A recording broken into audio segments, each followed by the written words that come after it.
Tantor Audio, a division of Recorded Books, presents The Girl in the Painting by Max Monroe. Narrated by Alexander Sandys and Stephanie Rose. Chapter 1. Ansel. I watch the way the brush swipes across the canvas, and it's like my mind is directing my hand without me as my fingers move in soft, fluid strokes. Slowly, and with precision, I add blues and purples and etch grayish hues into the color palette. Instinctively, my hand moves to the right spot, building a new picture that's locked inside my mind, a visual that's only released through brushstrokes and paint and silent poetry. It is a reflection of my own mind, the way I think and feel and see the world around me. This painting, creating, is my home, my passion, and my life. I look away from my work and move my eyes around my studio, taking in the order and chaos, the blank canvases, the finished paintings, anything and everything I can swallow up hungrily. God, it doesn't get any better than this. This is living. But when I move my gaze back to the canvas, the brush disappears from my hands, and the colors of the painting fade away in a pixelated breeze. A gasping breath escapes my lungs and encourages my heart to follow its lead. It races inside my chest and vibrates its erratic rhythm against my ribcage. It was just a dream, Ansel. I blink my eyes open, and instead of the light of day filtering in through my pupils, darkness replaces everything. Fuck. Waking up is harsh when your dreams are better than reality.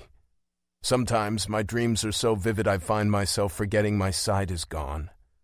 I'll open my eyes and expect to see my bedroom, expect to see the sun peeking in through the windows, expect to find crumpled blankets over my body and the paintings on my walls. And then I remember. I remember the physical pain and the actual trauma of the accident, but mostly I remember the moment I woke up to the heightened sounds of a dark abyss, the moment I knew my future would be bleak and empty. Every single fucking day, I wake up and choke on the grief of it all. I'm blind, and I have to come to terms with the fact that I'm a painter who can't paint, an artist who can't create, a man who can't even see his own fucking dick hanging between his legs. It's been nearly a year since I lost my sight, and a part of me wonders if, eventually, even my dreams will change to the unsatisfyingly bottomless pit of monochrome shadows. It would be both a blessing and a nightmare, because it's the dreams that keep me going. Yet it's also the dreams that tear me apart. Each foray into the unattainable makes the process of mourning start all over again. Truly, you don't know what you're missing until it's gone. It's a tortured process, but eventually my grief becomes less acute, and I ease myself out of my bed, using only memory and sense of touch. The bathroom I can remember, but no longer see, sits just off my bedroom, a convenience I never fully understood until after the accident. While I piss, wash my hands and face, and brush my teeth, I visualize the stone tiles beneath my feet and remember the soft white hues of the walls. I picture the porcelain fixtures and the small gold-framed abstract painting that reflects itself in the mirror. And I visualize myself, my face, my hair, my jaw, my eyes. I know what they looked like a year ago, but that's where it ends. Time has worn the lines and muddied the details of my features in ways I'll never witness. I slip on reflective aviators over what's left of my eyes, and by the time I make it into the kitchen, the sounds of the front door clicking open and my brother's voice bellowing out from the entryway reach my ears. "Ansel!" he calls out. "You up, bro?" "In the kitchen," I grumble as I attempt to make coffee without it turning into a disaster. The sink is 2 steps from the coffee pot. 10 seconds of the faucet running equals 4 cups of water, which equals 2 scoops of coffee. The can of Folgers is 1 hand's width away from the coffee pot. At least, it should be Folgers. Fuck if I know what the label actually says. I am the epitome of a blind taste tester. I follow the specific directions I've memorized and set the coffee maker to brew by tapping the third button on the right. The sound of Bram's footsteps gets louder as he approaches, changing subtly as he transitions from the wood of the front hall to the tiles of the kitchen. "Looks like you're off to a good start this morning." If I had eyes that worked, I'd sure as shit be rolling them at him. Don't get me wrong, I love my brother Bram. Hell, everybody loves Bram. He's the fun-loving rock star with a killer voice and enough charming swagger to sell out stadiums. It's the whole being blind thing I despise. "I told you you'd get this down." Being blind and his holier-than-thou chipper attitude, that is. "Oh yeah, what used to take 2 minutes now only takes 30, I grumble. "At this rate, I think a decade or so from now I might be able to make a fucking cup of coffee in under 15 minutes. My brother chuckles. Good God, he must be on uppers. The rustling of paper ends what could have been one hell of a bitter inner diatribe. "Did you get groceries?" "Just a few things I figured you needed." Shit like this, other people helping me, is exactly what makes me feel pathetic. While I've learned how to do basic things for myself over the past 12 months, I still have to rely on people like Bram to get my fucking groceries. Every Tuesday I give him a list and he fulfills it. A list of things I deem necessary. What I don't need are his overachieving assumptions about what I need. No way in hell my brother with his perfect life and perfect sight really knows what I need. "Eggs sound good?" he asks, and the urge to swipe my hand across the kitchen counter and hear everything crash to the ground is strong. "I don't want any fucking eggs, Bram." "Okay," he responds, an emotional flatline. My mood has officially soured the sweetness out of his. "What about toast? Oatmeal?" He's unwaveringly patient with me, and it only fuels my frustration. "Bram," I say through clenched teeth, slamming my fist down onto the counter. "I can handle it. I might be fucking blind, but I'm not an invalid. There is shit I can do for myself." "Fine," he mutters. "Eat breakfast. Don't eat breakfast. Burn the whole fucking place down for all I care." His unexpected words spur a laugh from my throat. In the entirety of my suffering, I don't think my sullen attitude has ever broken him. Unfortunately for Bram and everyone else in my life, the only satisfaction I get these days tends to stem from sarcastic verbal judo. His breakthrough serves solely as an opening for the start of this match. "If you keep acting like a mother hen, I might consider it." "Get over yourself, you cranky fuck," he says through a soft, mostly annoyed chuckle. "I'm just trying to help you out." Help. Fuck, I hate that word. "That's the thing, Bram." I spit out my frustration. "I don't need your goddamn help." It's a lie. We both know it. But that does nothing to soften the conviction with which I wish it weren't. He sighs, but, smartly, keeps his mouth shut. We've had our fair share of heated spats over the past year, and experience tells him there's only enough room for one antagonist in this kitchen. As the owner in residence, I call dibs. "So, all issues with breakfast aside, are you planning on going into your studio this week?" What's the point? It's not like I'm going to paint.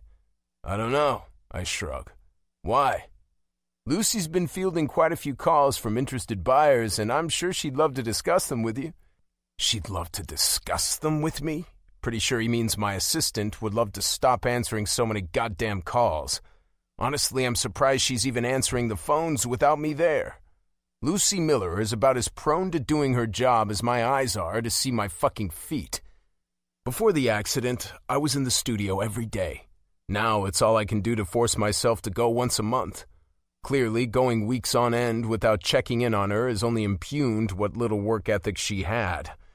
Ironically, ever since the world found out I would never paint again, the value of my paintings has shot up exponentially. Morbid fascination at its finest. Last month, one of my paintings sold at auction for $2 million. Created when I was 21, it was one of the first paintings I ever leaned into with my entire soul. Full of movement and passion, the young boy in his bubbles embodied everything I felt at the time. I sold it to what I believed to be an impassioned buyer. Turns out, the only impassioned fool was me. The thought of someone selling one of my purest creations for monetary gain left a sour fucking taste in my mouth, and as a result, I'm starting to despise every single potential buyer. Do they love art, or do they see an investment piece that, when turned over, will buy them a house they don't need or a fucking Lamborghini they won't drive? Art is meant to affect your heart, your mind, your goddamn soul, not to serve as a conduit for a bigger bank account. Bunch of greedy fucking bastards. Who's interested? Well, Bram clears his throat. Lyle Jacobs, an NBA basketball player who wouldn't know real art from his asshole. Carly May, a reality TV star who probably thinks Mona Lisa is a pop singer. Jeff Simmons, a pretentious billionaire who has more money than any one human being needs. He's flashy and ostentatious, and he wouldn't know true art if it smacked him across the fucking face. Not interested. They're offering a lot of money. It's not about the money, I mutter. They and their money can go fuck themselves. Bram sighs and laughs at the same time. God, Ans, could you be any more of a dick? If I tried hard enough, I shrug. Probably. Thankfully, Bram gets wise and drops the subject altogether. Are you taking me to my appointment today? I ask as I carefully pour myself a cup of coffee. Another pointless appointment where the doctor confirms what I already know all too fucking well. Yeah, Doc, I get it. I can't see. Yeah? You do realize it's not until 4, right? Also, yes, he says, stepping into my body, grabbing my hand and directing the pot of coffee back to the machine I would have missed on my own. But don't worry. I have to leave to meet my band for a few hours, and then I'll be back to get you around 3. When are you going on tour again, Mom? I tease half-heartedly. It's either that or cry. Fucking hell, I hate what my life has become. Not until summer, you ornery prick. I'll start counting down the days. You're an asshole. I am. I know. I really know. After a long commute across town, both Bram and I reached Dr. Smith's Manhattan office right on time. A well-renowned eye surgeon, he's one of the physicians who has been following my case since I lost my sight. The instant we step inside, the receptionist ushers us into a room and tells us the doctor is finishing up with the patient and will be in shortly. So we sit and wait, and I quickly remember that a doctor's version of shortly isn't the same as the rest of us. It's been no less than 30 minutes by the time he makes his grand entrance into the room. Well, I'm assuming it's grand, but I have to assume a lot of things these days. Ansel, Dr. Smith greets, and the sound of a door clicking shut echoes off the walls. It's good to see you again. I'd say the same, but we all know I can't see. Jesus, Bram mutters. He probably meant for it to be under his breath, but it's really true what they say. Losing one sense heightens the others. Ha. Still heavy with the sarcasm, I see, the doc says through a chuckle, after which the room grows quiet for a moment. No sarcastic remarks from my brother and no sounds of movement from the doctor as he's obviously settled behind his desk. Quiet stretches like this make me uncomfortable. Without sound to guide me, the black behind my lids seems endless. Dark humor at my eyes' expense is about the only thing that gets me through these days. I admit, to cut off the silence. It has just the effect I desired. Bram swallows loudly and shuffles his foot on the rug, and Dr. Smith starts typing something on his laptop. At least, I assume that's what the clacking sound I hear is. I let out the breath I didn't realize I was holding and mentally picture what his notes might look like. 30-year-old patient is still blind, sarcastic, and a dick. I nearly laugh. Is there a specific reason you wanted to see Ansel today? My brother asks, and the doctor clears his throat. Well, I have some good news, he says. After 8 long months, we've received approval. Approval? I ask. For a bilateral transplant, he answers. I'm sorry, what? I can barely keep my voice steady. I'm surprised and, worse yet, hopeful. Somehow I push the question past the clog in my throat anyway. Are you talking about an eye transplant? I am, he confirms. But I thought that wasn't possible, Bram chimes in. It wasn't a year ago, but it is now, he explains. Ansel would be one of the first in the country. Are you fucking with me right now, Doc? My breathing is erratic and forced and so loud, I'm almost certain I'm not the only one in the room who can hear it. No, he says, and then adds, Ansel, we can make you see again. Chapter 2. Ansel. Ansel! Bram calls toward me. Shit, slow down! I keep moving, tapping my cane fast and furious on the ground in front of me, out of Dr. Smith's office building and onto the pavement. I never move this quickly anymore, and I barely know this area of town, so I have a feeling the exercise is just for show. If there's anything in my path, the crash landing is going to be hard, but I can't stop my feet from moving. Fucking hell, he thinks he can make me see again. He wants me to trust him and his team to perform an intense, extremely difficult surgery that's barely even been performed before, let alone established a solid success rate. Coma, death, permanent brain damage. When Dr. Smith started reading through the long list of risks, I had to get out of there. My heart races, and the sounds of cars rolling by on the street guide me to stay on the far side of the sidewalk. One of the first eye transplants in the country. My boots move over the concrete as fast as I can manage, and it's not until I accidentally bump into someone that I stop. Shit, sorry, I mutter after a soft female voice squeaks out her surprise. Are you okay? I ask, and out of reflex, I reach out my hand, but I know my blind ass isn't going to be able to do a damn thing to help her. I can hardly help my fucking self. I'm fine, she says, pity lacing the edge of her words. It's fine. Fuck! I want to scream, pound on my chest, and break shit like a fucking lunatic. But I rein in my frustration. It won't do me any good. Believe me, I've tried. All it's ever given me is a scratchy throat and a renewed sense of self-loathing. It doesn't take long before Bram's footsteps catch up with me. You okay? Not even fucking close. Yeah. You sure? Yeah, I say through clenched teeth. I'm fine. I inhale a deep breath and prepare myself for the onslaught of his questions and concerns and fucking hopes that have most likely been created from Dr. Smith's big news. But they never come. Instead, he wraps his arm around my shoulder. You hungry? No, I shake my head. Anything I eat right now will come back up. Thirsty? I shrug. I guess that depends. On what? If you're talking about grabbing a coffee, count me out. But if we're talking about whiskey, then yeah, I'm fucking thirsty. Whiskey it is. Bram's chuckle fills my ears. I know just the place. 3 hours and 4 whiskeys later, and I'm blessedly numb.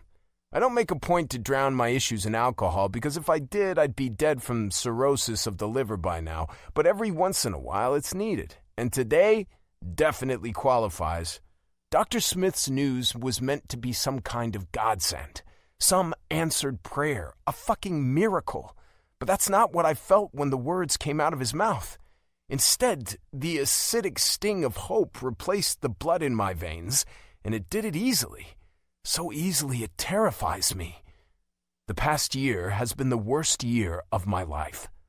After the accident, I was desperate to find some sort of loophole, something, anything that would let me see again. But it wasn't a wound that would mend or an illness that could be cured. My eyes were destroyed by the glass of the windshield, and there was no going back.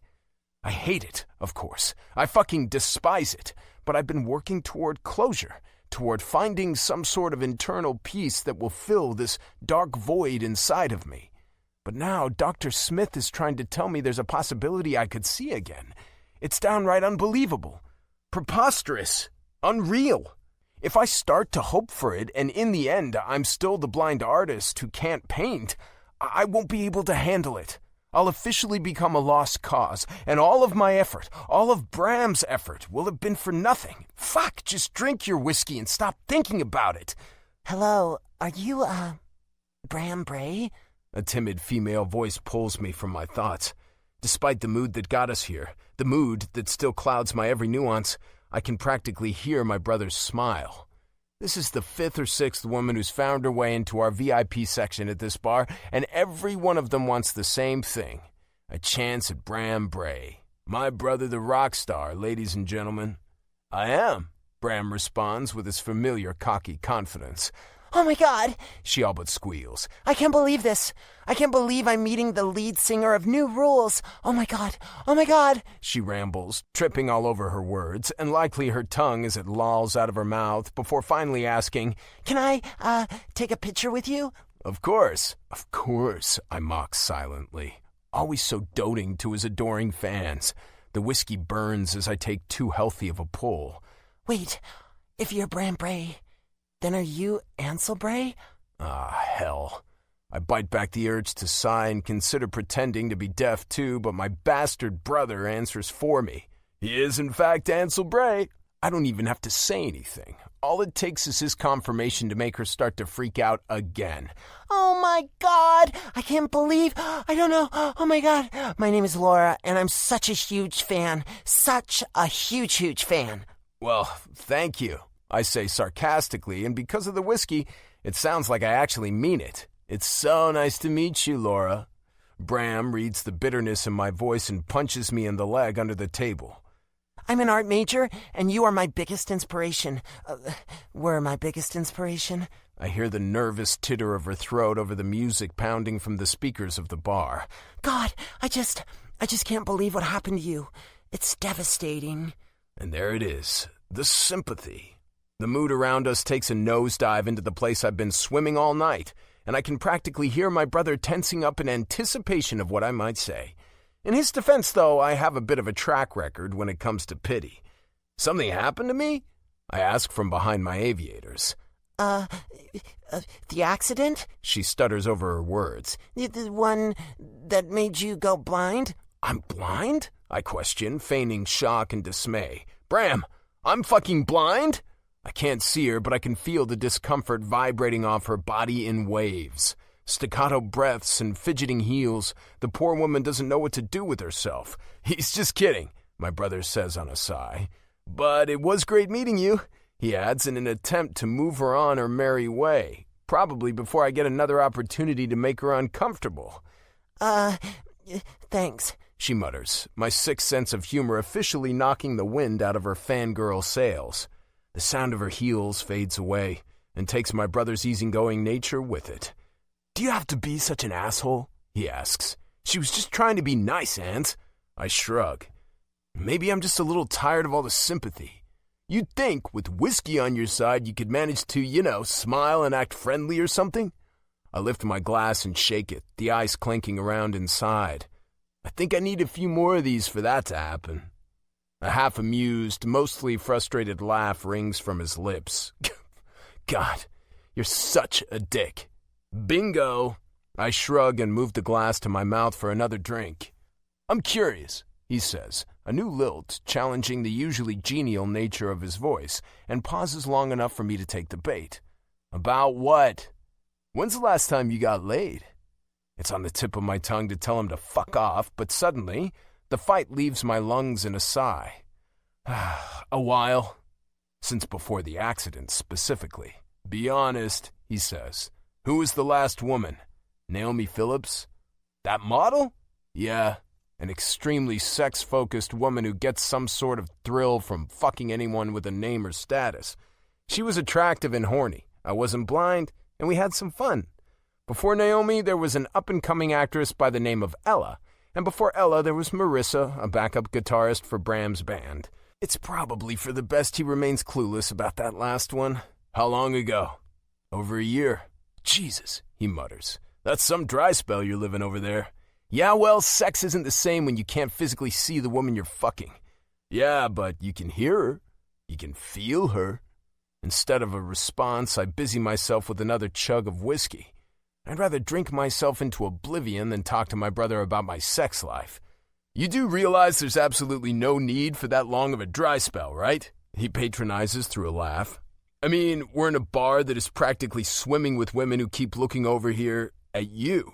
You're the famous Ansel Bray, the sex god, broody artist, he adds, and his voice is etched with amusement. Sex god, broody artist? An absurd laugh escapes my throat. Sure, that might have been my life a year ago, but that's not my life now. Now I'm just the blind guy who doesn't want to be fucking blind. Seriously, Ans, there's no reason for you to have a dry spell. It doesn't matter. I'm not interested. Why the fuck not? Because I don't want a pity fuck, Bram, I yell, slamming a hand down on the table and knocking over my glass. A pity fuck? You really think these women are looking for a pity fuck? Bram snorts as he scrambles to pick up the mess I've made. Fuck knows I can't do it. Just because you're blind doesn't mean you're not still the same good-looking fuck you were before the accident. Trust me, these women aren't looking to pity fuck you. Fuck you and get their name added to your bank account? Sure, but you and I both know there is no pity involved here. Still, Not interested, he sighs, and thankfully drops the subject altogether. And for a far too brief moment, we just sit back and listen to the music flowing in from the speakers of the bar. But just like most good things, it comes to an end. Why don't you want to do it? There it is, the big question of the day, the thing that's been on my brother's mind since we left Dr. Smith's office. Would you want to do it? If I were you? The incredulity in his voice annoys me. Yeah, I would want to do it. Did you even hear the risks? I question. We're not talking about some minor little surgery here. This is serious shit. This could literally mean life or death for me. Yeah, but you're a painter, Ans. A fucking artist, he says quietly. And we both know losing your vision was like losing your soul. As far as you're concerned, you might as well be dead already. I wish I could refute his words. I wish I could call bullshit. But the truth is, I'm a shell of the man I once was. Some might say a painter's most important asset is his hands, but I disagree. The eyes are the windows to the soul, and once those windows are closed, darkness seeps in and spreads its roots like ivy. And without a soul to inspire and connect and create, hands are just hands. Fucking hands I can't even fucking see. Chapter 3. Ansel. Well, look who finally decided to grace me with his presence. Unfortunately, my assistant's far too cheery voice is the first thing I hear as I step foot inside the entrance of my office and studio on the Upper East Side. What's it been, 2-3 weeks? Her enjoyment makes me grimace, and my grimace pulls at my temples and, like a domino effect, the hangover headache that's been beating against my skull all morning is magnified. Apparently not long enough, I retort, and she laughs. Last night, I let whiskey take the wheel, and while she proved to be quite the enchanting beauty then, this morning she's serving up quite the sucker punch. It took me a good 2 hours to get myself moving, shove enough coffee, ibuprofen, and toast into my body to quell the urge to vomit, and call Hank, my driver, to pick me up and bring me here. Obviously, besides the whiskey last night, it's the worst idea I've had in the past 24 hours.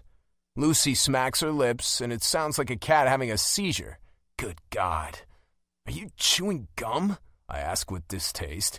Yep, she answers, and as if the revolting sound isn't enough, my mind fills with an old memory of her sitting by the sleek desk in my front office, chomping on bubble yum like a heathen. Spit the gum out, I order. So, she says, ignoring my command completely. Do tell what brought you in on this rare occasion. Certainly not your office decorum. She doesn't respond. Not with words, anyway, but I'm almost positive there were a few rude gestures. You left me nearly 50 voicemails about assholes wanting to buy my paintings. Huh. Who would have thought 50 was the magic number that would finally drag your cranky ass into work? I'd say it's lovely to see you again, but we both know I'd be lying. I retort with a shadow of a grin, and that wasn't a blind joke either. When it comes to Lucy, she is, hands down, the worst assistant who has ever assisted anyone. But what she lacks in proficiency and actual work ethic, she makes up for in the ability to handle my dickish tendencies. Whatever I dish her way, she throws right back at me. The girl has the kind of backbone that would make even the biggest macho bastard look like a pussy. And the icing on the cake, she doesn't have a single sympathetic bone in her body. Lucy cares about herself and no one else, and she's far too self-involved to help anyone else. It's those qualities that have kept her on my payroll despite the nature of the last year. I know I'll never sense pity or sadness in her voice. I'll never feel like she's going out of her way to accommodate me. Honestly, she's about the only person in my life who hasn't changed the way she treats me. All of a sudden, the truth hits me, and I almost trip over my cane. It's kind of a horrible discovery to find out I might actually like her. Don't be such an ass, she responds through a laugh. And for the love of God, make some decisions. Sell your paintings. Don't sell your paintings. It doesn't matter to me, but please figure it out so I don't have to keep fielding all of these calls. It's tough, isn't it, Luz? I retort. Having to answer actual calls and do work. If I were a betting man, I'd give some damn good odds that she's rolling her eyes right now. You know, I hate answering the phones, she whines. Yep, definitely rolling her eyes. Yes, I agree. Answering phones and doing pretty much anything on the computer. That too. And handling my calendar, she groans. God, oh, that's terrible. And scheduling meetings and drawing up contracts, I add with a wry grin. You can shut up already. Amused laughter escapes my lungs. Remind me, Luce, why did you agree to this job? Because I like money. She sings songs without a single ounce of shame. Because of money? My voice lightens around the edges with amusement. And all this time I thought it was because you loved my art. Stop being so annoying. I laugh, full out this time. No doubt Lucy loves money. She also loves makeup, plastic surgery, and Louis Vuitton.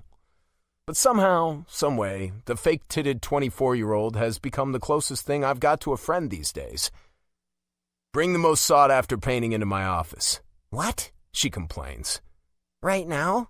Still, she's a huge pain in the ass. You heard me, I call over my shoulder as I use the cane to guide myself through the doorway and around to the back of my desk. Her groan of annoyance fades as she goes to do my bidding, and the sound of her heels on the tile amplifies as she makes her way back to me. The wave of sound almost makes me feel like I can see her in motion. Here it is, she says and pops her gum between her teeth. It's... Don't tell me the name of it. I cut her off. Describe it to me. What? Tell me what's on the canvas. Are you screwing with me right now? Why can't I just tell you the name of it? Luce, I demand. Describe it. Fine. She huffs out a sigh. Well... She pauses and her heels shuffle back and forth across the marble floor. It's of an old woman. She's wearing pants and a shirt. She really needs to brush her hair, and she's like leaning up against the wall or something. She describes poorly, mind you, in between obnoxious pops of her gum. That's it? I question. That's your description of it? Yeah. She retorts without an ounce of uncertainty. And I would guarantee you now know which painting it is, too. That's only because I painted it, I say through a raspy laugh. Your description, if you can even call it that, provided absolutely zero visual. Hell, it was complete shit, Luce. I didn't realize I was supposed to write a poem about it, she sasses me. Is that all you needed? Yeah, I sigh. You're free to go secretly watch Netflix behind your desk. And as the sound of her laughter and heels drifts away, I assume she goes to do just that. Meanwhile, I groan and run a hand through my hair as I visualize the painting Lucy just verbally assaulted. Insomnia is the title. With a muted palette of black and white and the occasional soft touch of colors, the canvas appears dreamlike. The female figure feels as if she's fading away before your very eyes. Her plump frame is hunched over, and her back rests against the stark wall behind her. The messy locks of her gray hair fall in front of her face and create a veil of mystery and secrets. You can't see her eyes, or her cheeks, or her lips, but you can feel her looking toward you.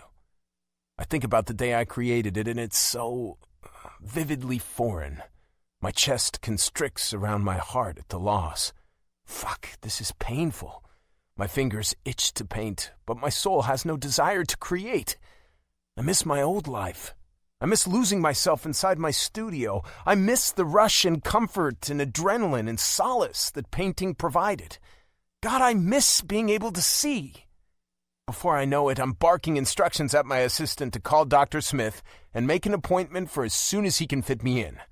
If I've been offered the chance to take my life back, I have to do it. Dr. Smith is ever accommodating, and a few hours later I find myself inside his personal office, waiting on him yet again. The smell of mahogany wood assaults my senses, and when I run my finger across the top of the large wood desk in front of my chair, I understand why. Leather, a gargantuan desk meant to portray power, and most likely containing a plethora of medical-related books, Dr. Smith's office is both a comfort and a cliché. "Good afternoon," he says when he walks into the room. The door shuts with a quiet click after his words. "Afternoon, Doc.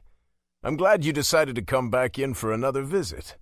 His soft footsteps move past me, and his chair squeaks as he settles into it behind his desk. "Alone today?"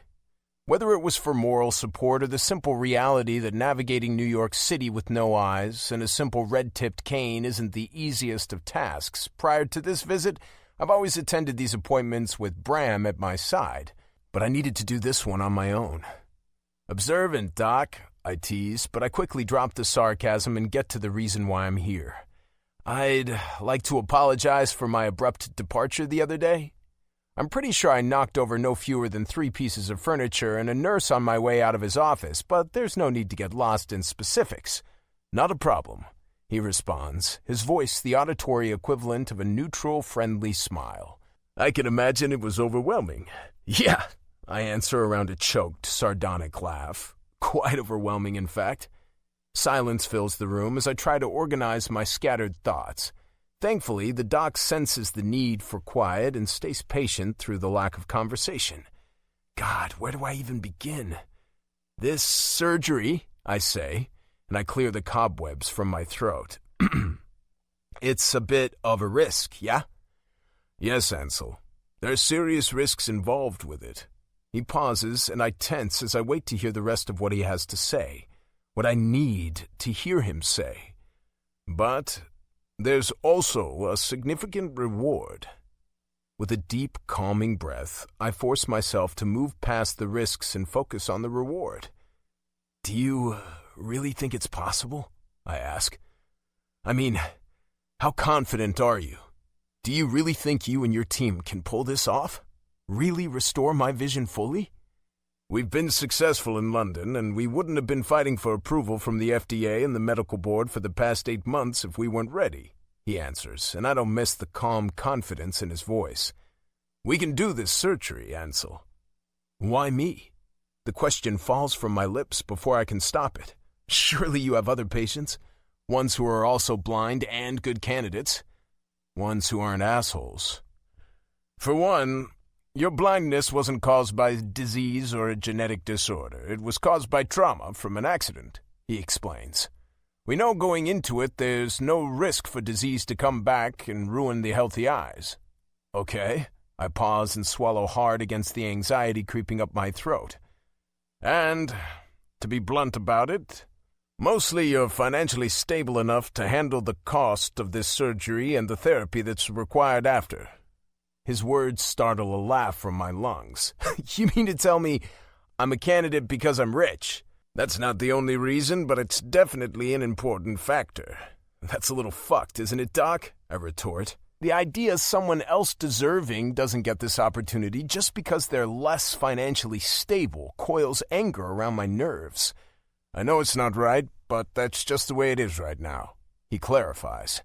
Insurance companies won't cover something like this because it hasn't been done before in this country. There are no statistics or prior cases for them to use as a guide. One day, though, they'll have the statistics they need. But we have to start somewhere. With me. Yes. And if I say yes, if I agree to the surgery, when would it happen?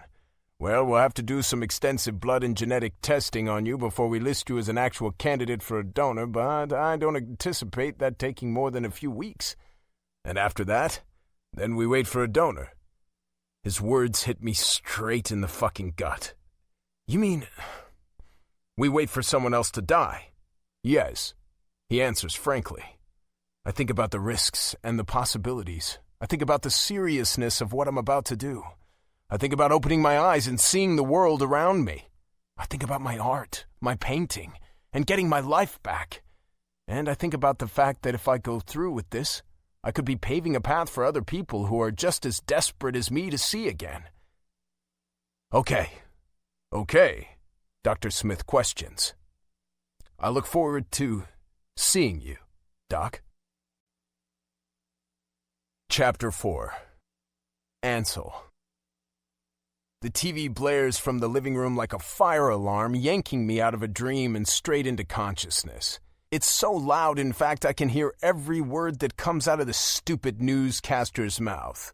Good morning, New York! This is Louis Fallon coming to you live from Times Square with the 8 o'clock morning news. Stay tuned for an interview with the mayor about the impacts of yesterday's storm and the flash 5-day forecast from our favorite meteorologist, Jenny Flash. It looks like the first official day of February is going to be a cold one, folks. Fucking Bram. You'd think as a lead singer of one of the country's most popular up-and-coming rock bands, he'd be pulling late nights with groupies and shit and refusing to wake up before noon. But sadly for me, that's not the case. Up with the sun, even if he goes down with it too. The bastard has made it a habit of arriving at my house far too early, like some sort of stupid, macho, I don't need sleep show-off thing. I can only assume it's for the satisfaction of torturing me. "Bram!" I shout from beneath my covers. "Why the fuck are you here?" He ignores my question completely. Not that I really expected it to be anything but rhetorical. "Morning, sweetheart," he sing-songs back toward me. "Want some coffee? Go home. Want some breakfast?" he calls over the television. "I've got bagels." I swear this might be my brother's last day alive. Go away! Bram responds to my demand by turning up the volume on the TV to an ear-bursting decibel and tuning me out completely. I pull the blankets over my face and try to remember why murdering him would be complicated with my physical limitations. It's hard to check yourself for blood residue when you can't fucking see, and arson is probably a hobby better suited to someone who doesn't stand a risk of stumbling into their own damn fire. Sure, I'd probably be a shoo-in for the eye donation, thanks to our matching blood type and genealogy and all, but would I really be able to enjoy my side fully from prison? When I'm convinced I won't shoot him, I pull myself out of bed. "I hate you," I yell to my brother as I carefully cross the threshold of my bedroom and feel my way into the bathroom. "Love you too, bro," he responds, his voice so fucking cheery my brain starts campaigning for homicide again. By the time I'm out of the bathroom and in the kitchen, Bram has finally turned the volume on the TV back down to a humane level. Still, I hold up my middle finger over my shoulder for good measure as I attempt to make some coffee. He laughs, and the sound of it distracts me just enough. "Ah, fuck! Just made a fresh pot," he updates about 30 seconds too late. The sting of the red-hot pot delivered the message itself. "Thanks for letting me know," I grumble sarcastically. "In my defense, you didn't give me a chance." Just before I find the exact right words to tell him precisely where he can stick his defense, a loud, undeniable ring echoes from the pocket of my pajama pants. From the phone I've been carrying on my person constantly since I left Dr. Smith's office 2 months ago. 60 days of waiting for a donor to become available. 60 days of wondering if it would ever happen. I freeze and inhale a sharp breath into my lungs. Is that the call?" Bram asks, the teasing tone of our sibling banter officially gone. "Yeah," I managed to whisper through the tightness in my throat. "I think it is." "Well, what in the fuck are you waiting for?" he exclaims. "Answer it!" With shaky hands, I pull the phone out of my pocket by the 4th ring and answer the call.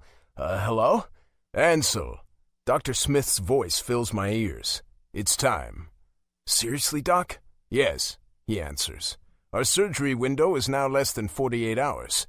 "Okay, so what do I do now?" "Head to the hospital." "This is really happening?" "This is really happening, Ansel," he says, and I don't miss the smile in his voice. "It's time to make you see again." High heels click around my pre-op room in quick succession, and Bram's soft but annoying chuckle grates on my already shredded nerves. "Mom, everything is going to be fine," Bram reassures her. Our stepdad Neil is quick to jump onto the comfort train. "It's all going to be okay, honey." Mom sighs but offers up no response, continuing her pacing with renewed fervor. For the past 30 minutes, Bram and my stepdad have tried to calm her down, but it's no use. She's a fucking mess. Click-clack, click-clack. It's all I can hear. If I could come up with a way to politely tell them all to fuck off without sending my mom into a spiral of hysteria, I would. Instead, I try to be patient. I'm not exactly the king of cool sitting in this hospital bed with an IV in my arm and an itchy patient gown irritating my skin. "Ansel," Dr. Smith's friendly voice bellows into the room. "Ah, fuck, here goes everything." "You ready to do this?" he asks, and instantly I take a deep inhale of fresh oxygen into my tight lungs. God, am I ready? I'm ready to see again, I know that much. Am I nervous as fuck? Of course, scared shitless even.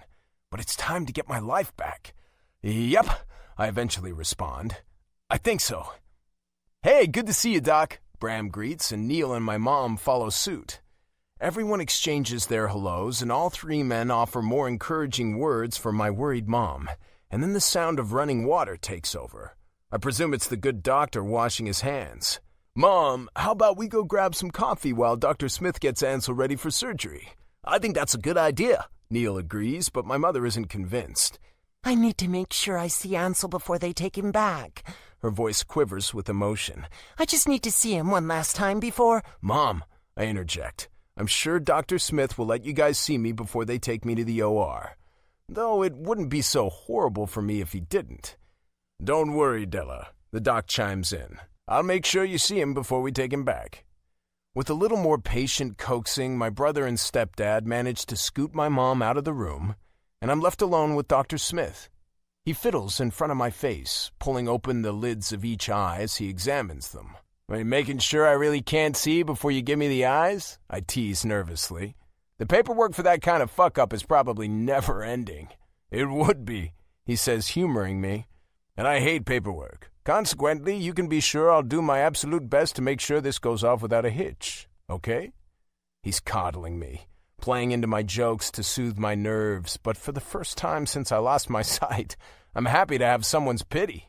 I'm anxious and unsettled, and I'm not sure I'd be able to find my own ass at this point if someone asked me to. Appreciate it. I'd really hate to have to haunt you.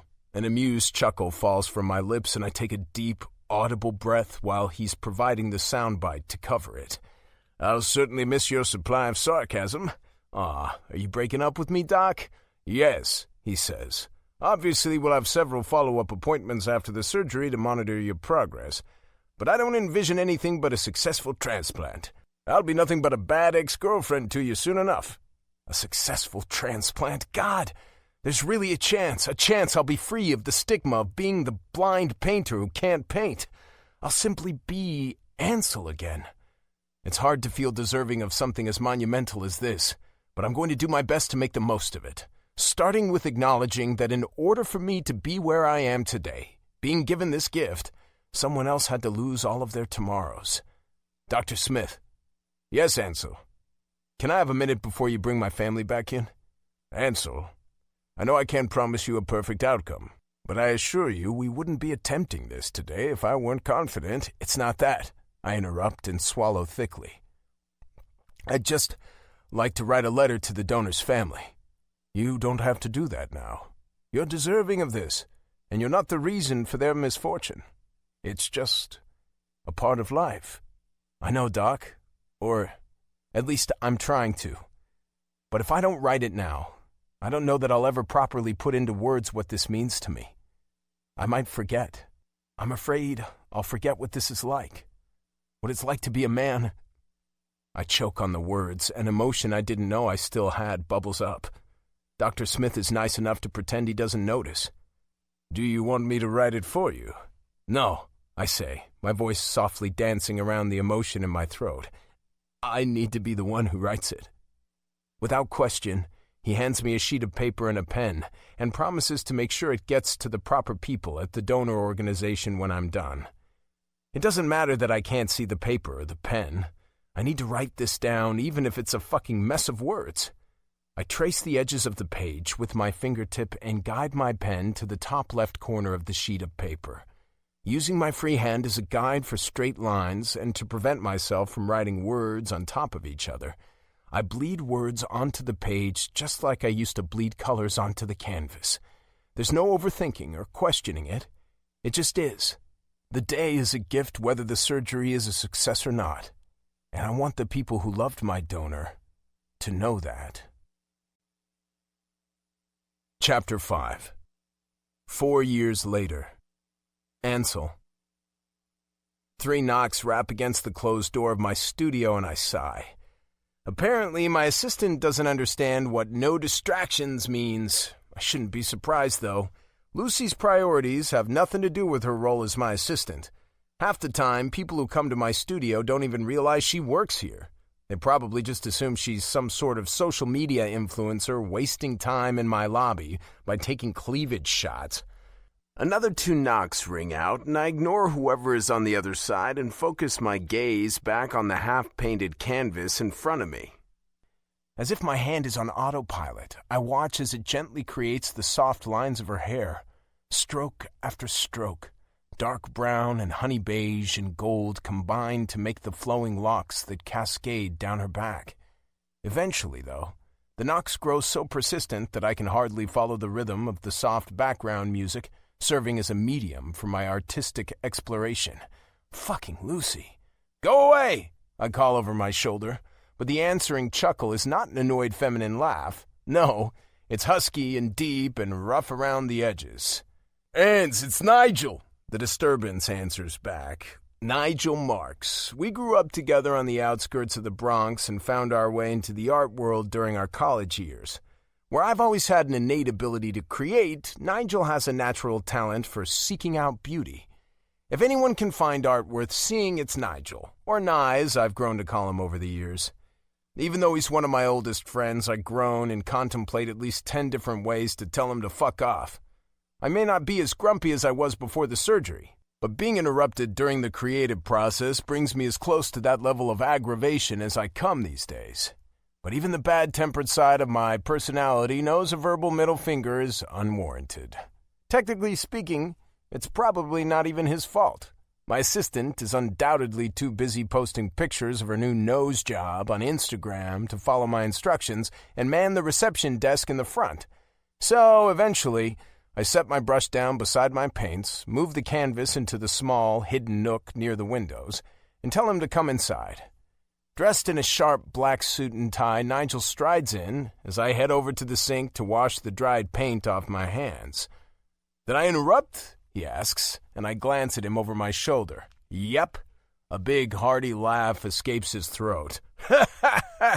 "You don't even want to pretend I'm not being a huge inconvenience to you right now?"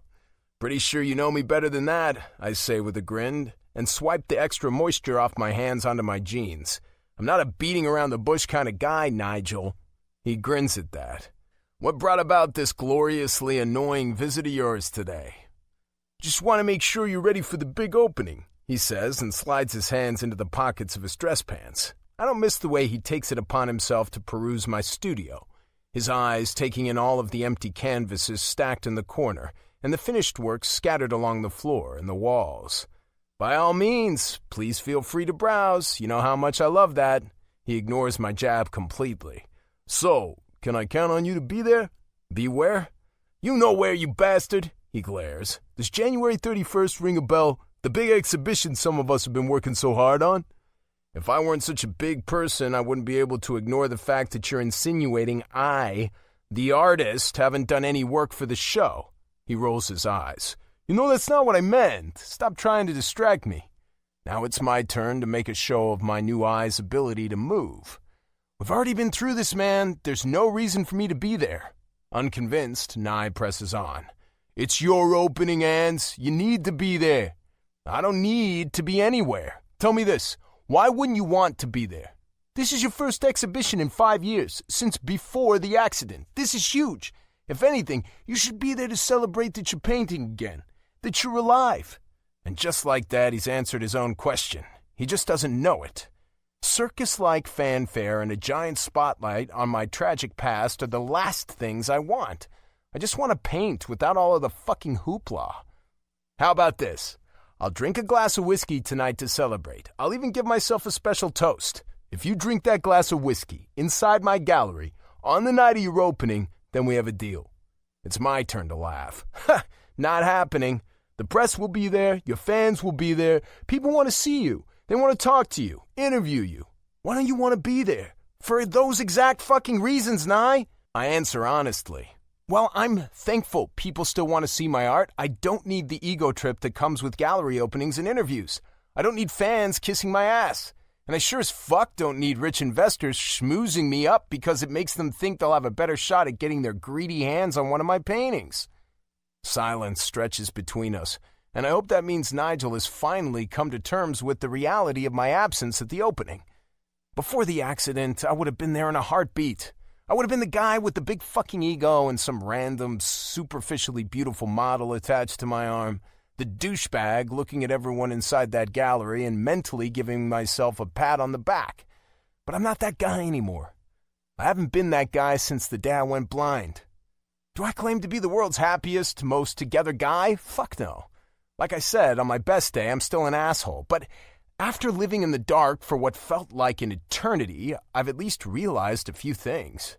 For one, money, success, material shit doesn't mean a fucking thing. You can't buy happiness. And two, friends are better to have than fans. Friends stick with you no matter what. Okay, Nigel's voice breaks our silence. Fine, I won't ask you again. I grin. That sounds like a truly brilliant idea. Why haven't I seen this one? I follow his gaze to the far corner of my studio, and instantly, I know which painting he's talking about. My chest tightens with unease. I can't believe I left that one out in the open like this. I run a hand through my hair and try to make myself sound at least somewhat disinterested. Because it wasn't a painting I wanted to put in the exhibition. My voice sounds slightly higher pitched, even to my own ears. Damn it. About a year after my transplant, Dr. Smith cleared me to go back to my normal life, back to painting. I found myself inside this studio with a brush in my hand and a beautiful girl in my mind. Crystal blue eyes, dark, dimensional hair, and dimpled cheeks. Every detail of her face and features vivid to the point of precision. I couldn't stop picturing her. The way her full lips appear when they're curled into a smile. The way she looks mid-laugh. The way her eyes light up beneath the sun. She was all I could see. This girl I've never met before. This girl I've never actually seen. This was the first thing I painted after the transplant, and she's been locked inside my mind ever since. For nearly 3 years, to be exact. But who's counting, right? I nearly snort out loud. The truth is, my obsession is nearly pathetic and almost certainly unhealthy, but I can't seem to stop myself. This is stunning, he says quietly as his eyes rake over the canvas. She's stunning. His words, while holding no harm or ill will, make me feel incredibly uncomfortable, like I need to shield her from his eyes. I feel too vulnerable, too raw. Nigel turns to meet my eyes. Why didn't you put this one in the exhibition? I don't know. Because it's too special to me. He looks at the painting for a long moment before moving his eyes back to mine. Should I know who she is? No? A figment of my imagination? Some kind of angel muse? I don't know, but I can't stop painting her. Is this the only one of her? Yes, I flat out lie. Besides the one he's looking at, there are another 4 finished canvases hidden away and at least 7 in progress, but I'm already pissed enough at myself for leaving this one out for him to see. Strange and most likely fucking insane, I know, but it's the reality. You need to add this one to the exhibition. I shake my head. I don't think that's a good idea. Your other works are amazing, but this, it's something else, Ans, he says and glances back at the painting. It belongs in the exhibition. Silence stretches between us, and I'm torn about what to say. Fuck no seems inappropriately callous, but I'm having a hell of a time coming up with any other words. The artist inside of me agrees with his assessment. That painting and the other paintings of her is special. She draws the viewer in just as she's done with me, like a mermaid luring sailors to their deaths. But everything else inside me wants to keep her to myself. Ans, people need to see this painting, Nye urges. I let out a deep exhale. I don't know. Ans, this one has to be in the show. His gaze is steady, unwavering. You and I both know it would be a fucking travesty if it weren't in there. My back tenses, but for some reason the word okay slips from my lips. My stomach churns and my mind races, and I don't know why I'm agreeing, but I am. I don't know why I feel sick over the prospect of other people seeing this painting, but I do. The way I'm feeling, the way my emotions intertwine with her paintings, is a complete mystery to me. Just like her. Chapter 6. Indy. The hardest part about being a music teacher at Great Elm in the Bronx is making lesson plans. Okay, that's a lie, since the actual hardest part is keeping a room full of 6-year-olds from burning down the classroom. Second hardest is keeping 8th graders from sticking their tongues down each other's throats. And third hardest is making lesson plans. I'm 30 years old, have been teaching for nearly 2 years, and I still have days where I can feel my eggs drying up in self-defense. Seriously. I don't have kids of my own yet, but I send out nightly prayers to all of the moms and dads out there who have to spend the night under the same roof as some of those heathens. The cursor on my Word doc flashes on the screen, and I put my head in my hands and watch the way a few loose pieces of my brown hair rise up into the air with the whoosh of breath that leaves my lungs. Why did I think this was a good idea again? I find For Elise in my iTunes library and hit play. If anyone can knock my ass into gear, it's Beethoven. And if he doesn't work, I'll make friends with Chopin or Eric Satie. Usually, music is my saving grace in everything. Horrible, awful day? Music. Need to file my taxes? Music. Started my period? Music, music, music. It holds the key to my mind, my emotions, and my heart. But apparently, someone changed the locks because not even that is helping today.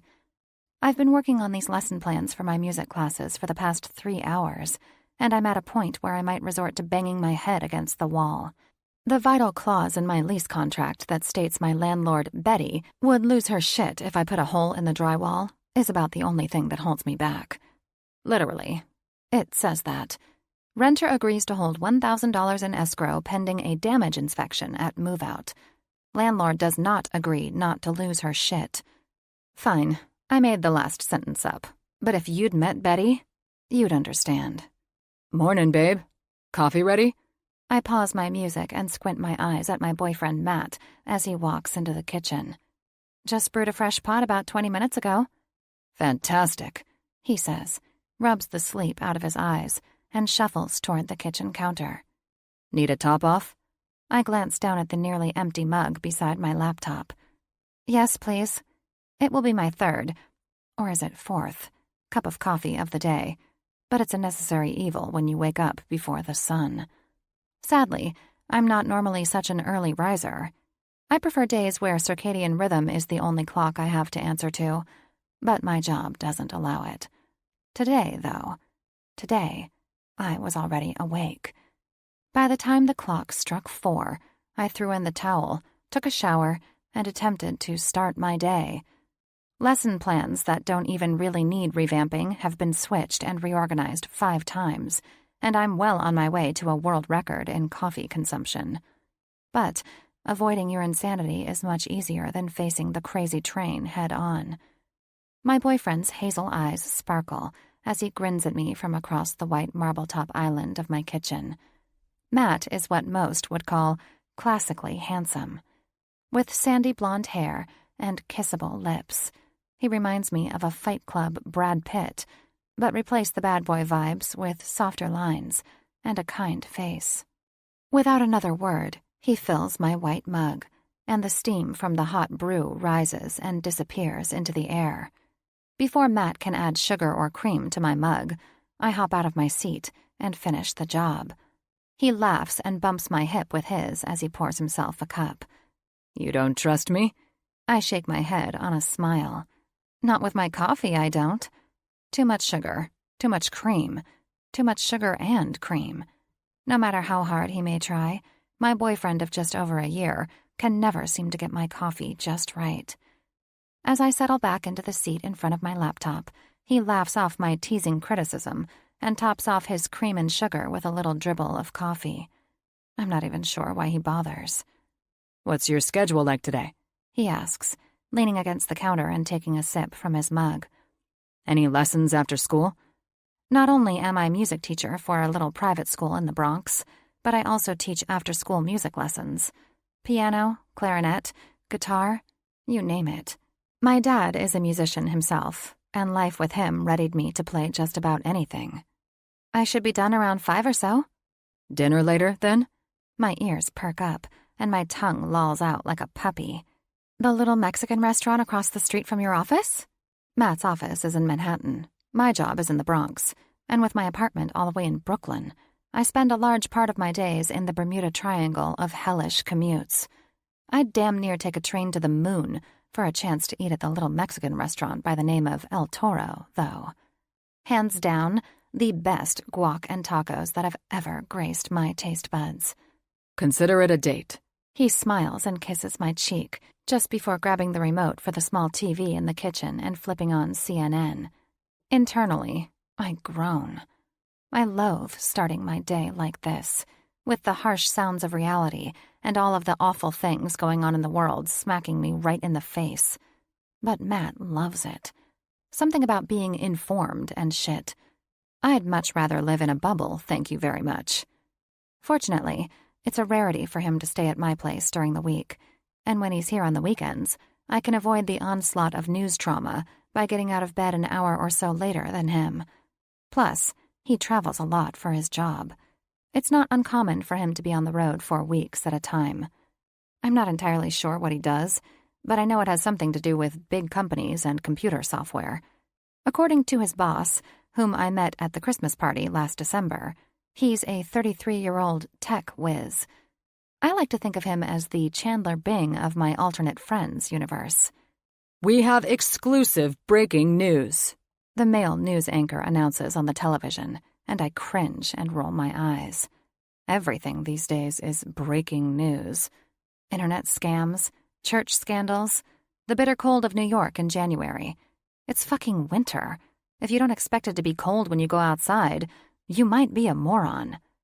Sometimes I wonder if this 24-hour, everyday, constant access to news and social media is going to make us all lose our minds one day. Or, at the very least, develop a chronic case of anxiety. The urge to bitch about the TV is damn near overwhelming, but instead of taking out my testy mood on Matt, or my favorite "Zero Fox Given" mug, I bite my tongue and focus on finishing up this lesson plan for my first graders.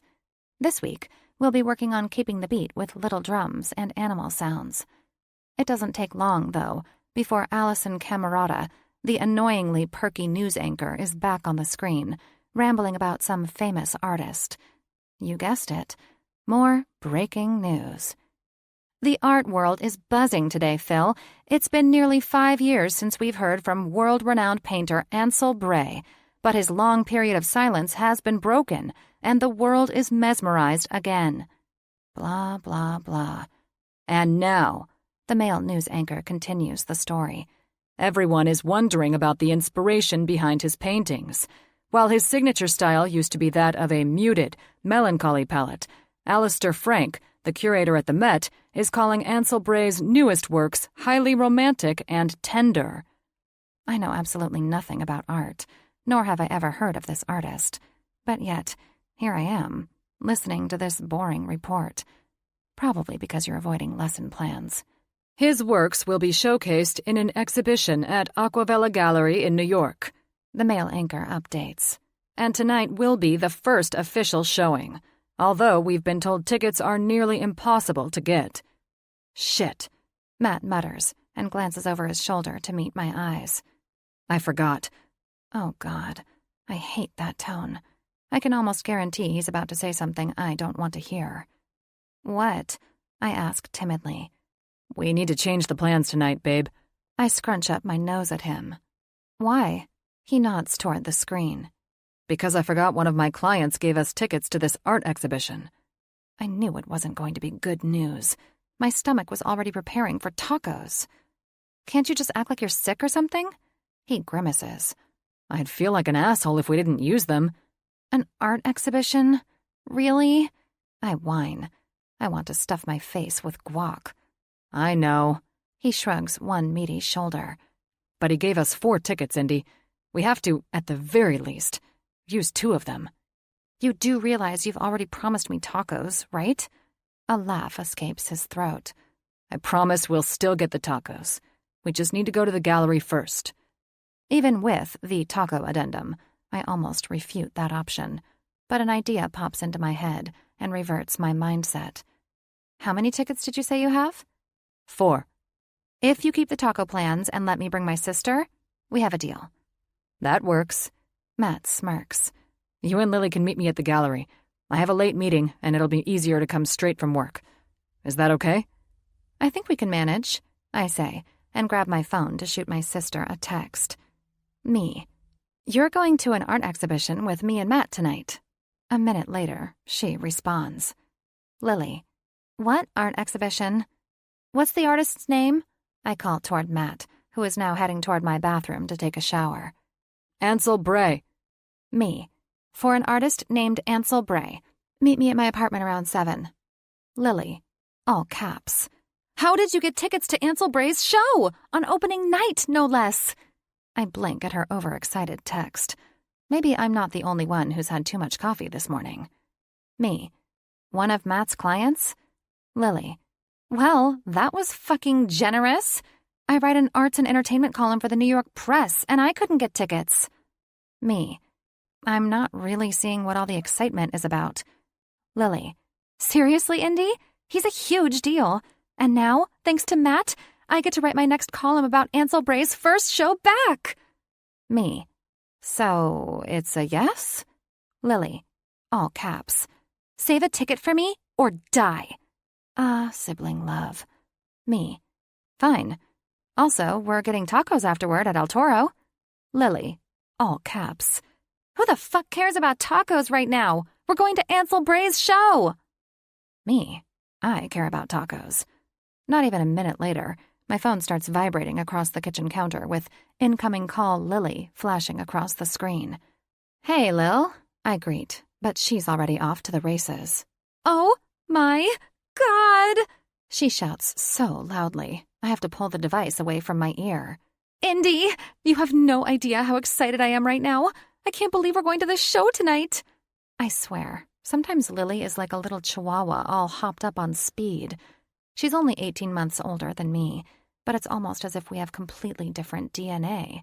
She's boisterous, super outgoing, insanely chatty, and I'm mellow, a little bit introverted, and prefer to keep my emotions close to the vest. Obviously, our parents didn't mix at all. They split chromosomal donation cleanly by alternating children. Lily is Holly Davis to a T, and I'm 100% Mac Davis's daughter. Well, I'm glad you're excited. Excited? She shouts. I'm over the fucking moon. I grimace. Her current mood is a bit too much for me this morning. Okay, well, I'll see you tonight. I attempt to end the call, but she doesn't let me off the hook that easy. Wait a minute. Are you okay? She asks. You sound off. It's nothing. I shrug and pick at a piece of invisible lint on my pants. I'm fine. There's no way I'm going to drudge up old demons right now. I've done pretty well this morning, and after this many years, you'd think I'd at least be moving in the direction of getting over it. Well then, liven up, Buttercup, she commands. We've got tickets to the hottest show in town, and there's no way I'm going to let you ruin it by moping before 8 a.m. I swallow against the pull of melancholy and take her advice. The day hasn't even started yet, and at least I'll get to spend the evening with my sister. You're right, she groans. Of course I am. And so humble. Who needs to be humble when they've got tickets to see Ansel Bray's long-anticipated collection? Not you. Fucking right. I roll my eyes and, despite myself, even manage a little laugh. I'll see you tonight. That's right, she says, and her voice jumps in octaves. You'll see me tonight at Ansel Bray's show. At 7 on the dot, my always-on-time sister shows up at my apartment, dressed in a sleek white pantsuit and tapping her watch impatiently at my lack of readiness. It takes me another 15 or so minutes to fix my long dark locks into somewhat manageable waves down my back and decide on my outfit of choice. A simple blush shift dress, heels, and a vintage cape with gold buttons. My sister bitches at my lack of timeliness for most of the Uber ride to the gallery, but once we pull up in front of the building, she drops the attitude and goes straight into journalist mode. I, on the other hand, take a weird nosedive into anxiety. I have no idea what has me so on edge. Maybe it's the crowd? The day? Because I'm already hungry for tacos? Who knows? But I breathe through it and show the tickets Matt had couriered from his office to my classroom this afternoon to the security guard at the entrance. We're barely 5 feet inside the front doors when Lily is stopped by a gray-haired gentleman holding a complimentary glass of wine. He animatedly asks her about a recent column she published about the Guggenheim, and my sister goes into her full smiley, outgoing, extrovert mode. As their conversation barrels into journalist mumbo-jumbo, my phone buzzes inside my purse with a text. Matt. Sorry I'm running late, babe. I'm still stuck in the meeting, but trying to leave as soon as I can. Internally, I groan. The only reason I'm here is because Matt said we had to make an appearance. And yet, here I am, without him. But when I glance back at my sister and find her totally in her element, chatting it up and smiling at her #1 fan, I realize the evening isn't entirely lost. At least someone is gaining something from this boring art exhibition. Me. It's okay. Just let me know when you're headed here. I hit send on my text to Matt, and when I see my sister is still balls deep in a conversation I know nothing about, I quietly shuffle away and walk around the gallery by myself. Ironically, it's so crowded and stuffy that it takes an insane amount of jockeying and work just to stand in front of one of Ansel Bray's infamous paintings. Good thing, as Matt once pointed out to me, I have extra pointy elbows. Starting at the front, I work my way toward the back of the gallery, standing in front of each painting and trying to figure out what all the hype is about. The first is of a window that frames the outside of the canvas, and the almost heavenly beyond that lies within it. I notice the attention to detail is intense, but none of the objects look like anything I've ever seen before. There are no roses or lilies in the garden. There are only vibrant flowers I'm almost positive couldn't exist in nature. The second is much less abstract, an image of a tattered woman lying at the base of a fountain. The water spills over her body and soaks the rags she has for clothes. The third is a complex swirl of color only, dying in the center and fading into what seems to be a pit of darkness. There's an ease in the strokes of each painting, but the colors are complex. It's like he's layered a mix to make the end result, instead of just using the color in the first place. I've never really understood this kind of art, though. It's pretty, I admit. Pretty enough to validate the fact that my sister nearly comes in her pants every time she hears the artist's name? I'm not convinced. With each step I take deeper into the space, the whispered conversations get louder. The artist's tragic absence from the art scene when a car accident turned him blind. His miraculous recovery. And, every once in a while, a poetic rave about the art. Brilliant. Fragile. A beautiful melange of softness and story. The crowd in the backspace is different, though, more intense, and I have to wait in line for a few minutes to see the painting. At last, the crowd in front of me clears and reveals the canvas framed in gold. And this time, the illustration before me reaches out and grabs me by the throat. 3 abrupt coughs come out unbidden, and I have to cover my mouth with my hand to prevent my saliva from spraying the expensive art. Long brown hair with ribbons of gold, blue eyes, and 2 dimples pressed into the center of her cheeks. She's nearly the spitting image of me. Dear God, I feel like I'm looking in the mirror. Jesus. I blink my eyes several times to refocus. Surely the lack of sleep and the 6 cups of coffee I drank today have affected my eyes. But the more I stare at the painting, a delicate visual of what looks like me from behind while I glance over my shoulder, bare skin all the way to the curve of my left hip, the harder it gets to breathe, and my heart all but hurtles out of my chest and onto the gallery floor. It's so fragile and tender, and so goddamn distantly familiar that my hands begin to shake against my legs. I can almost remember when I last looked this carefree. I've never met Ansel Bray, never even heard of him until today. So why does the girl in his painting look so much like me? Seeing this woman, seeing so much of my old self in her today, it's nearly too much to bear. A young guy wearing a fedora bumps my hip as he tries to shuffle through the crowd behind me, and I'm stunned out of my silence. I'm so sorry, he apologizes as I meet his eyes. My voice, my very being, feels trapped in the tight hold of my chest, but somehow, some way, I manage to push out the words. It's okay? It's too crowded, he says, but then pauses. His gaze shifts between me and the painting hanging in front of us. Wait. Excitement lights his eyes.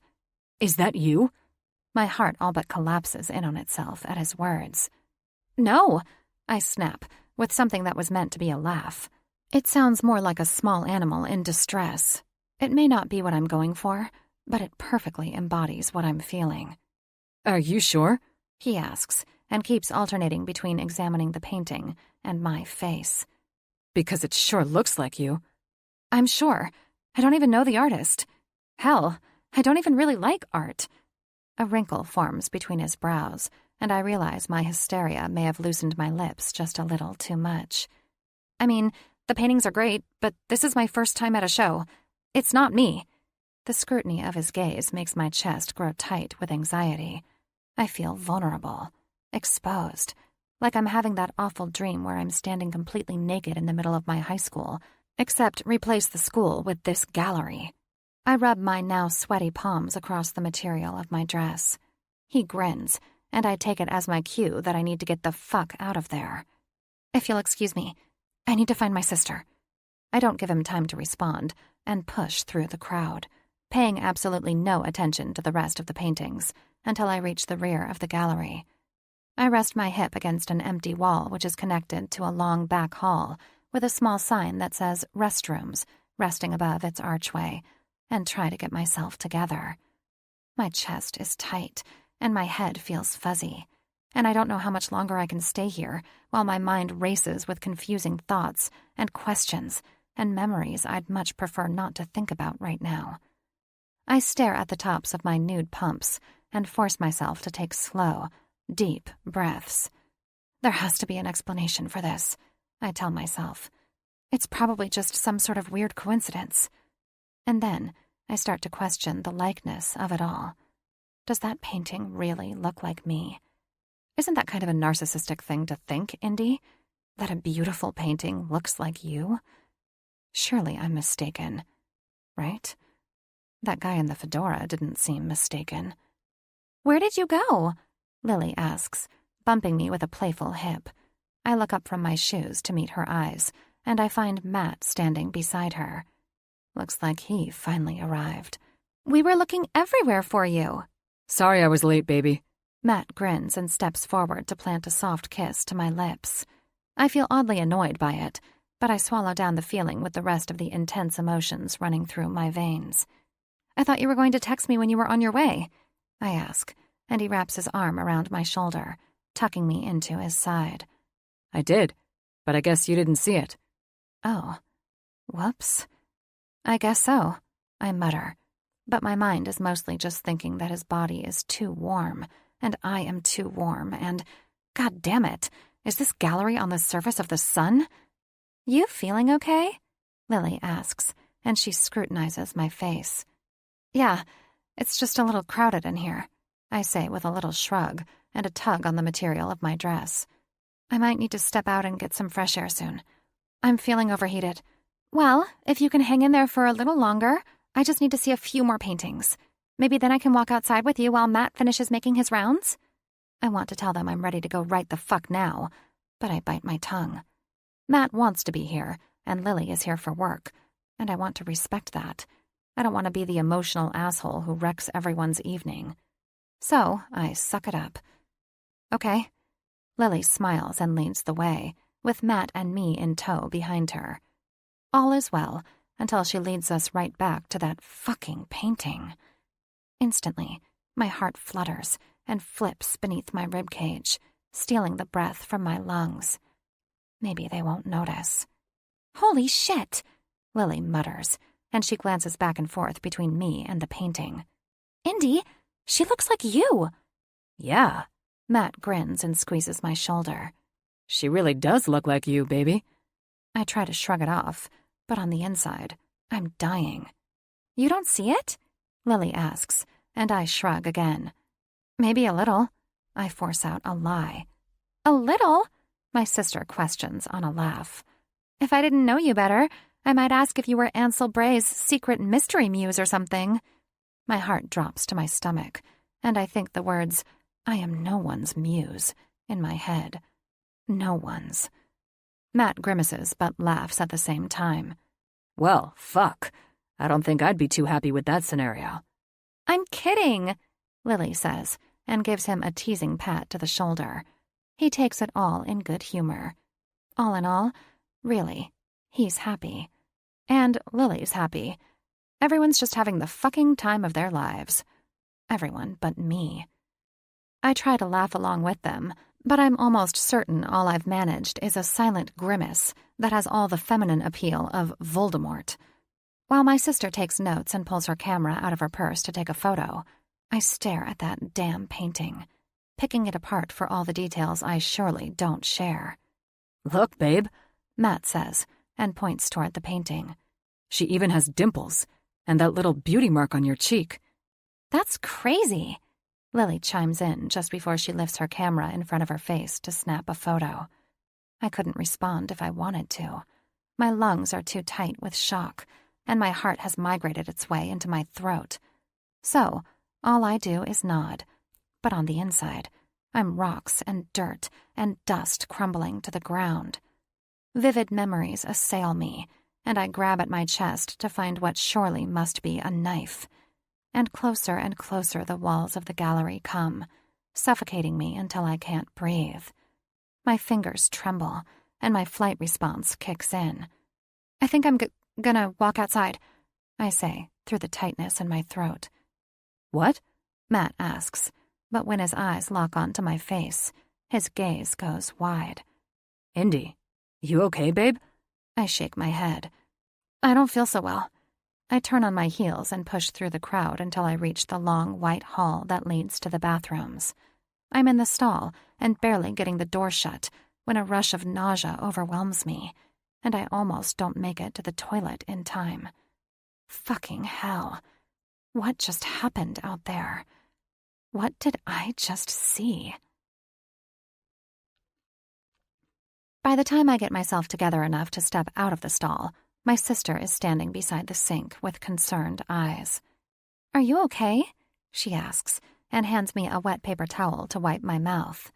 I nod and take in my pale and clammy reflection in the mirror as I move the towel across my forehead and lips. What happened? That fucking painting happened. I don't know. I shrug and throw the towel into the wastebasket beneath the sink. All of a sudden, I just felt nauseous. It's at least partially the truth. The rest, I can't even understand myself, much less try to explain it to someone else. Wait, her eyes go wide. You're not pregnant, are you? Don't be ridiculous. I roll my eyes and turn on the faucet. You have to have sex to get pregnant. You have a boyfriend, Indigo Davis, she retorts with a furrowed brow. And I know when she uses my full name, she means business. A boyfriend whom you've been with for over a year, by the way. I sure as fuck hope you're having sex. One of us should be. Well, he travels a lot, I retort, trying to cover over my embarrassing truth. And plus, I'm on the pill. To be honest, I can't even remember the last time Matt and I had sex. Has it really been that long since we've had sex? I try to count the days in my head, but when I reach 3 weeks, I stop altogether and choose to explore that shocking realization another time. Preferably one that doesn't involve me puking in a public restroom.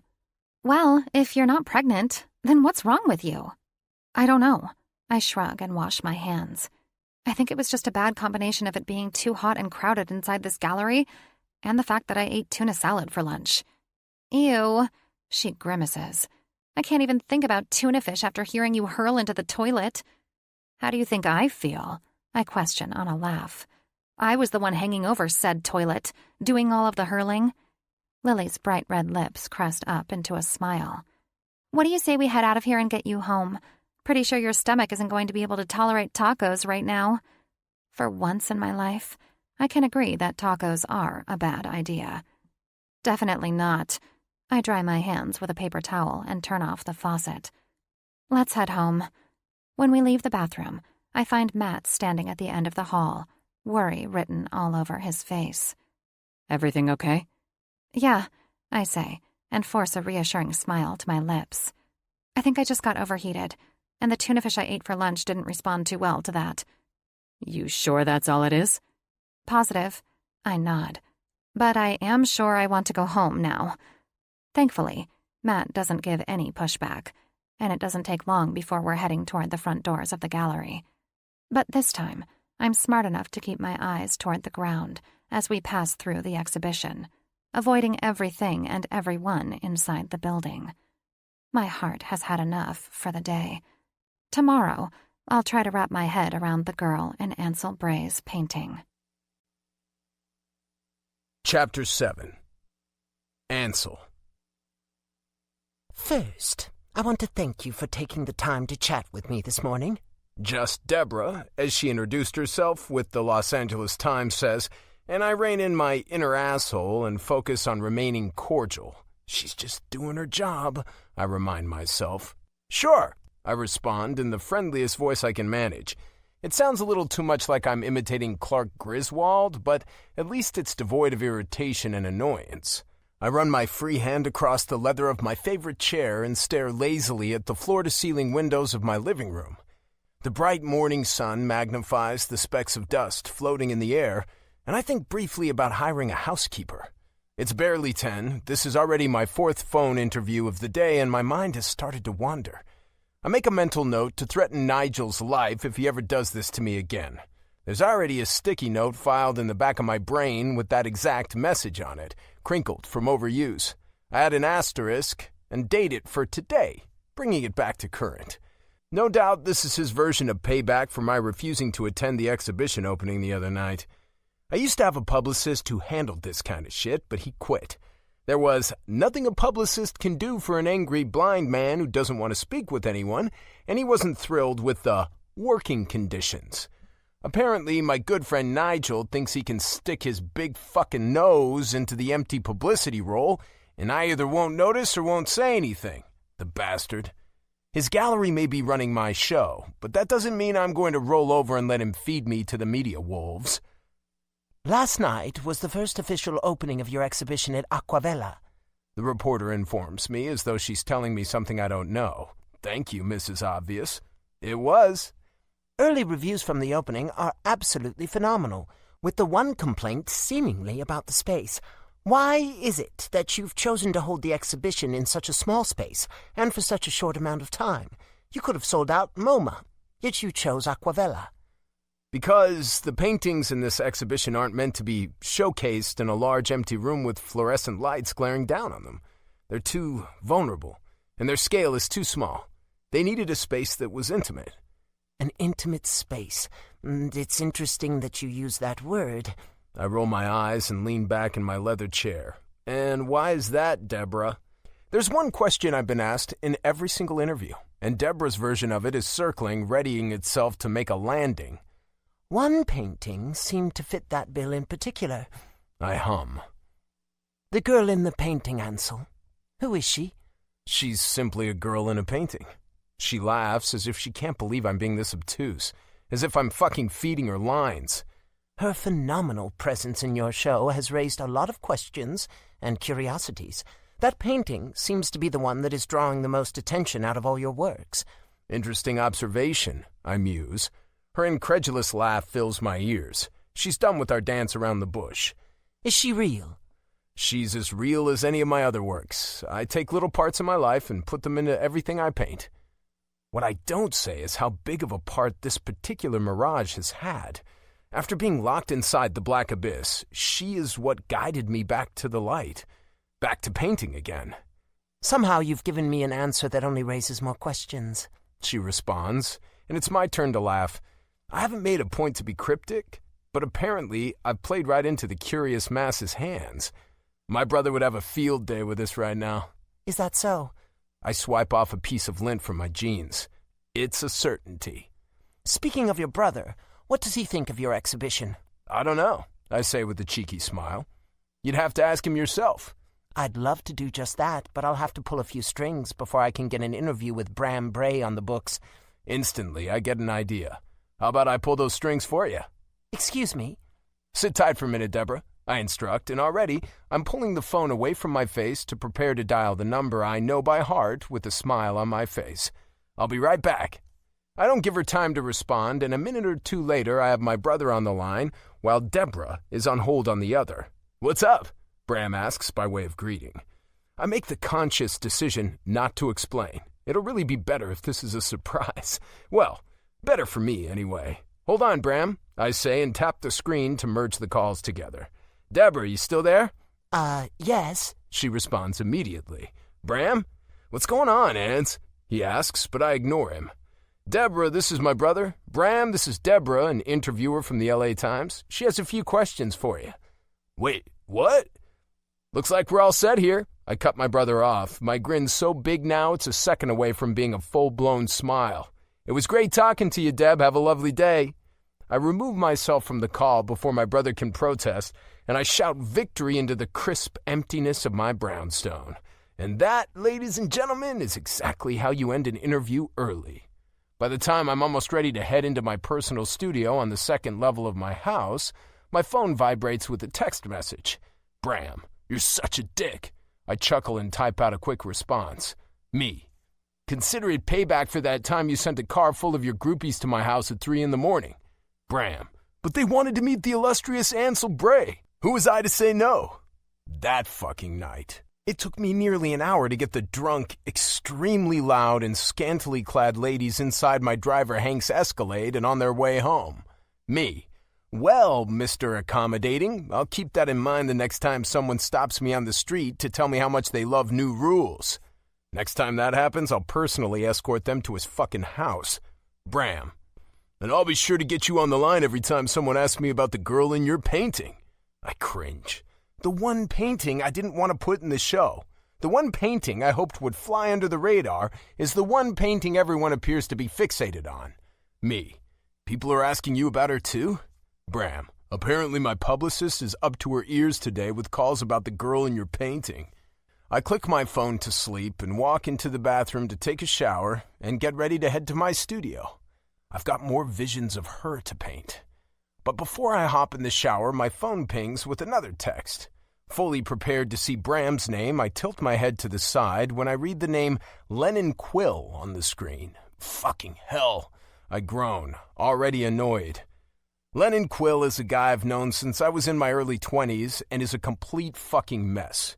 A cocaine-dabbling, fedora-wearing, self-proclaimed hipster who tries to chase other people's fame because he can't find an artistic voice of his own. The only reason his number is programmed into my phone is to ensure I avoid his toxicity, because that's exactly what he is. Toxic. Unfortunately, given the amount of time that's passed since I last heard from him, I'm too damn curious not to open his message. Lennon Quill. Great show, dude. Truly impressed with the new works. And it was clever to have her at the opening, but not admitting she's the inspiration. What is he talking about? I shake my head as I read the message again. When it still doesn't make sense, I have to assume it's being brought to me courtesy of a bender. It's an easy decision. Ignore, delete, and go on about my day. Chapter 8. Indy. 2 hours ago, I gave Matt a kiss goodbye and watched him hop into a black town car and head for the airport. He's on his way to another business trip that includes big European companies and the installation of some sort of high-tech computer program. Considering my knowledge of computers revolves around how to find Microsoft Word and my iTunes library, it's all a bit over my head. He will be gone for 21 days, and his itinerary will take him through several stops in Europe, France, Italy, Germany, and a few other countries I don't even remember. No doubt it's a long time to be away from my boyfriend, but I'm used to it. My phone vibrates across the coffee table, and I pause my mindless search for something to watch on television and check the screen. Sally. Again. This is the second call in the last 3 weeks. It's way more than her usual twice a year, but not enough to make me hit accept. I'm not ready, and something emergent would surely warrant more calls than this. I slide my phone back onto the table, and it vibrates again immediately. I'm almost scared to look, but something about being in my 30s means I'm not allowed to be a total baby anymore. This time, it's a text from Matt. Matt.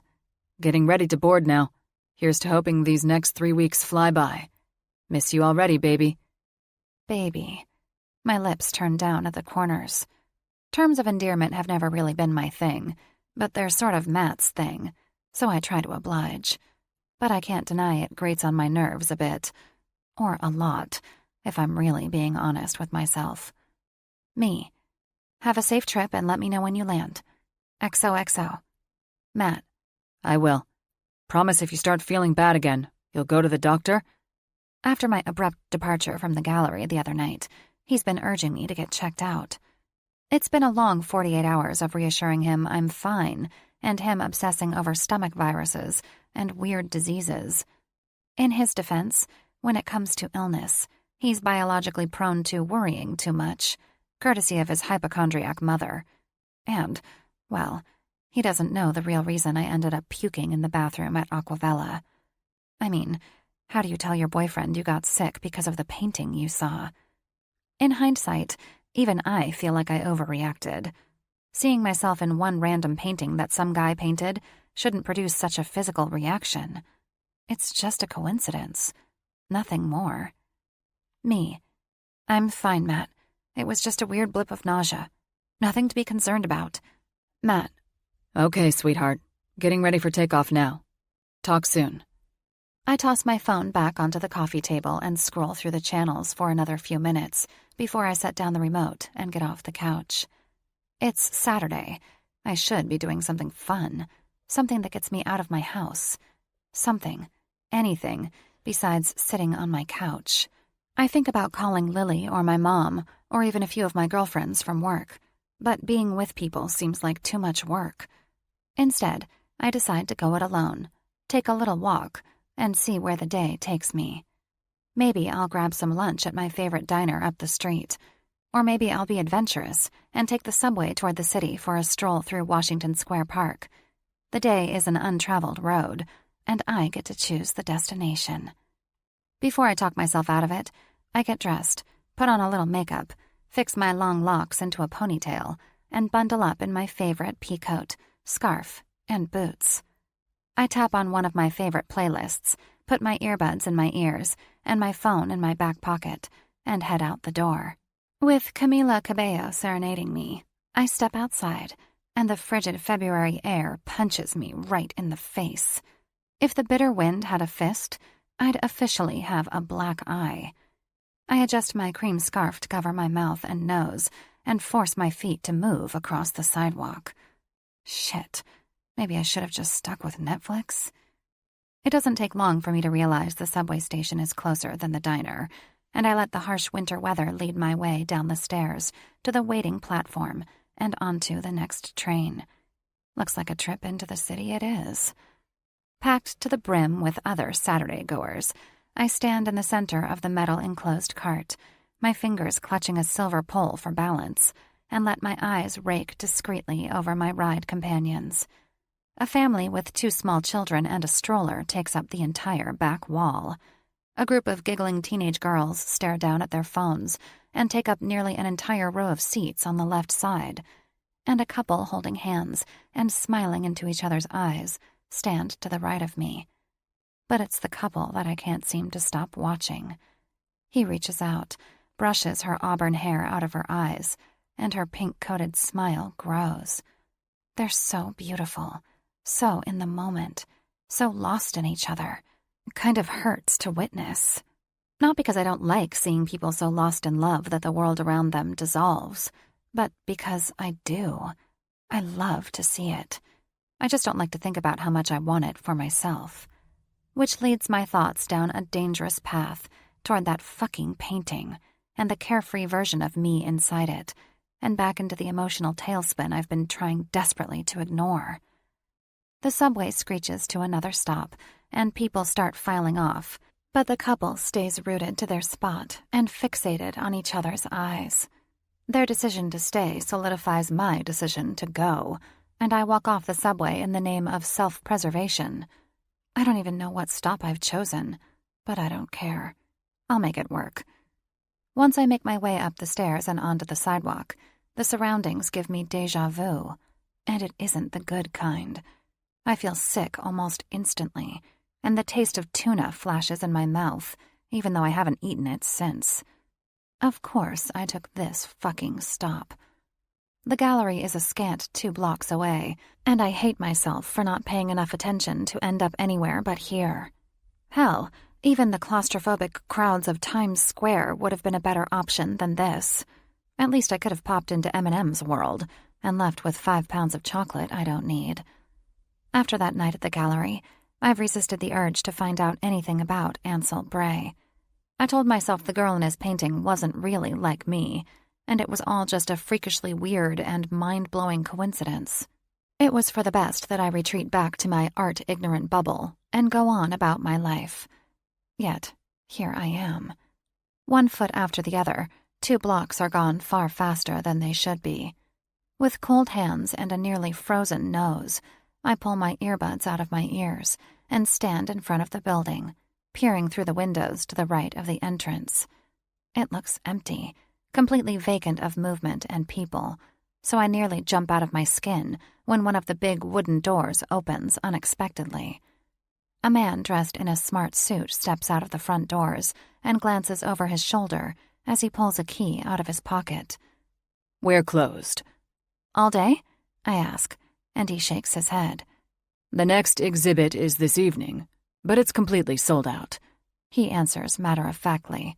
When I don't acknowledge his statement or take any steps to move away, he glances at me over his shoulder again. "Did you need something else?" "I've already seen his exhibit." "Okay." He pauses, and confusion creases his brow. "And you wanted to try to see it again?" What is it I'm trying to do here? See the painting again? Jesus, I don't even know. You want to see him. That last thought stirs something inside my belly, and the words are out of my mouth before I can stop them. I need to speak with him. With Ansel Bray. The guy chuckles. "You and everybody else, sweetheart." Sweetheart. Jesus. There's only one thing I dislike about terms of endearment more than hearing them from my boyfriend, and that's hearing them from complete fucking strangers. It's really important, I continue. I have no idea what I'm doing. I have no idea what I'll say. But I can no longer ignore the fact that something is pulling me here. The guy turns on his heels and scans my face. His brow furrows deeper as he takes in my eyes and my hair and my lips. And just before I attempt to toss out some ridiculous lie to try to persuade him, his gray eyes turn big and wide. "Well, looks like someone is a liar," he mutters to himself, slides his key back into the lock, and opens the door. "Come inside and give me a minute to get in touch with him." Chapter 9. Ansel. Ansel! Lucy yells from the front office and I groan. She's blatantly ignoring my request for no distractions, and I have a feeling it's in direct protest of having to come into work on a Saturday to finalize a contract with a museum in San Diego. Never mind it's her own ineptitude that's forced her here. The contract should have been finalized Thursday. It's my turn to play the ignore card, and I tap my brush against the side of my large easel 3 times, my eyes focused while my brain visualizes hues of pink and nude and cream. Ansel! You have a phone call? I set down my brush and run a hand through my hair. God damn it, Luce, I'm a little busy. But it's Nigel, she shouts back. I think it's important. Nigel. I've been ignoring his text messages since he scheduled a bunch of phone interviews that I didn't agree to. Boy, oh boy, the mental post-it note about ways to kill him sure is looking worn. He better hope he's calling me for a specific, vitally important reason. I wipe my palms against my jeans and head toward the main office located at the front of my studio. Lucy sits behind the desk, her lips pursed into an "I told you so" expression, and I roll my eyes as I grab the phone. What? She chimes in before I answer the call. No apology? I can't not grin at that. You've got some balls, you know that? She flutters her eyelashes dramatically. So I'm free to go home now? Did you send the contracts? God, you're like a tyrant. Ugh. She groans and my grin turns into a full-on smile. While most days, like today, my assistant is a sarcastic, stubborn pain in my ass, I know for a fact that she is the only person in the world who would tolerate working for me for all these years. I was a real bastard during those tragic months when I didn't have my eyes and the vines of despair and bitterness had taken root within my heart, and I'm not all that much better now. I'll have to acknowledge her commitment at some point. Maybe some extra time off and maybe some bonus money to finance one of her many cosmetic procedures. I grabbed the phone and put it to my ear. Hey, Nigel. Yeah, I know you're in the studio this afternoon, but, He pauses, and I don't miss the way amusement curls around his voice. The model from your painting? The one that you specifically said doesn't exist? Well, she's here. Model? I furrow my brow. What model? The girl in your painting, he says, and I can actually hear the smile in his voice. She's here, in my gallery, right now. I let out an annoyed sigh. Stop fucking around and tell me why you really called. I'm not fucking around, he retorts. I'm literally standing here in my office looking at her through the glass. Now he's starting to piss me off. I'm going to give you about 10 more seconds, then I'm hanging up. Honestly, Ans, I feel a little betrayed that you lied to me about your muse, he says through a soft chuckle.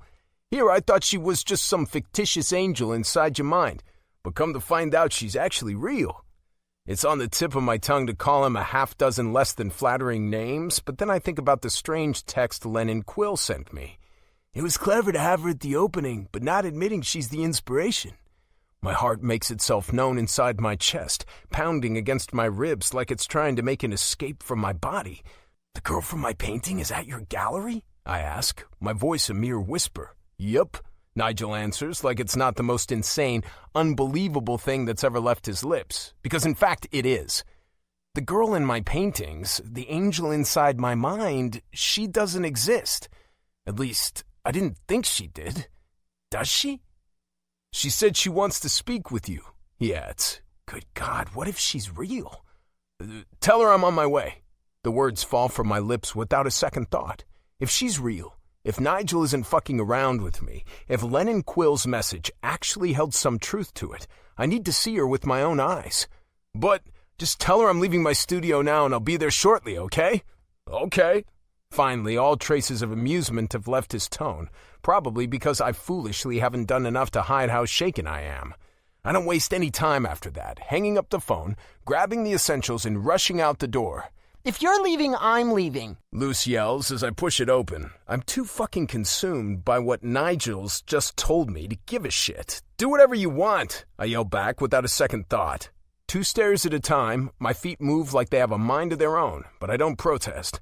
They're headed to the right place, to Aquavella. 30 minutes later, and my hands are close to shaking by the time I reach the front doors of the gallery. Get it together, you fool, I tell myself. Rationally, I know the odds of this woman being the woman from my paintings, the constant presence inside my mind, are impossible. I know this, yet my gut churns with this irrational elation, this undeniable surge of relief and excitement and palpable joy. Usually, I'm the least excitable man I know, but today, right fucking now, I'm damn near high off the possibility of finding her, of meeting her, of seeing her in the flesh. My mind has traced the lines of her face, her lips, her eyes, her hair, her soft skin 1,000,000 times. I've seen her smile in her sadness and her melancholy. I've seen what her eyes look like when passion flashes within them. I've never met her, but I already feel like I know her. It's insane, I know, but somehow, she's become a part of me. I inhale a deep, steadying breath and grab the large, distressed wood handle of the gallery door. The wind whips through my leather jacket as I step inside, and when the door closes behind me with a quiet click, 2 sets of eyes turn to look at me. One set of eyes are of a man who's been a friend for most of my life.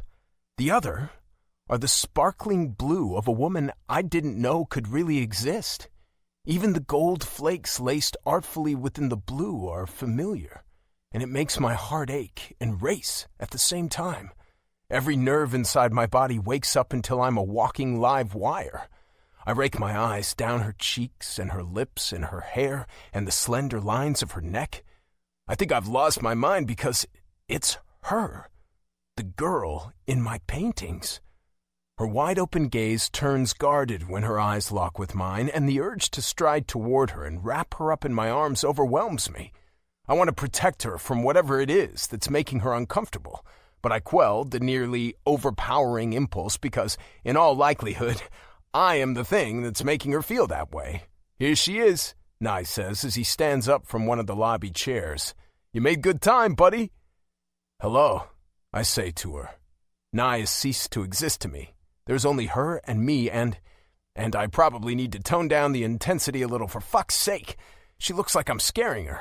Forcing the stiffness out of my jaw and the crazy out of my eyes, I put my hands in my pockets to seem less threatening, and try again. Hello. Hi. Her voice is so soft, so smooth, so melodic to my ears it could be its own fucking instrument. God, my heart is racing so fast, so fucking fast. I have got to calm down before I make her run. Hell, if I were her, and some strange man told me I was his muse, even though we'd never met before, I'd probably run too. I'll be in the back if you need anything, Nye says, but I hardly notice when he quietly extracts himself from the room. I step toward her and hold out my hand. I'm Ansel Bray. Tentatively, she accepts it with her own. It feels tiny and delicate, and like the easiest comfort I've ever experienced in my life. This is crazy. Fuck, I feel crazy. I'm Indigo Davis, she responds. Indigo, I mouth, and just a hint of a grin curls the corner of her mouth. My dad is a fan of the blues. He thought my name was a cheeky take on an ironic tribute. She shrugs. But everyone calls me Indy. Nice to meet you, Indy. Her name rolls off my tongue like it was always meant to be there. She releases my hand, and I don't miss the way her shaky fingers scratch at the fabric of her pants in quick, awkward strokes. Silence stretches between us, and it takes everything inside of me not to let it grow while I feast my eyes on her face, on her eyes, on her lips, on her porcelain skin. How can this be? How is she here? How is she real? I blink my eyes and clear my throat. So, you wanted to see me? She nods, but when her lips start to move, no words come out. She has to know. She has to know she looks like the girl in my painting. I take it upon myself to break the ice. So, I'm not sure if you've noticed, but I've been painting someone who looks exactly like you. She nods again. I have no fucking clue why. It's a soft statement, despite the vulgarity, and it's apparently just what she needs to hear. Her eyes light up with relief, and a nervous giggle escapes her lips. God, I'm so happy you said that. I have no clue why either. I grin at the small victory. I'm sorry if you were busy, she continues and pauses for a brief moment as she glances around the gallery before meeting my eyes again. But I saw the painting, and I just wanted to meet you. I wasn't busy, and I'm glad you came. Really? I nod. Of course. The fact that she's even questioning my desire for her presence is mind-blowing, but I keep those details to myself. I can tell she's nervous and scared and guarded, like a beautiful little hummingbird locked inside a cage, and that's the opposite of how I want her to feel. I was here the other night, she admits. For the exhibition. With my sister? That explains the coke addict's text. Did you enjoy it? I did, she says, and then giggles awkwardly as she fidgets her fingers together. And I also didn't. My lips crest up into a grin when she puts a hand over her mouth in surprise. Oh, God, that sounded bad, she grumbles, dropping her head fully into her hand before looking up to meet my eyes again. I mean, I don't know much about art at all, really, but your paintings seem pretty great. It was just a little weird for me, you know? I knew what you meant, I say, and my smile grows. For some reason, I love that she doesn't seem to know much about me. I can imagine it's a little weird having a man you've never met before paint a portrait of you. Yeah, it's definitely not the norm, you know? I know. I didn't think the imaginary muse inside my mind was real, yet here you are, looking so much like her. Pretty much identical, if I'm being truthful about it. It's a bit crazy. Yeah, she whispers. Crazy is probably a good word for it. I chuckle and I watch the way her eyes open wider, her guard slowly crumbling. Maybe we've passed each other in the street or seen each other on the subway, she shrugs. Or who knows, maybe I have a doppelganger out there somewhere. I furrow my brow. A doppelganger? Yeah, she says with an uncertain little nod. Someone who looks just like me? People post about their celebrity doppelganger all the time on social media. I don't have any social media profiles. Really? She seems shocked, and the wide-eyed look that goes with it makes me want to laugh. Nope, I respond. I'm not much for social interaction. Me either, She agrees, which surprises me given how shocked she was about my lack of an Instagram account. An imaginary muse. She repeats my earlier words like she's testing them out on her tongue. To my soul, I know this isn't some random coincidence. This beautiful woman standing in front of me, Indy Davis, is her, the girl I've been picturing inside my mind over the past year. She is the girl in my paintings. I know it in the way she moves her mouth, and the way she smiles, and the way her eyes reflect the light of day. I know it's her. It's the whole not knowing why part that has me reeling, though my mind and my heart are fanatical in their pursuit to figure it out. I've never been the type of man who believes in fate, but I know to my core that there is a reason for Indy, a meaning, a purpose. Her gaze is locked with mine, so tight, so strong and powerful, and I sense the way she's searching my eyes for something, for answers to unknown questions, for reasons and truth, for something she's hoping I know. Her blue eyes turn hazy, and all at once she blinks and averts her gaze. Well, I'm sorry for bothering you today, She whispers. but I just had to meet you. You didn't bother me, Indy, I reassure her. And then I do the only thing I can think of to reassure myself that this isn't the last I'll see of her. I was thinking about grabbing a late lunch. Would you like to join me? She opens her mouth and closes it, trying to make words come out, but instead, another quiet moment spreads between us, and I let it. The caged little bird can't sing right now. She's too uncertain, too overwhelmed. All of the things neither of us has said are written all over her face in shaky script. I really appreciate the offer, but I have somewhere I need to be. It was nice meeting you, She mutters, shrugging on her coat and heading for the door without delay. I follow her as calmly as I can manage until she turns back to look at me over her shoulder. Goodbye, Ansel, She says softly, and I have the insane urge to chase after her even after the door is closed. Instead, I let her go. But I know this won't be the last time I see her. Indy Davis? It can't be. Chapter 10. Indy. Family feud? Lily questions in outrage between bites of lasagna. We'd be horrible. We're more Wheel of Fortune people than anything else. I nearly choke on my garlic bread. Wheel of Fortune? The whole lot of us would get slaughtered. We'd be lucky to walk away without owing Pat Sajak money. This, right here, is family dinner at the Davises. A night with too much wine, the soft sounds of my dad's favorite jazz bands playing in the background, and my mom's delicious food, and arguments over ridiculous shit, like which game show my family could win. The real answer? None of them. But I keep my thoughts to myself. While I normally enjoy the company of my family, tonight feels like more of a task than anything else, and the last thing I want to do is incite a riot because I don't think we're smart enough to spin the big wheel with Vanna White. Don't be dramatic, Lil, my father says, and a piece of cheese from his last bite of lasagna dangles from his beard.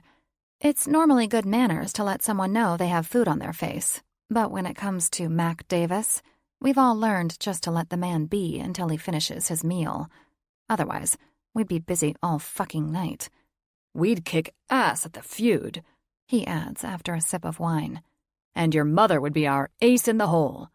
Aw, thanks, Mac. My mother smiles, and the slight waves of the laugh lines around her lips appear. But I'll be honest, if I'm going on any game show, it has to be Jeopardy. Instantly, my sister bursts into laughter. It's completely warranted. Our mother's knowledge of history goes as far as 1990, and her literature expertise ends with Rachel Ray cookbooks and The Notebook. Jeopardy? Aunt Bethany, my mom's sister, questions with hilarity in her eyes. Have you lost your mind? You'd have better luck coming up with an invention for Shark Tank. I'll have you know, I'm really good at Jeopardy, Bethy. Mom is unconvinced and offended. Tell her, Mac. She's good. Another bite of lasagna. Another piece of cheese added to the beard. Really good. It's safe to say everyone at this table has had too much wine. Besides me. The conversation switches to who Alex Trebek would like the best, and I can hardly focus on the chatter. I push a bite of my mom's lasagna into my mouth and force myself to chew. My appetite is non-existent, which is rare considering lasagna night usually concludes with me feeling like an overinflated balloon. But I can't stop thinking about yesterday, about the gallery, about him. I met the man behind the painting. Yesterday morning, I barely knew who Ansel Bray was, and now I can hardly think about anything else. I hate it. One glance in his direction, and you know he's incredibly handsome. Like a modern-day James Dean. He filled the role perfectly when he walked into the gallery yesterday, an exquisitely worn black leather jacket covering his strong torso, with jeans and boots finishing off the look. His brown hair was perfectly messy, and he had the fullest lips I've ever seen on a man. But it's his eyes that are the most prominent in my mind. Honey brown with sparkles of gold. They suit him incredibly well, and I instantly felt comfortable looking into them. Seeing him, talking to him, it was equal parts thrilling and terrifying. I wanted to crawl inside his brain and try to understand why. Why does the girl in his painting look so much like me? But I could barely find the words to introduce myself, much less ask him all of the questions racing through my mind, and I don't think he would have had the answers if I'd managed. He seemed just as shocked to see me in the flesh as I was to see myself inside his painting. By the time I left the gallery, I was overwhelmed. It was too much. He was too much. But now that I've had some distance, I regret declining his offer to go to lunch with a stupid fucking excuse. Too much or not, I want some more time with him. Earth to Indy! My sister's voice pulls me from my daydream, and I look up from my plate to meet her eyes. You okay over there? Yeah, I say, clearing figurative cobwebs from my throat. Of course. You sure, sweetie? My mom asks, and I sigh. Great. Now they're all going to get involved. I'm just a little tired tonight, that's all. I excuse and then toss in a little white lie to sweeten the deal. I was up late last night working on lesson plans. I've heard that the best lies are founded in truth, and this one fits the bill, because I was up late last night. I just wasn't thinking about anything even remotely related to work. I was trying not to Google. The impulse last night to search anything and everything about Ansel Bray was so intense, I could hardly stand it. But I just couldn't let myself fall down that rabbit hole. What if I found something that terrified me, drew me to him? Hell, I'm not entirely sure those questions aren't the same thing. I silently groan at the mental battle and pop a piece of garlic bread into my mouth. It's savory and warm, and just the right size to keep word vomit from spilling out. Where's Miller? Aunt Bethany asks, and my mom tilts her head to the side in confusion. Miller? Indigo's boyfriend? My aunt clarifies, and my mom rolls her eyes. Pretty sure you mean Matt, Lily corrects with a wry grin. The mere mention of Matt's name makes my stomach drop with guilt. I haven't thought about him at all today. Truthfully, I've barely thought about him since he left yesterday morning. At least you remembered to check in this morning and make sure you had a safe flight. I try to reassure myself, but it only magnifies my guilt. Oh yeah, world's best girlfriend right here. His name is Matt? Aunt Bethany looks at me, and I nod. Well, shit. Maybe if you brought him around more, I'd remember his name. I do bring him around, I counter, but my sister flashes me a look that says I'm full of shit. Well, I try to bring him around, but he travels a lot for work. Aunt Bethany purses her lips. It'd be nice if at least one of you girls managed to find a husband. I'd love a great niece or nephew, you know, while I'm still alive. Lily snorts. You're 60, Aunt Bethy. Pretty sure you've got a few more good years in you. Our aunt shrugs and takes a hearty drink of her wine. Her third glass of wine, mind you. I guess we should at least be thankful this one, she nods toward me, has a boyfriend. You, on the other hand, I'm starting to wonder if you're a lost cause. Uh-oh, the storm is a-brewin'. Wine, Aunt Bethy, and Lily mix like oil and water. A lost cause? Lily questions, her voice rising in irritation. That's a little harsh, don't you think? I'm only 31, for fuck's sake. Lil, my mother screeches. Language. But they ignore her completely. My aunt clucks her tongue. 31 is only 4 years away from 35, and you know what they say about 35. My aunt tisks, and Hurricane Lily is now headed for landfall. If it's something about my eggs going bad, then I don't want to hear it. Well, it's true, Aunt Bethany continues. Fertility plummets by the time you reach your mid-30s. Hell, by that time, menopause might even be kicking in. And you're more likely to be killed by a terrorist than to get married. I saw it in Sleepless in Seattle. Lily slams her fork onto the table. Well, God forbid I don't get married or have kids. You know, like you, Aunt Bethy. And Sleepless in Seattle is a damn movie, not a representation of fact. I cringe. Oh boy. If there is one thing Aunt Bethany is good for, it's pissing off my sister with her old-fashioned mindset on things like marriage and kids, which is insanely hypocritical considering she's a 60-year-old spinster who has never been married and has exactly 0 children. Instantly, my mom tries to put out the flames. How about we, change the subject? I'm impressed by her diplomatic nature's ability to overpower her love for Tom Hanks. My sister and aunt engage in some sort of stare-off. And my dad? Well, he just keeps eating. Dinner is Mac's favorite meal of the day. It'd take something like a meteor crashing into Earth to distract him from his food. Lily? Mom continues to fight for peace. What kind of article should your dad and I look forward to next? The stare-off continues for another moment or two, but eventually, my sister pulls her eyes away from our aunt. I'm working on a piece about Ansel Bray. Ansel Bray? My mom asks. His name sounds familiar. Why do I know him? My stomach dives into my shoes at the sound of his name. Shit. Maybe we should go back to bad eggs and menopause. Ansel Bray, you say? My dad finally decides to join the conversation, cheese beard and all. Isn't that the artist who's blind? Oh, yeah, my mom chimes in, equal parts cheery and relieved that she's managed to remember how she knows him and change the subject all at once. He's not blind anymore.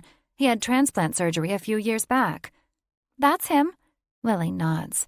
The other night, I went to his art exhibition with Indy and Matt. Matt? Aunt Bethany scrunches up her nose. Who's Matt?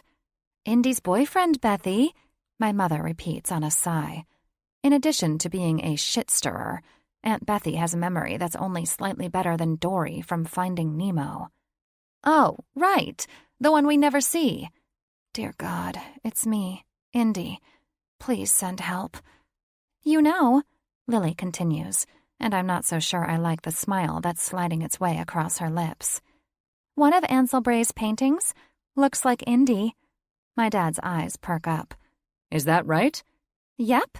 Lily turns her stupid smile to me, and I kind of want to stab her with my fork. The girl in his painting looks almost identical to her. No. I nearly choke on my own tongue and lie through my teeth at the same time. Don't be ridiculous, Lil. Oh, come on, she retorts. You know it looks like you. Hell, even Matt thought it looked like you. Maybe a little. I continue the lie, because what else am I going to do? Tell the outrageous truth? The girl in the painting looks so much like me that the sheer shock of it made me vomit. And, oh, by the way, I went ahead and tracked down Ansel Bray. We talked. He's beautiful and nice, and he's been on my mind ever since. No, thank you. I'll keep that crazy shit to myself. I'm hoping to get an interview with him, Lily adds, and my jaw goes slack. What? I question. Why? Why wouldn't I? She answers like I'm crazy. He's the hottest topic in the arts right now. Although, I have to admit, he's not the easiest man to get in touch with. His assistant is pretty much the worst. Dear God, it's me again. Can you do me a teensy-tiny favor and make sure this interview never happens? If there's anything I've learned in the past 2 minutes of this dinner, it's that I never should have invited my sister to that opening. Also, My family is crazy, and my dad's beard can hold a surprising amount of mozzarella cheese. When my mom starts asking Lily more questions about Ansel Bray, I excuse myself from the table and take my barely eaten plate of food into the kitchen. It's all too weird, and I already feel guilty about not telling my sister, my best friend in the whole wide world, about my little day trip to see Ansel yesterday. But how can I explain something to her that I don't even understand myself? Once my plate is scraped clean and in the dishwasher, I quietly sneak into my dad's office. He calls it that, but it's really just a television room with a lot of books and a desktop computer he hardly uses. I run my finger along the edges of his books and savor the one room in the house that's devoid of conversations that stress me out. But it doesn't take long before I'm not alone. So, tell me, Indigo, how is teaching going? My dad asks and sits down in his favorite leather chair. Still happy at that private school? I can't complain. I shrug. I love the kids. You still giving private music lessons, too? Uh-huh. You have a lot of students taking them? I nod. More than I have time for, if I'm being honest. That's good, he says, and taps his fingers along the armrests. It's nice to hear not all the kids in this country are killing their brains with video games and YouTube videos. I grin at that. The world always needs more music, Indy. It's what keeps us going. It's what inspires us. It's what connects us all. Mac Davis, while retired now, was a music professor at NYU. He also played saxophone in a jazz band for most of my life and is an expert on the piano. The only time music isn't playing in this house is when he's sleeping. Miles Davis, Billie Holiday, Bach, Frank Sinatra, and Led Zeppelin. I heard them all for the first time because of him. His tastes are about as eclectic as they can get, and there is no doubt his love for all things music was passed on to me. Ever since I was a little girl, music has had a pivotal presence in my life. My first true love. You know, I sure do miss seeing you play, my dad says softly, and my heart clenches tight in my chest. I don't respond, but he's too lost in whatever memories flit about inside his mind to see my visible discomfort. I don't think I'll ever forget the night you graduated from Juilliard and the New York Orchestra found out you were something special. His words are wistful and sad at the same time. Tears threaten to prick my eyes, but I discreetly pinch the skin of my thigh with my thumb and forefinger to distract myself from the emotional pain even the idea of playing publicly brings me. I hope one day I'll get to see you play again, Indigo, my dad adds, before he eventually drops the subject altogether and turns on the nightly news on the television. I wish I could tell him he will, but I can't. The tragic truth? I don't know if I'll ever be that girl again. Chapter 11. Ansel. I've only managed to get half my body into the front office of my studio when Lucy holds out her hand and wiggles her fingers, demanding, "Give me your phone." She's obviously been waiting on my arrival for a while, but she's going to be waiting even longer for me to follow orders. She barks at me. Like, however long it takes for hell to freeze over. No. Seriously. She purses her silicone-filled lips. "Give me your phone." Seriously, no, I emphasize.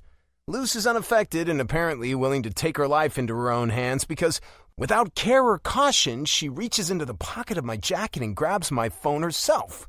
What the fuck? Jesus Christ, you're fired. My anger is an inconvenience to her and she shows it through a scowl. "Someone named Lily Davis has been demon-dialing the studio, and I'm literally done trying to avoid her and her obnoxious calls. You need to speak with her because I'm positive she's going to drive me insane until you do." Who is this woman?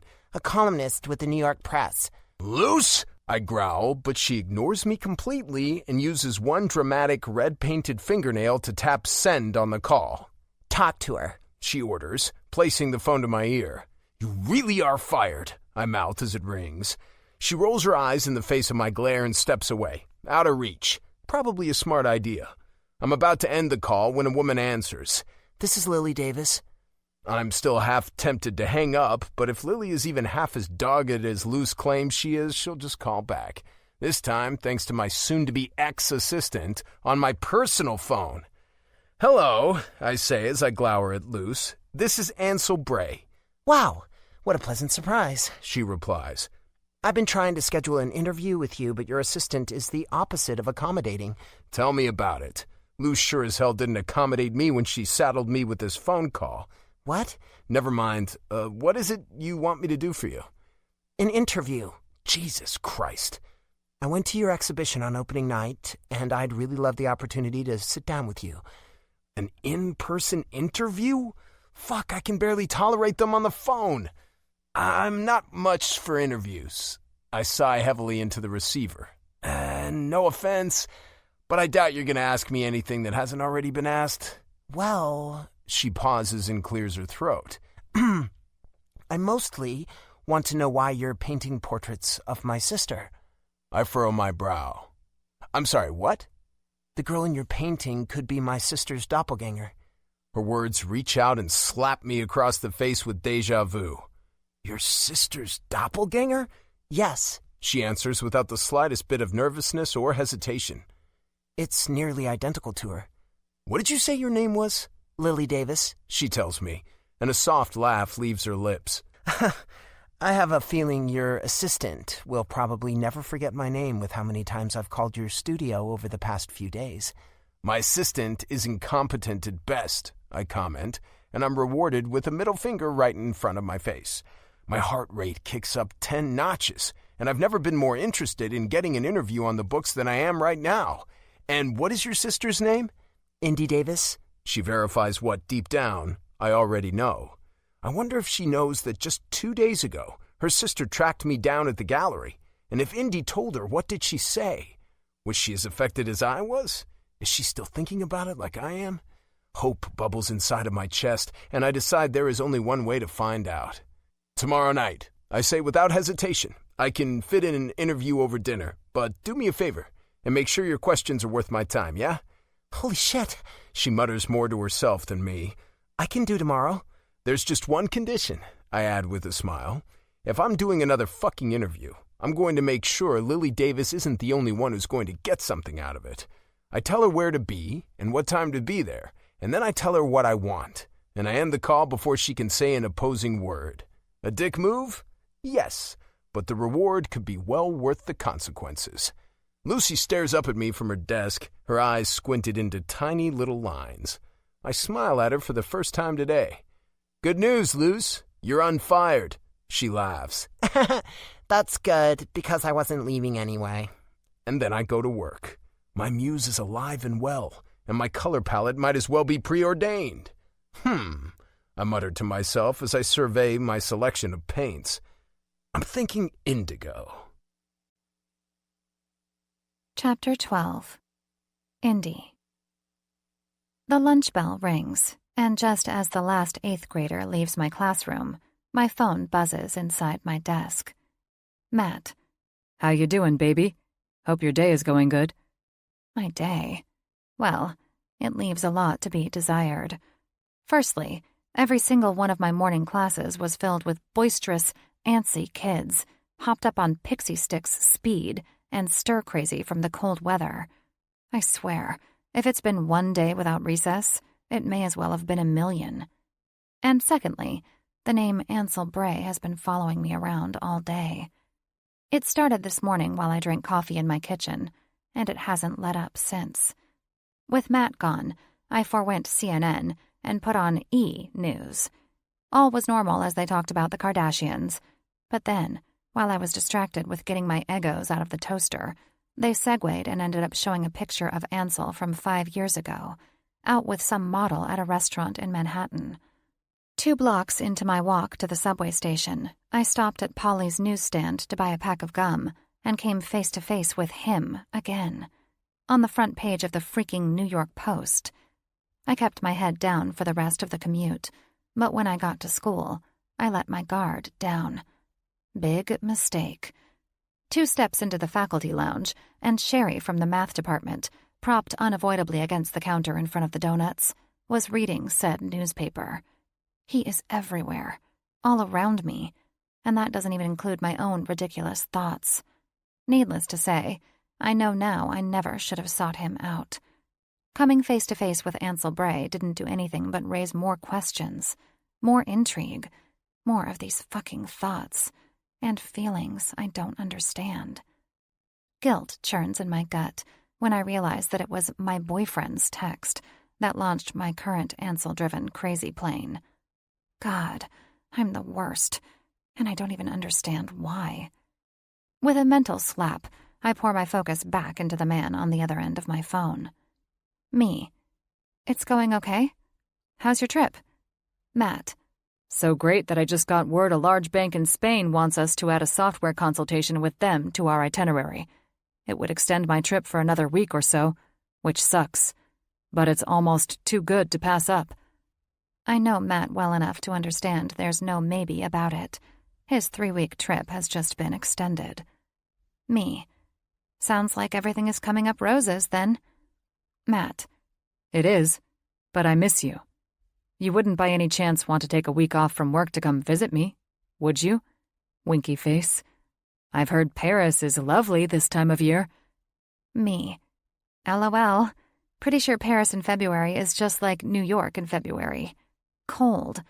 And you know I can't take time off last minute in the middle of the school year. Matt. I know, but I figured it wouldn't hurt to ask. Well, I'm going to head out and grab some dinner with Tom and Conrad.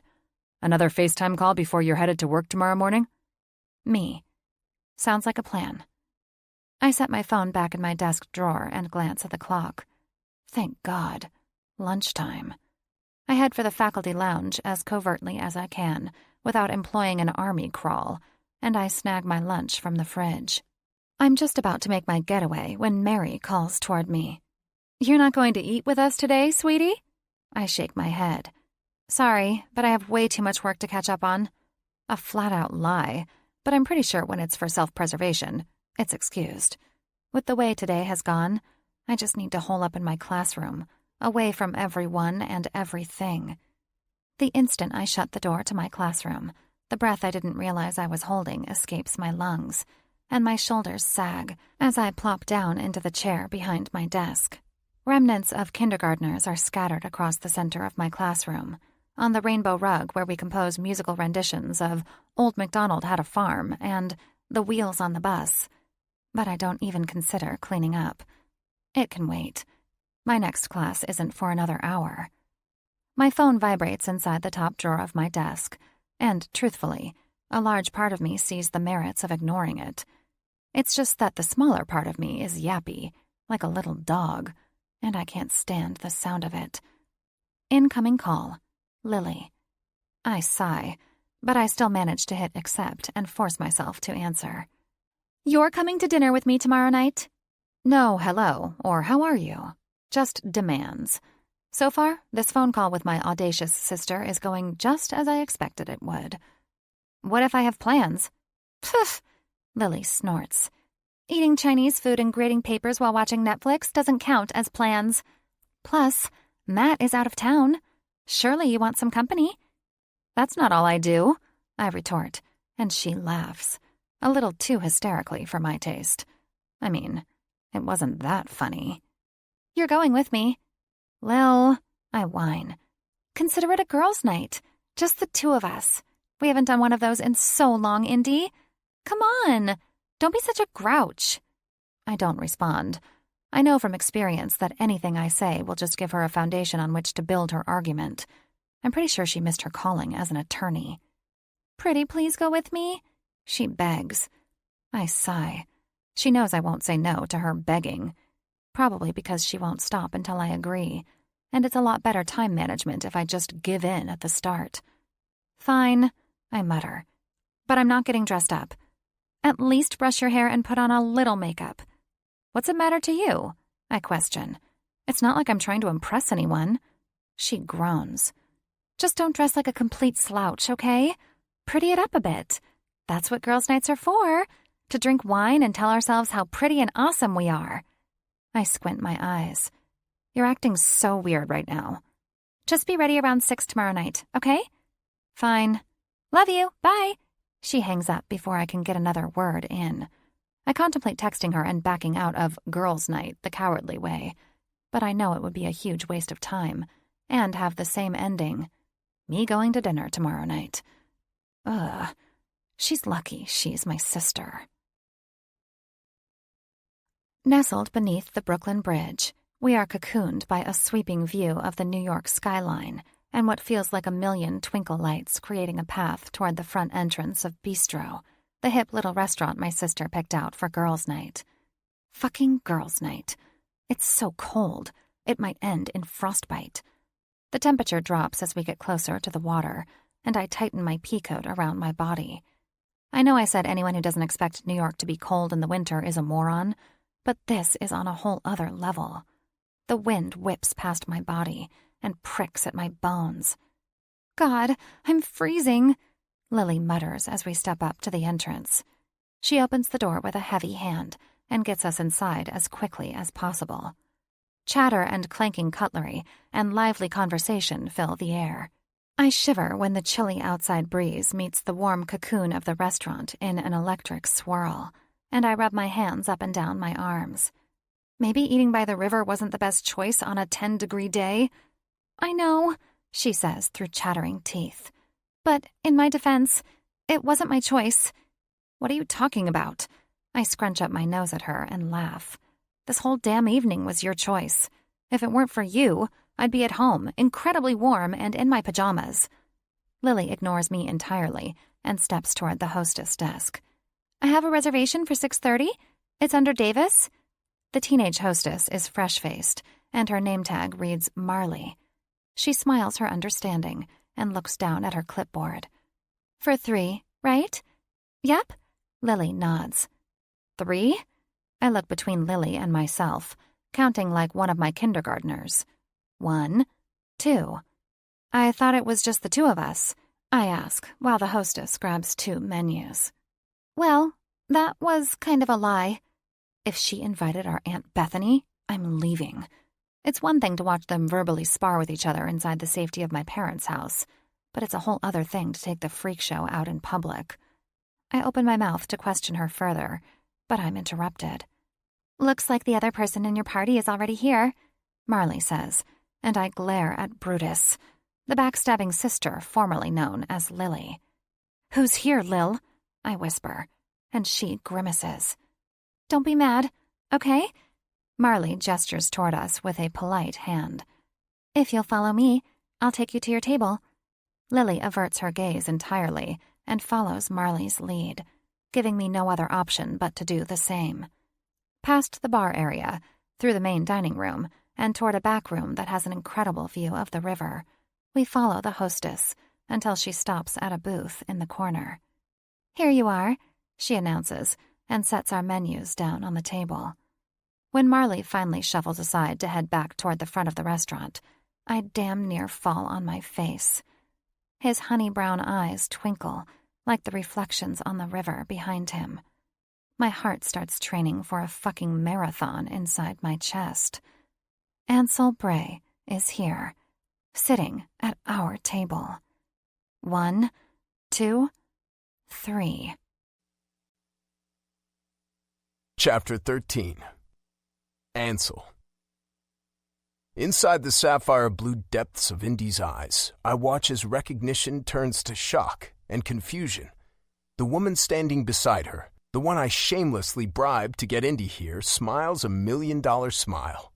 I stand up to greet them, and since Lily seems more amenable, I extend my hand toward her with a friendly curl of my lips. I take it you're Lily Davis. I am. It's a pleasure to finally meet you, she says, and shakes my hand with a firm grip before turning toward her sister. Indy, I'd like you to meet Ansel Bray. This is the artist whose exhibition we saw at Aquavella. Indy worries her bottom lip with the nip of her teeth for a moment, and then 2, and when the silence between us pushes past normal and veers right into awkward, Lily offers a discreet nudge into her sister's arm. Instantly, Indy blinks and clears her throat. It's, nice to meet you, she responds, acting like I'm a complete stranger, and shakes my outstretched hand. So that's how it's gonna be. Obviously, she didn't tell her sister about meeting me, and her sister didn't clue her in on the details of this dinner. I, Ansel Bray, am the center of their Venn diagram of deceit, and I'm not going to be the one to expose any of it. It's nice to meet you too, I say instead. Please, sit down. The girls settle into the seats across from mine, and after quickly studying the menu, Lily doesn't hesitate to dive right into the meat of her interview. So, tell me, are you painting my sister on purpose, or is it a coincidence? Lily! Indy snaps, her back stiffening and the muscles of her shoulders locking tight with tension. What are you doing? Lily rolls her eyes. Interviewing him. That's why he's here. I nearly laugh at Lily's boldness, but Indy's discomfort is far too palpable. So instead, I offer a kind smile and rub my fingers across the 5-day-old scruff on my chin. Well, while I can definitely see the resemblance, I don't know the reason for it. It's not a complete lie. I may have an overwhelming certainty that it's Indy, and not just someone who looks like her, but I don't know the reason. See, Indigo? Lily nudges her sister. Even the artist thinks you look like her. Indy tries to glare and fake a smile at the same time. It's quite possibly one of the cutest things I've ever seen. Lily, finally noticing just how uncomfortable Indy is, sighs heavily and puts her elbows on the table to lean toward me. Okay, I have a bit of a confession to make. She pauses and pouts slightly. I may have told my sister a little white lie to get her here. Yeah, that's pretty apparent. I turn my gaze to Indy. And where did you think you were going tonight? To dinner, she says, and one corner of her mouth turns down. But I was told this was a girls' night. The way her annoyance reddens her cheeks makes me laugh. Didn't expect a cock in the hen house? The flush in her cheeks deepens. No. And what she really didn't expect was me. An unspoken statement, but true all the same. You wouldn't have come along, Lily argues. And you being here was a condition of getting the interview. Ah, shit. Looks like the cat's out of the bag. Is that how it went? Instantly, Indy locks her gaze with mine. Did you blackmail my sister? Off the record? I ask, and Lily nods, a smile curling the corners of her lips. I'd really call this more extortion than blackmail. Lily laughs, and Indy's blue eyes brighten, as if she's amused by my candid admission. She keeps looking at me like that, and I might just adopt a life of crime. Our server stops by the table with the wine I ordered before their arrival, pours everyone a glass, and writes down our dinner orders, and I use that time to steal glances in my real-life muse's direction, while Lily dives back into her list of questions. Who are my inspirations? What influences my color palette? Have I always been artistic? There are a lot of the same questions I've been asked 1,000 times, but I'm surprised to find myself enjoying it. Lily is likable and endearingly pushy, and Indy's lack of understanding of everything her sister is talking about is fun. No doubt it'd be different if she were the slightest bit self-conscious, but thanks to our smiles and the wine, Indy has embraced it completely. In fact, since the initial awkwardness, there's been an impressive amount of eye contact.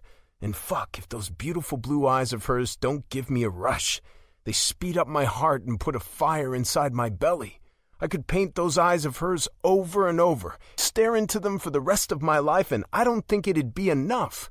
I've never had a woman affect me like this, but fuck, I'm affected. Not gonna lie, Lily pulls me from my overpowering thoughts. I'm a little surprised you're this amenable. You have a reputation for being... A dick? I offer, and a burst of hilarity leaves her lips. Indy actually snorts. You said it, not me. You're not much for social interaction, Indy says, repeating my words from the first time we met at Aquavella. A thrill runs down my spine. Exactly. A mischievous smile kisses her lips, and she nudges her sister. Lily loves attention. I bet she would love being a celebrity. No doubt about that. Her sister damn near cackles. If I could change my name to Kylie and join the Kardashian clan, I'd do it in a heartbeat. Pretty sure Kylie would be a PR nightmare. Indy snorts again, and good God, why is this woman the most adorable creature I've ever encountered? The Davis sisters are both classically beautiful, but there's a reason Indy is my muse. The way she moves, the way she fidgets her fingers when she's nervous or uncertain, the way she worries her teeth against her bottom lip when she's trying to find the right words. And when she smiles, really fucking smiles, it steals my goddamn breath. I feel as if I've known her all my life. Yet I've been in her presence all of 2 times. Do you mind if I ask you a question? Indy requests, and I've never been more excited for a fucking question in my life. Of course. Occasionally, you use models for your paintings, right? I nod. Yeah, sometimes. Have you ever been on the other side of things? I furrow my brow as I try to understand her question. Are you asking if I've ever been the subject? She nods, and for a brief moment, I admire the way her long lashes sweep across her pretty face.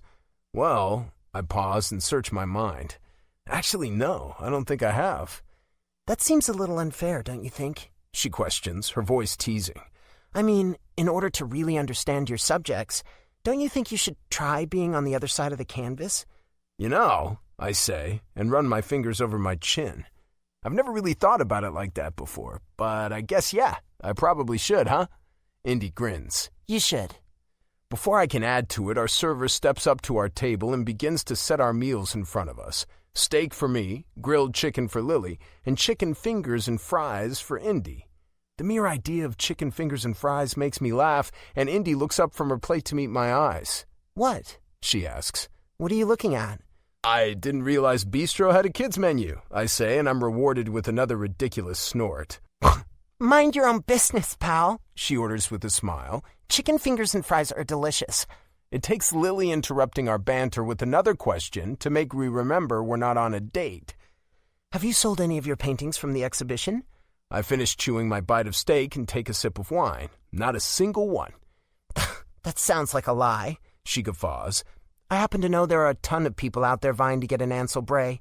Yeah, but you asked me if I'd sold one of my paintings, not if there was interest in them. Lily raises a pointed eyebrow. Those two things are normally directly linked. Are you not planning on selling any of them? I don't know. I shrug and meet Indy's curious eyes. I'm not sure if I can part with any of them. Most of the people trying to buy them want them for status, not for the art. And in some form or another, the paintings are all inspired by Indy. They deserve to be cherished by someone who sees their real value. When you're in your studio, do you have a specific routine when it comes to painting? Lily asks, and lamentably I take my eyes off of her sister to look her in the eye. A certain routine? Like fucking jumping jacks? What in the hell is she talking about? She nods. Like a certain time of day you always paint? Or do you just paint when inspiration strikes? What's a normal day like for Ansel Bray? Let's see. I hum.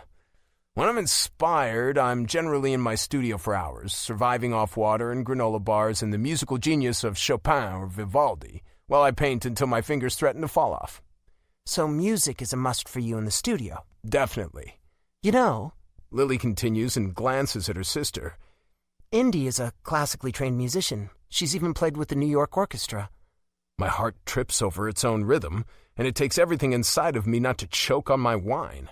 A specific painting pops into my head, and I force myself to push it away and act like I haven't just been punched in the gut with the undeniable realization that I know Indy Davis far more than I even realized. Holy shit! Indy's shoulders are rigid with tension and discomfort again. I don't play professionally anymore, she comments faux casually. There's a pain rooted there, deep in the bowels of her response, but I don't pry. Clearly, the last thing she wants is to go into it. What do you do now, Indy? I'm a music teacher. Really? Where? Great Elm School. It's a private school in the Bronx. I grin at the thought of her with children. Do you like it? I hate my commute, but yes, most days I do like it. She shrugs and smiles at the same time. Although, there's some days I wonder why I didn't try harder to become a YouTube influencer instead. What the hell is a YouTube influencer? I raise my eyebrows and she laughs. It's a thing, trust me. You'd think it's the kindergartners that give me the most trouble, but honestly, it's the smart-ass 8th graders, especially the boys. I laugh. Hormones and puberty, a deadly combination. Indy opens her mouth to respond, but the sounds of a phone ringing pull her attention toward her purse. When she takes it out of the front pocket, her mouth forms a tiny little O of surprise. Shit, she mutters, and her sister glances at the screen. You should get that, Lily says. I'm sure Ansel will understand that you need to answer Matt's call. Matt? Who the fuck is Matt? Indy glances at the screen, and then at me, and eventually she gets up from the booth. Her eyes are apologetic, but I offer an understanding smile as she excuses herself from our table. Once Indy is out of sight, Lily gives me all the details I wish I could unhear. Her boyfriend is on a work trip in Europe for the next few weeks, and the time change isn't the easiest to manage. I nod, but on the inside I'm dying. I'm officially jealous of a man I've never met. Chapter 14. Indy. I glance up at the clock above the door to my classroom and see it's already 2:15. Only 10 more minutes to go until I send my last class back to Mrs. Thomas's homeroom and finish up my day. For a Friday, this day is dragging on like a migraine. The morning started off a bit rough when I had to discipline Austin, one of my second graders, for singing "Mary Had a Little Fart" instead of "Mary Had a Little Lamb." When I sat him down for a nice little chat and asked him what prompted him to come up with his own creative arrangement instead of following the one provided, he told me that snitches get stitches. Is it just me, or are second graders seeming older these days? It took pretty much everything inside of me not to laugh. Unfortunately, Austin set the tone for the day, and I've had to spend the last 6 or so hours trying to wrangle what might as well have been a hardened, gang sign-repping herd of feral cats. Needless to say, these kids are ready for the weekend, and I am too. While the first graders from Mrs. Thomas's class put their instruments back in the bins, I grab my mug from my desk and take a sip. "What are you drinking, Miss Davis?" Olivia asks, and I look up to find her back in her assigned seat. "Coffee." "Ew, gross," she exclaims, and her face pinches in disgust. "Coffee gives my mom bad breath." "You should drink beer instead, Miss Davis," Kyle chimes in as he settles into his seat. "My dad does all the time. He says it takes the edge off." Kyle's dad is the father of 3 rowdy boys who are all under the age of 10. Surely the man deserves to have something in his life that takes the edge off. I swallow my urge to laugh and smile. "Thanks for the tip, Kyle." "No problem." Conversations like these are probably my favorite thing about the little kids. They're so innocent and sweet, and yet they never hesitate to tell you exactly what's on their young minds. They also never miss an opportunity to throw their parents or siblings under the proverbial bus. The warning bell chimes through the intercom, and my students stand up excitedly from their seats.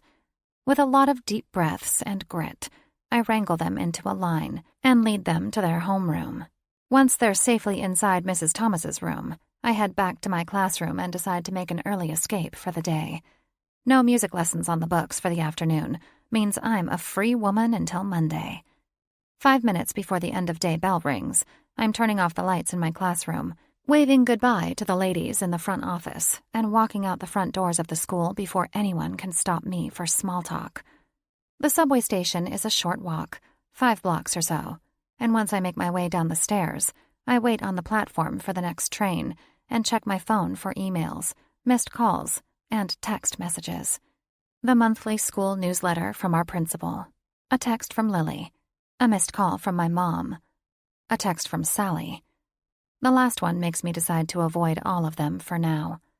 I open my purse, dump my phone inside, and then look up and directly into the familiar golden brown eyes of Ansel Bray. My heart kicks up in speed, and I blink a few times to comprehend if what I'm seeing is real or a hallucination. I know I've been thinking about him a lot. Okay, nonstop.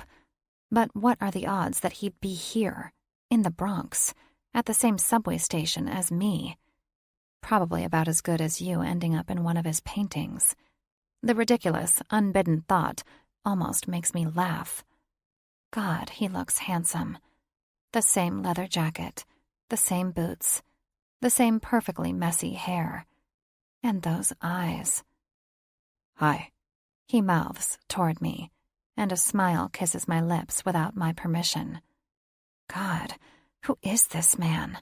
I silently wonder to myself. Who is he and where did he come from? After I got home from Bistro 2 nights ago, I finally gave in and internet stalked him.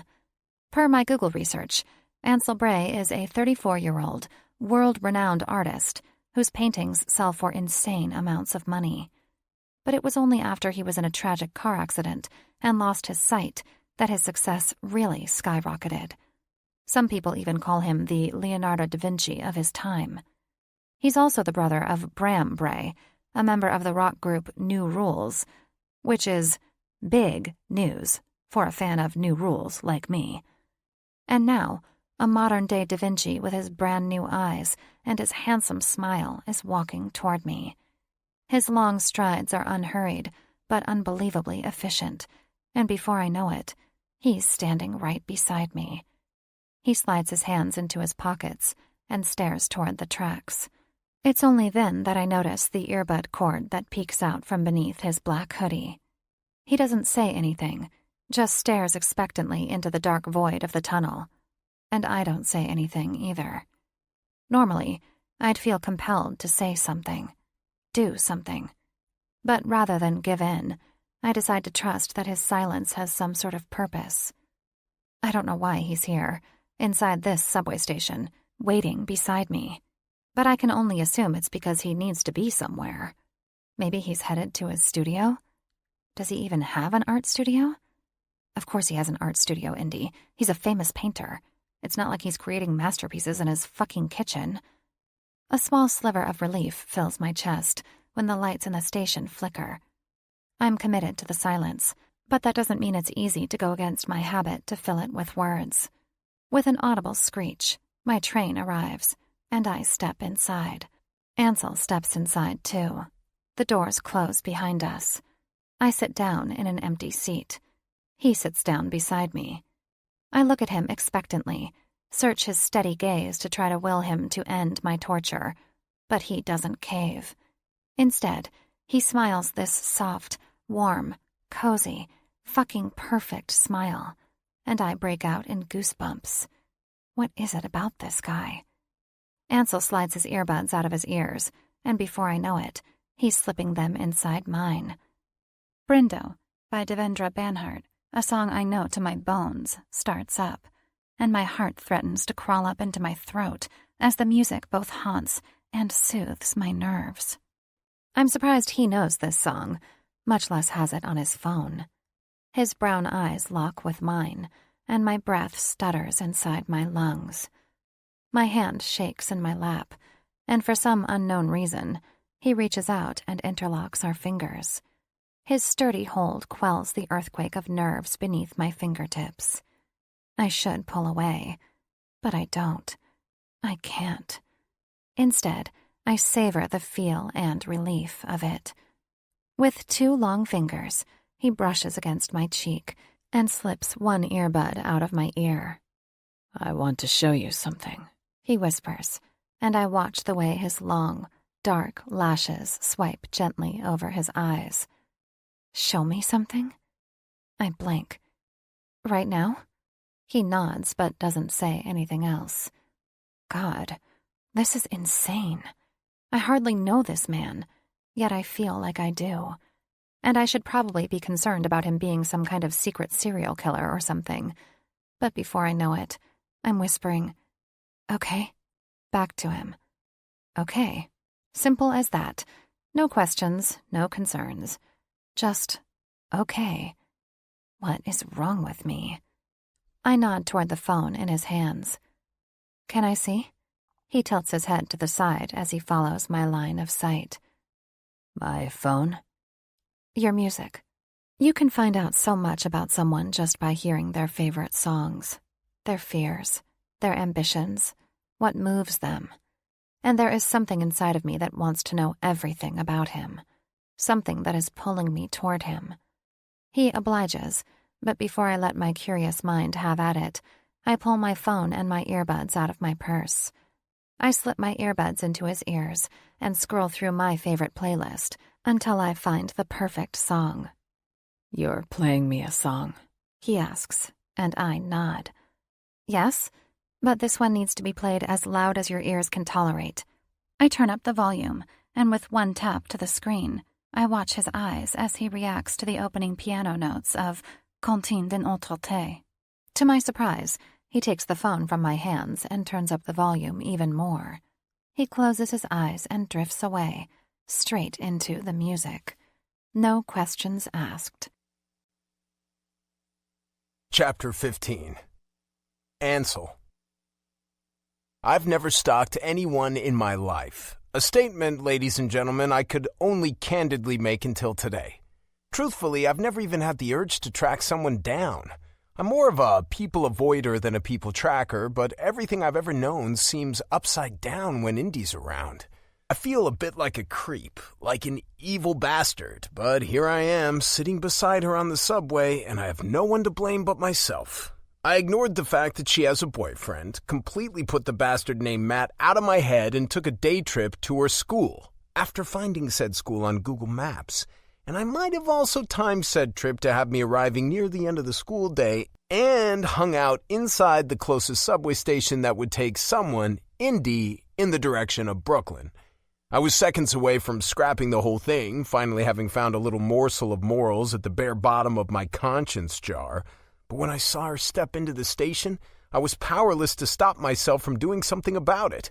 Seeing her, talking to her again, being fucking near her, all things I now feel like I need.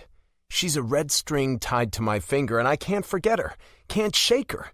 It doesn't matter what I'm doing, what I'm focused on, she's always in the back of my mind. Her name is always on the tip of my tongue. It's crazy. I'm probably fucking crazy, but here I am, and I can't stop looking at her. Her petite hand grips my phone, and I watch with rapt attention as she scrolls through my library. Her teeth sneak out to scrape across her bottom lip as she pauses mid-scroll to tap on a song called I See You. I nearly laugh at the irony of it. These days, she's all I fucking see. Hell, I haven't stopped seeing her since the day I opened my new eyes. Her tongue sneaks out and licks across her pretty little lips, and I watch the tiniest hints of a smile crest her mouth up at the corners. I wonder if she even knows just how beautiful she is.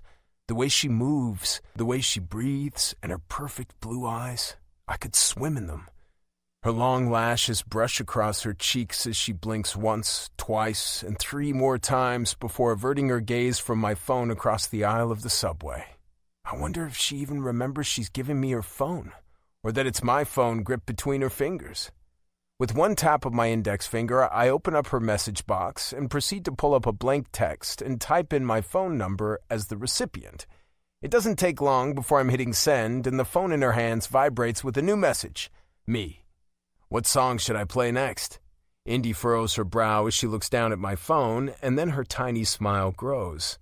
Her fingers tap across the screen until the phone in my hand buzzes. I glance down to see a message from her. What are you in the mood for?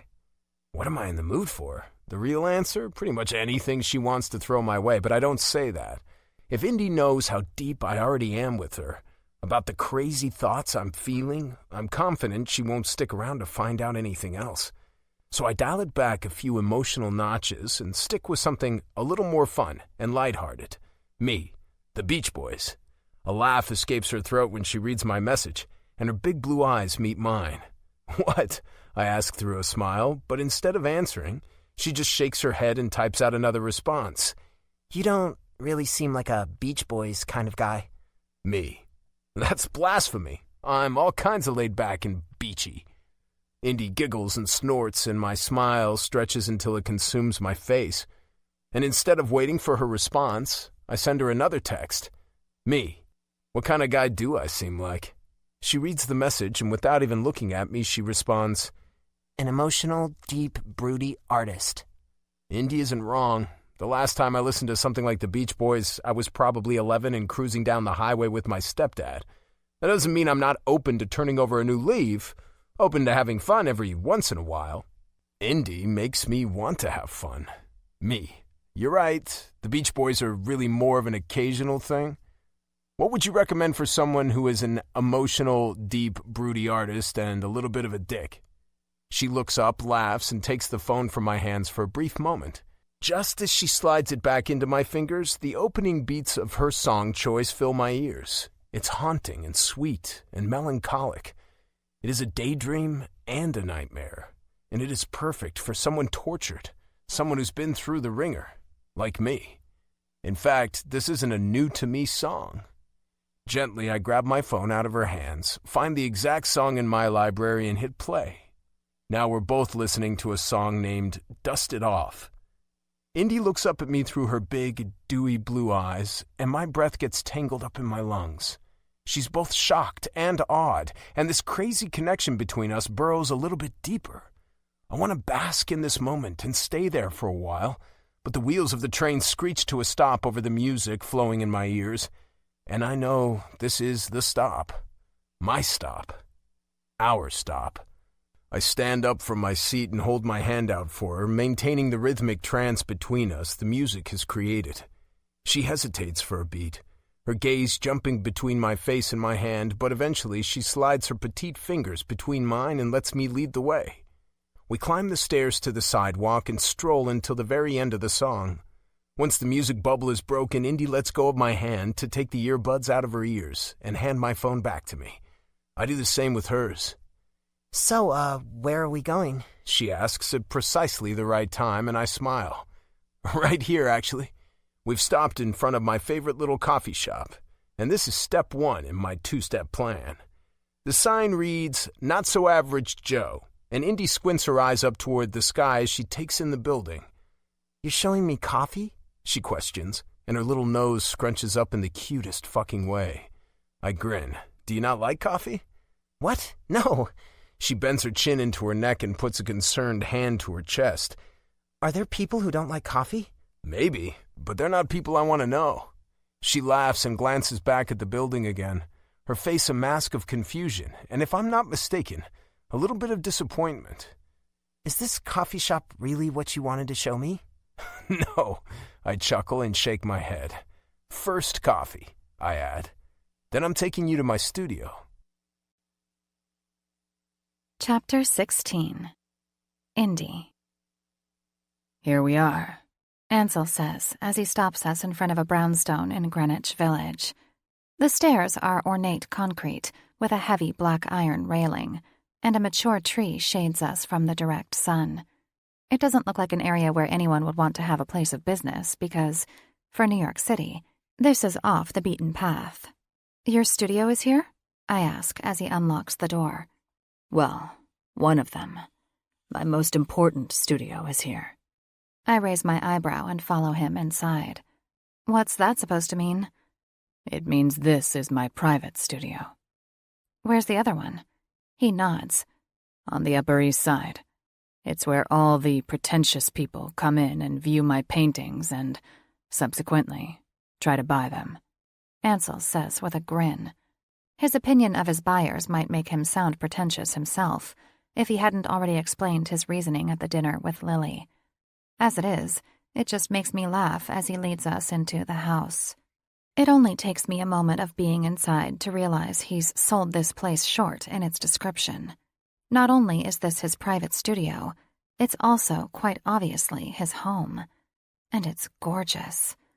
Modern fixtures and furniture with clean lines and a neutral color palette fill the space.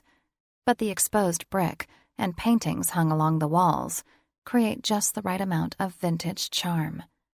Busy taking it all in, I almost trip as Ansel guides me to the bottom of a set of steps.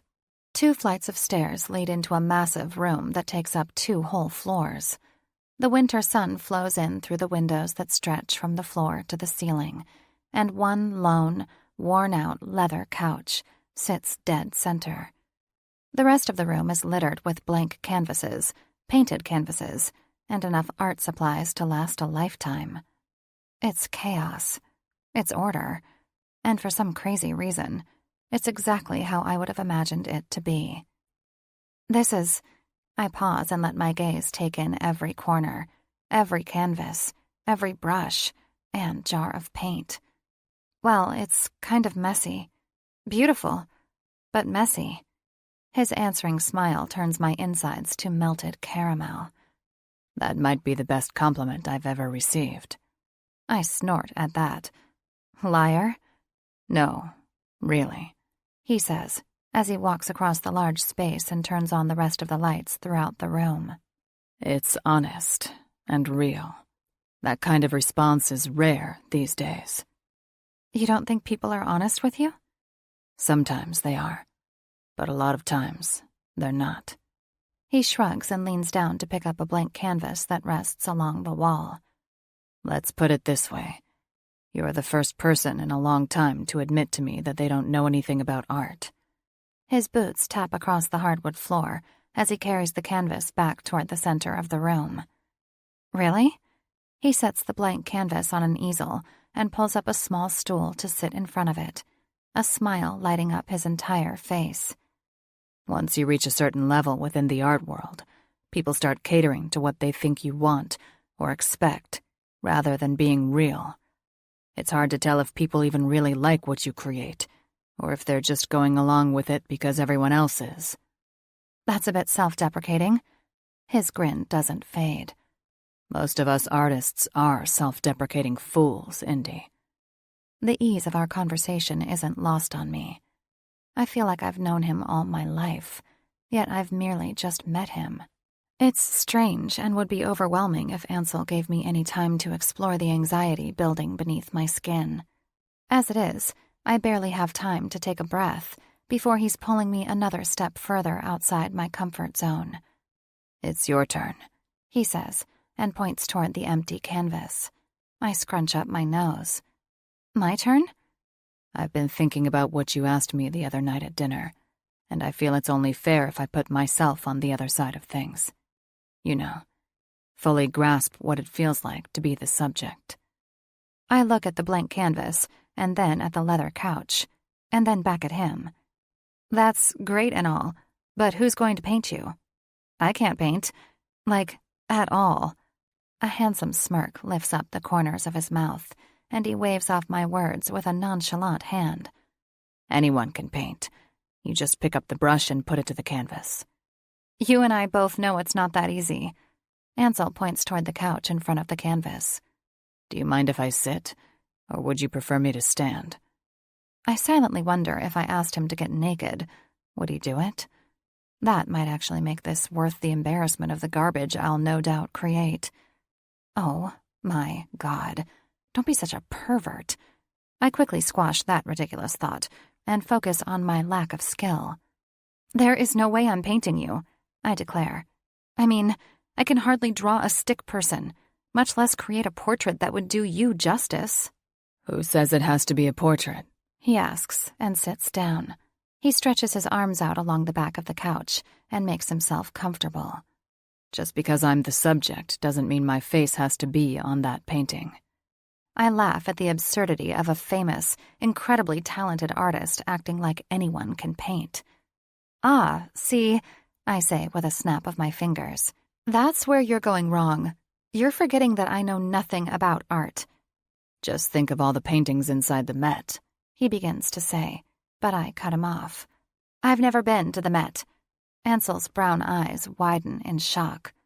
"You're kidding me, right?" I shake my head and suck my bottom lip between my teeth. "I told you I don't know anything about art." He rubs an agitated hand across the top of his head and barks a laugh. "You did? I just assumed that meant you didn't know anything current. Everyone should go to the Met." I blush and shrug again. "Okay, so don't try to picture the Met," he says through a soft laugh. "Do you know who Jackson Pollock is?" I'm pretty sure I do. "The guy who did those drip paintings?" "That's him." Ansel grins and nods at the same time. He's proud again, like maybe I'm not a total lost cause. I decide not to tell him I only know about Jackson Pollock from that movie with Ben Affleck, The Accountant. "Think about his paintings, and compare them to a painting like the Mona Lisa." "Okay." "Well, just because Da Vinci painted a portrait of an actual female, and Pollock didn't, doesn't mean Pollock didn't have a muse that inspired him. It doesn't mean he wasn't actually painting a subject." I glance back and forth between the canvas and the handsome man on the couch. I have no idea what I'm doing here. Hell, I don't even know if I should be here. But here I am, standing inside Ansel Bray's private studio, and I'm so fucking intrigued by him, so damn curious about this man, that I don't think about anything else. Eventually, my brain absorbs all of his advice and guidance, and an idea takes over. I take off my coat and set it and my purse at the top of the stairs, sit down in front of the canvas, and while I choose my paints, Ansel picks up a remote from a wooden table beside the couch. With one small click, the exact piece of music I played for him on the subway starts to echo inside the room. Continue dans notre tête. It's already halfway through the composition, and I look up to meet his gaze. Did you play this on purpose, or— Do you want the truth, or a sugar-coated lie? What is that supposed to mean? The truth, obviously.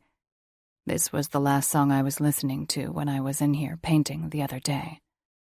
My heart kicks up a rhythm inside my chest, and I have to inhale a deep breath just to make the damn thing relax.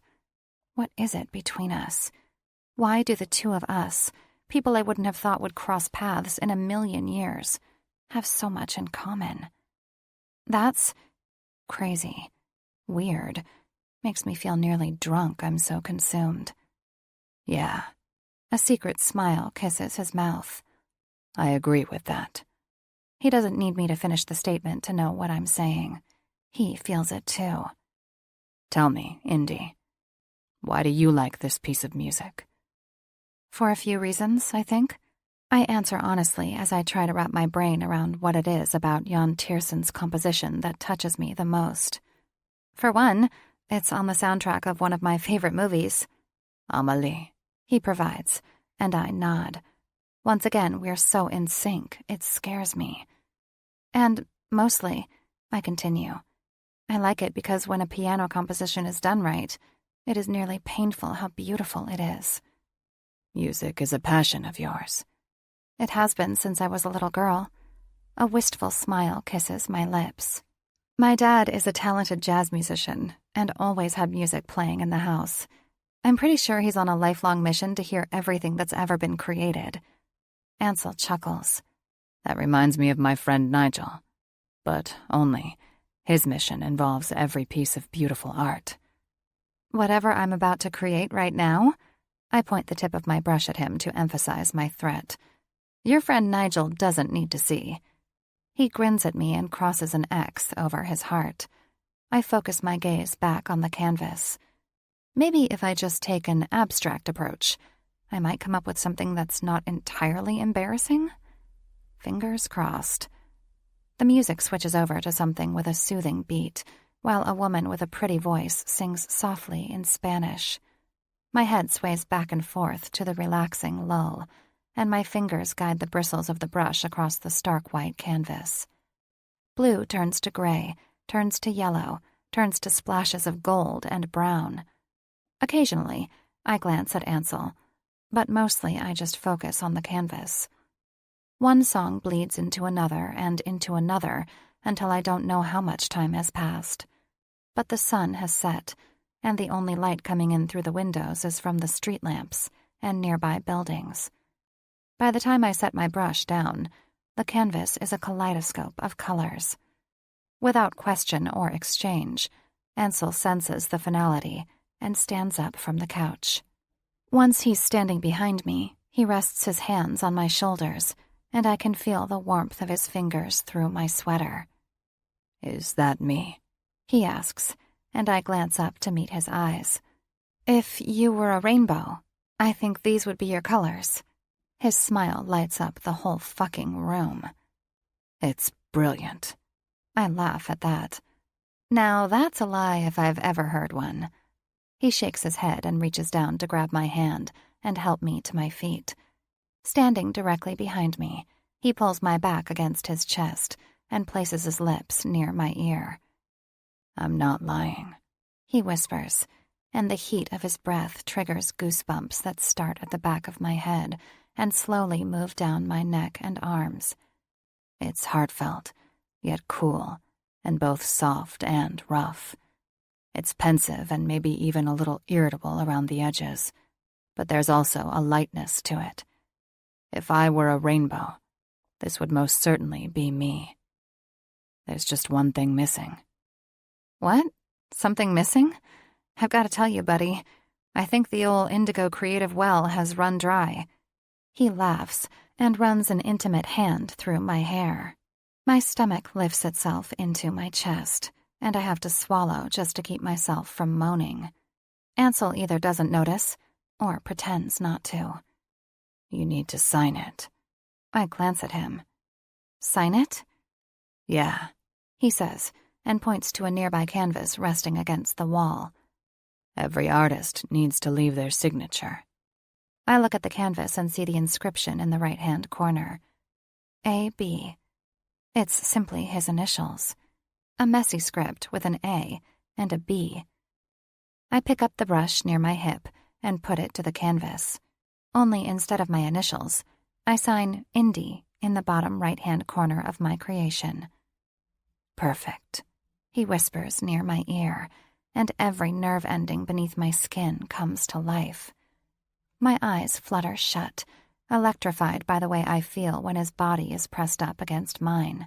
The insane urge to turn on my tiptoes and press my mouth to his full lips damn near consumes me.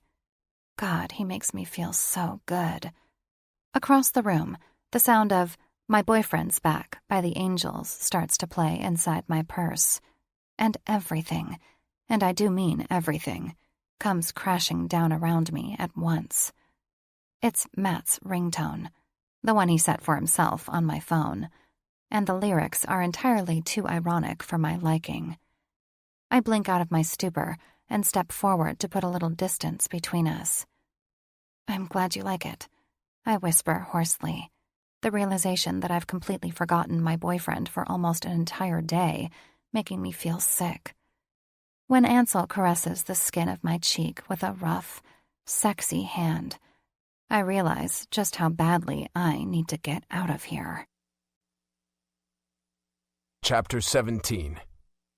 Ansel. If Indy's desire to run were a volleyball game, the ringing phone was the set, and the feel of my hand on her cheek was the spike, and just like that, it overcomes her. So it's getting late, Slips from her pretty little lips as she heads toward the top of the stairs to collect her jacket and purse. I follow in her wake, but do it slowly enough so as not to make her even more uncomfortable. She's putting her arm into the sleeve of her coat when I come to a stop in front of her, and she verbalizes what her actions have already made pretty clear. I think I should probably be heading home. Even though I don't want her to go, I understand why she needs to, so I don't even entertain the idea of pushing her to stay. Instead, I concentrate on making sure she gets home safely. I'll call my driver, I say without hesitation. She slides the last button on her coat through its hole and settles it into place while shaking her head. No, I can... Indy, I'm not taking no for an answer on this. I say softly but firmly. I'm making sure you get home safely. It's a Friday. The city is bustling. The sidewalks and subway are crowded, and the roads are slick with black ice. As a survivor of a traumatic car accident and a realist with a grasp of just how much evil there is in the world, I'm completely unwilling to yield on this particular issue. Before she can protest again, I pull my phone out of my pocket and call my driver, Hank. He's been with me for a few years, and while I don't need him 24/7 now that I've got my sight back, it's a rare occasion when he can't accommodate my request. Ansel, he greets on the second ring. What can I help you with this evening? I tell him the situation, and he doesn't hesitate to oblige. Give me 15 minutes, and I'll be there. Perfect. I respond into the receiver and hit end on the call. Indy's mouth turns down at the corners. You really didn't need to do that. Yes, I did. With my hand at the small of her back, over the material of her jacket, I lead her out of the studio, down the stairs, and toward the entryway of my home. The entire way, I can sense something is on her mind, on the tip of her tongue. Several times, she glances back at me and opens her mouth, but then snaps it shut before words come out. Everything okay? I ask as we stop in the small foyer near the front door. Indy glances down at her boots, and then at me, and then back at her boots, and it only takes about 3 more circuits before she finds the strength to meet my eyes and stay there. I enjoyed spending time with you today. I can assure you the feeling is mutual. Well, why do you think I look like the girl in your painting? She blurts out the question, and her own surprise slides its way onto her face in the form of parted lips and widened eyes. Why do you look like the girl in my painting? That, my sweet Indy, is a question that's been on my mind ever since I came face to face with you. I don't know. It's the only answer I have right now. Her big blue eyes stare up into mine, and her voice drops to an almost whisper. I don't know what your intentions are, and I'm definitely not assuming you have any sort of intentions, but I should probably let you know I'm in a relationship, and the only thing I can offer you is friendship. Her words are weak at best, feeble, flimsy, It's like she doesn't even believe them herself, but the ins and outs of her relationship are none of my business. Matt, right? I ask with a forced smile, and she tilts her head in confusion. Your sister mentioned he was your boyfriend at dinner, remember? Oh.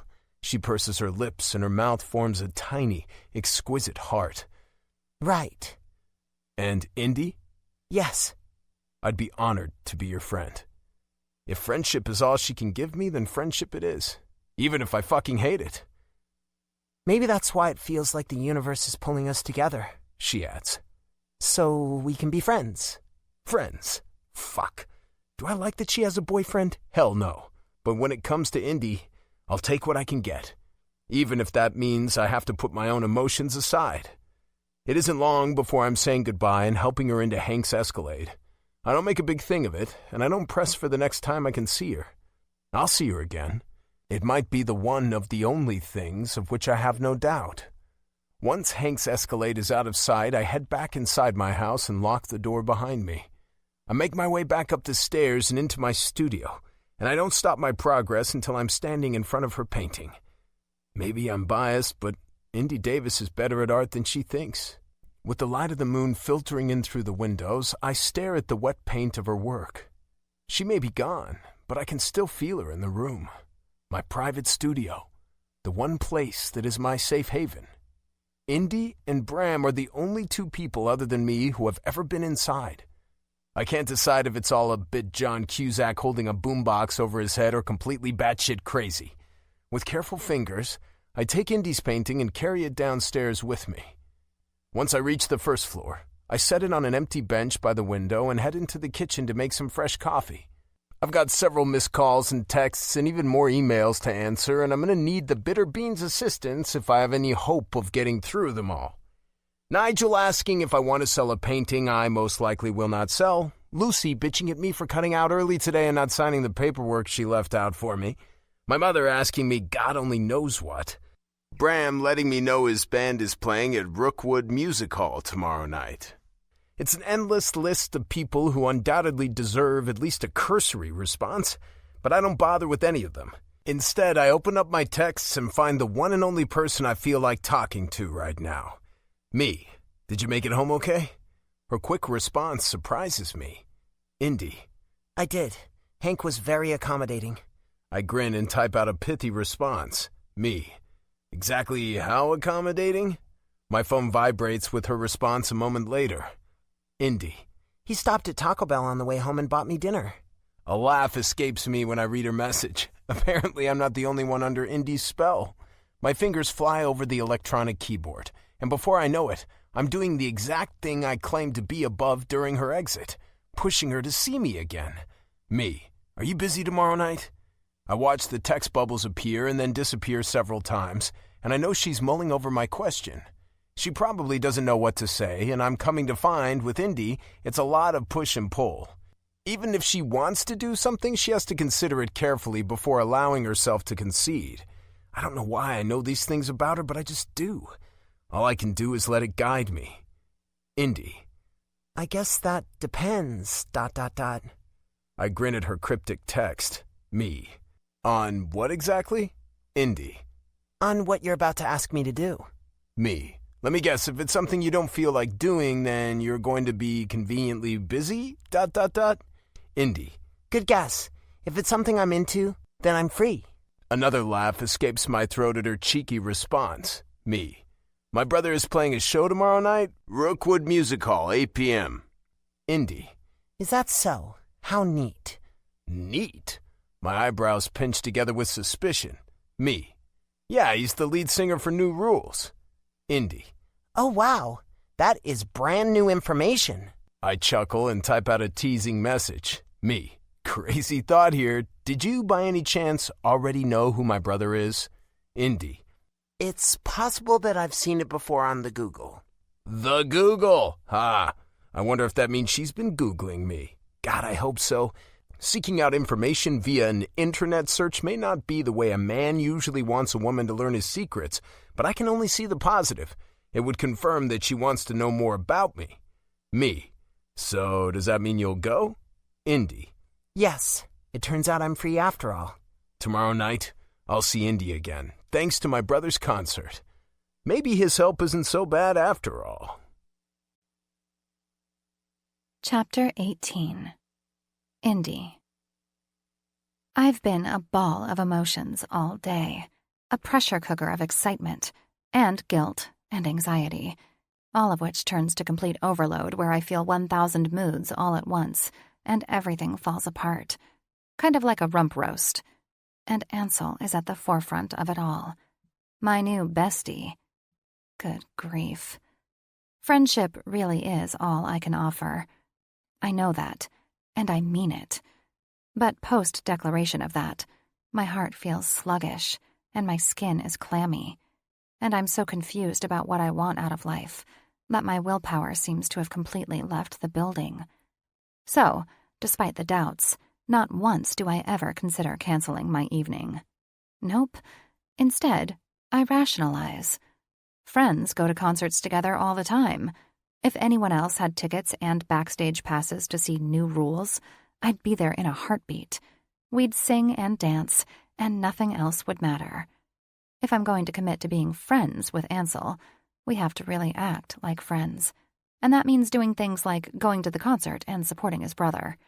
It's completely innocent, and assigning it any more consideration is way more offensive to my relationship with Matt than going to the concert. Right?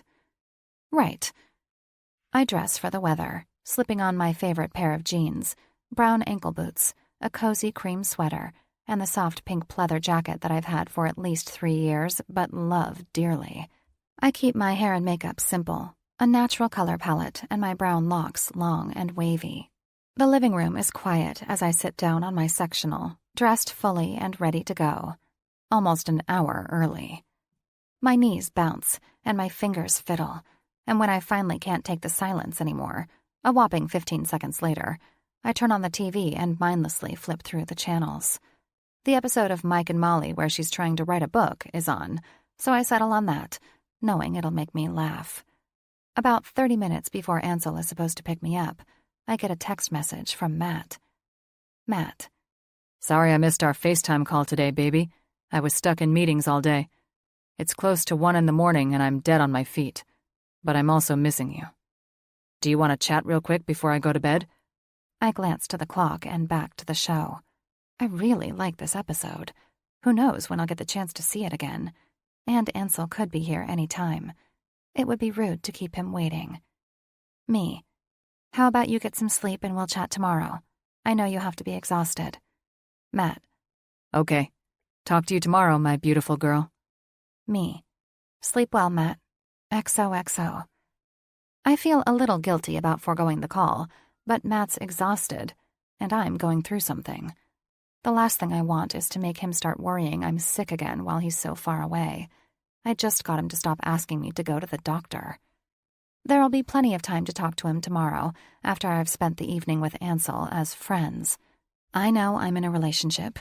He knows I'm in a relationship. Everything will definitely be different tonight. 15 minutes later, when I finally have my needlessly guilty conscience persuaded, my sister calls me. I stare at her name flashing on the screen, but I don't answer. Instead, I tap decline on the call, put my phone on silent, and slide it into my purse. I'm avoiding her. But what if she would have asked me what I was doing tonight? I haven't even told her I've been spending time with Ansel Bray, so dropping the news of his brother's concert would be a little too reminiscent of a bomb.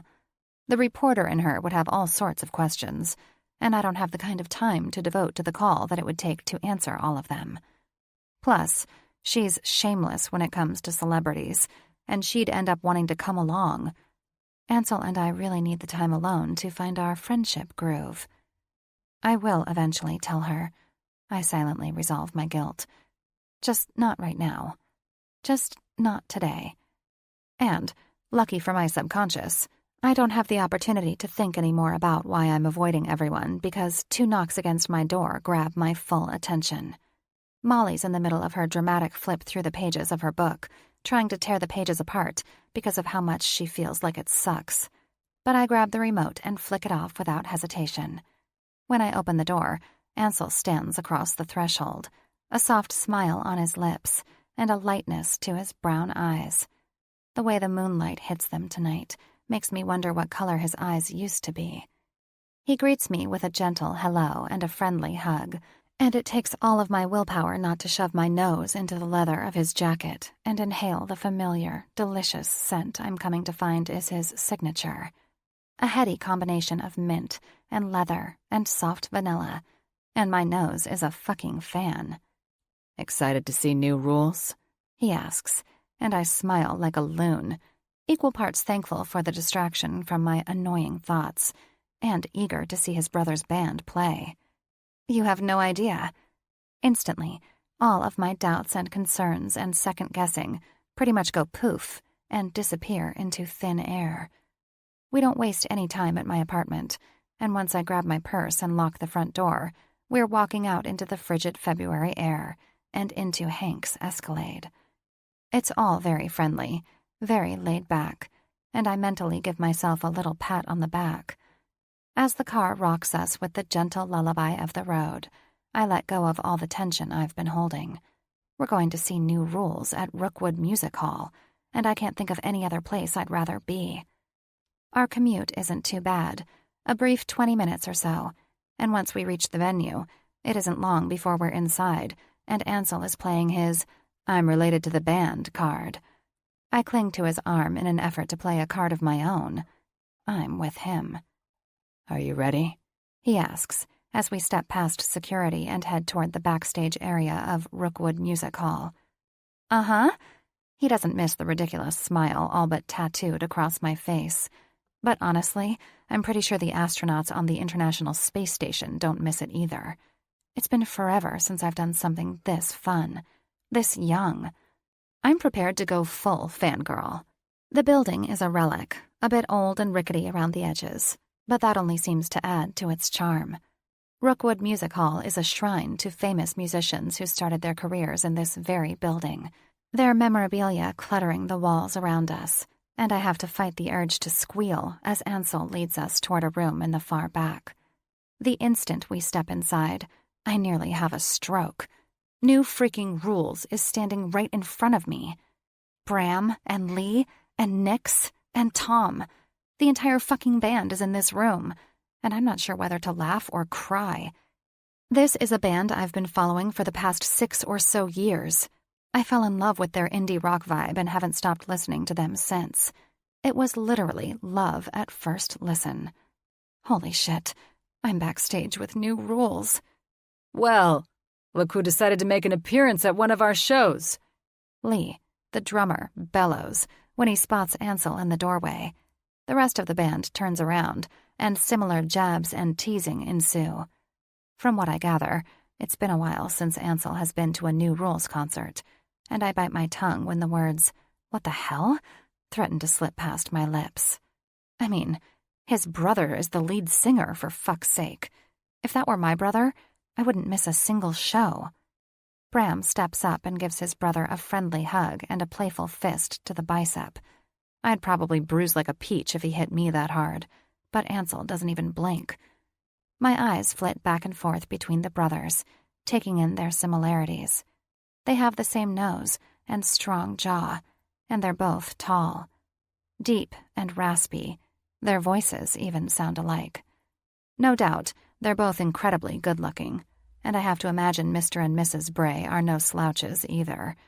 I mean, you don't create human beings that look like this without some damn good genes. When you said you were coming, I honestly didn't believe you, Bram says, and Ansel rolls his eyes. I mean, I told security you might show up, but not to hold their breath. Ansel scoots me out and more into his side when one of the backstage runners bumps into me, and the subtle movement makes Bram take real notice of me for the first time. It appears you've brought a friend. Yes. The obvious interest Bram then takes in me makes me feel slightly self-conscious. His eyes narrow as they run the circuit of my features one more time. You look familiar, friend. Have we met before? Shit. I really don't want to think about the painting tonight. I came to see New Rules play, not discuss the ins and outs of the already confusing, completely mysterious situation. Thankfully, Ansel bypasses the whole "You look like the girl in the painting" conversation, answers for me, and then introduces us. No, you haven't met before. Indy, this is my asshole brother. The pleasure is all mine, Bram says with a sly grin and reaches out to shake my hand. Indy, this is Lee and I know who you are. I cut him off before he can finish, and my eyes go wide when I realize how rude that probably sounded. All of you. I mean, I'm a fan of New Rules. Your band? I ramble and trip over my own words. It's nice to meet you guys. The rest of the band offers hellos and smiles before going back to doing whatever it is famous musicians do in backstage rooms. Talk to pretty girls, throw back a few beers, smoke something that smells a lot like weed. Yeah, those sorts of things. Being in a room with a famous rock group is a little like being in a room with the sun. Everyone is better off if you don't look directly at it. A New Rules fan, huh? Bram grins and winks at his brother. I like your new friend already, bro. Ansel laughs, joking. She didn't really know anything about you. I fed her that information in the car. The energy between the two of them is fun and welcoming, and I settle into the ease of it all so much that I'm caught off guard when Ansel looks down at me with amusement filling up his striking brown eyes. A choking cough escapes my lips, and immediately I feel like the biggest, most awkward idiot in this room, in the country, on the entire planet. You okay? Ansel asks, and his brow furrows in concern. Oh, yeah, just about of unexpected déjà vu. I'm fine, I mutter, clearing my throat and making an excuse instead of going into something literally no one will understand. Apparently I haven't mastered the art of breathing yet. And I'm officially an idiot. Both Ansel and Bram chuckle at my words. How about you not encourage my brother's ego? Ansel suggests, and I stick my tongue out at him. Casually, his arm comes up and around my shoulders, and he tucks me into his side. I don't pull away. We'll let you guys do your thing. See you after the show, yeah? Sounds good. Bram agrees and moves his gaze to mine. It was nice meeting you, Indy. Enjoy the show, all right? Enjoy the show? Pfft. He does know he's in New Rules, right? They could be singing my grocery list in my kitchen and I'd be having the time of my life. Break a leg? I say, but it's more of a question than anything else. Does that apply? Bram chuckles and shrugs. A little, I guess. What about break all the fucking rules? Ansel's brother raises a brow, and it's my turn to shrug. That's what Led Zeppelin always used to say before they walked on stage. No shit? Bram asks, and I nod. Bram looks at his brother. Keep her around, yeah? Shut up. Ansel laughs, and his fingers tighten ever so slightly around my shoulder. We'll see you after the show. We offer our goodbyes to the rest of the band and head back down the hallway toward the inside of the venue. Led Zeppelin really said that? Ansel asks, just as we walk past security. I lift my shoulders under his arm. Hell if I know. It just sounded good. His chuckle is so big and hearty, it echoes off the walls. What am I going to do with you? His question is meant to be teasing, but I can't stop myself from wondering, what is he going to do with me? My unbidden thought puts me at the edge of the slippery slope of reality, so I back away slowly. Rock crumbles and tumbles down the cliff into the deep-seated complications of the question, but I find firmer ground just a few inches away by focusing on the here and now, on the literal answer to his abstract question. Take me to the bar? I say with a smile. I could use a drink before the show. By the time New Rules takes the stage, I am 1 shot of whiskey, Ansel's choice, and 3 beers deep. For most people, that probably doesn't sound like a lot of alcohol, but it's about 4 times as much as I've had to drink at any given time in the last 2 years. But goddamn, I feel good. The music feels good. And Ansel? Well, he feels good too. We're facing the stage, and his arms are wrapped around my waist, and his chin rests on my shoulder as we watch Bram and his band finish a song from their latest album.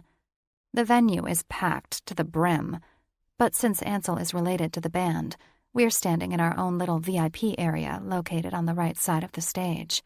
Bram sings the final lyrics of Temple, and the crowd pretty much loses their shit, including me. He grins toward the audience and reaches down to take a swig of water from the bottle sitting on the ground near Lee's drums. Thank you, Bram says into the mic.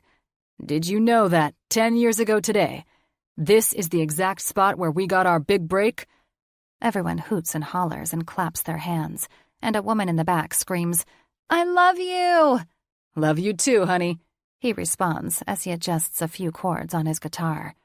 All right, so we're going to play another tune, but we're doing things a little different tonight. I'm feeling nostalgic, so we're going to play a cover of one of my favorite Dire Straits songs, a song we played before we knew how to play much of anything else. Here goes something awesome. The band starts into a rhythm, and the soft and sweet sounds of Romeo and Juliet fill my ears. I sway my hips, and Ansel moves to the music with me. His warm breath is right beside my ear as he sings along to the lyrics. I don't know if it's me or Ansel or the alcohol making the decisions around here, but I turn on my heels and wrap my arms around his neck. Our faces are inches from each other, and our eyes feel chained together. He moves his hands to my lower back, and a shiver runs the distance from them to the back of my neck. He mouths the words to the song. How about it? My gaze moves from his eyes to his lips to his eyes again, and the urge to stand up on my tippy toes and press my mouth to his is potent and overwhelming. Just one little taste. That's all I want. Closer and closer, I shut off my mind and lean toward Ansel, toward the kiss, toward satisfaction. "Can I get you anything else to drink?" A bar waitress yells over the music, stepping up and into our area and breaking me out of my stupor. I shoot away from him like I've been tased, and the truth is, I have. Her interruption is the only thing that stopped me from making a criminal mistake. "Another beer, please?" I pretty much shout toward her. Surely another beer will serve as a good distraction, right? I may be a little tipsy, but in my slightly inebriated opinion, that's a brilliant fucking idea. Drink beer and dance, and don't do anything stupid. I can handle that. Right? Chapter 19. Ansel. The cab driver starts the meter and heads toward the Brooklyn Bridge.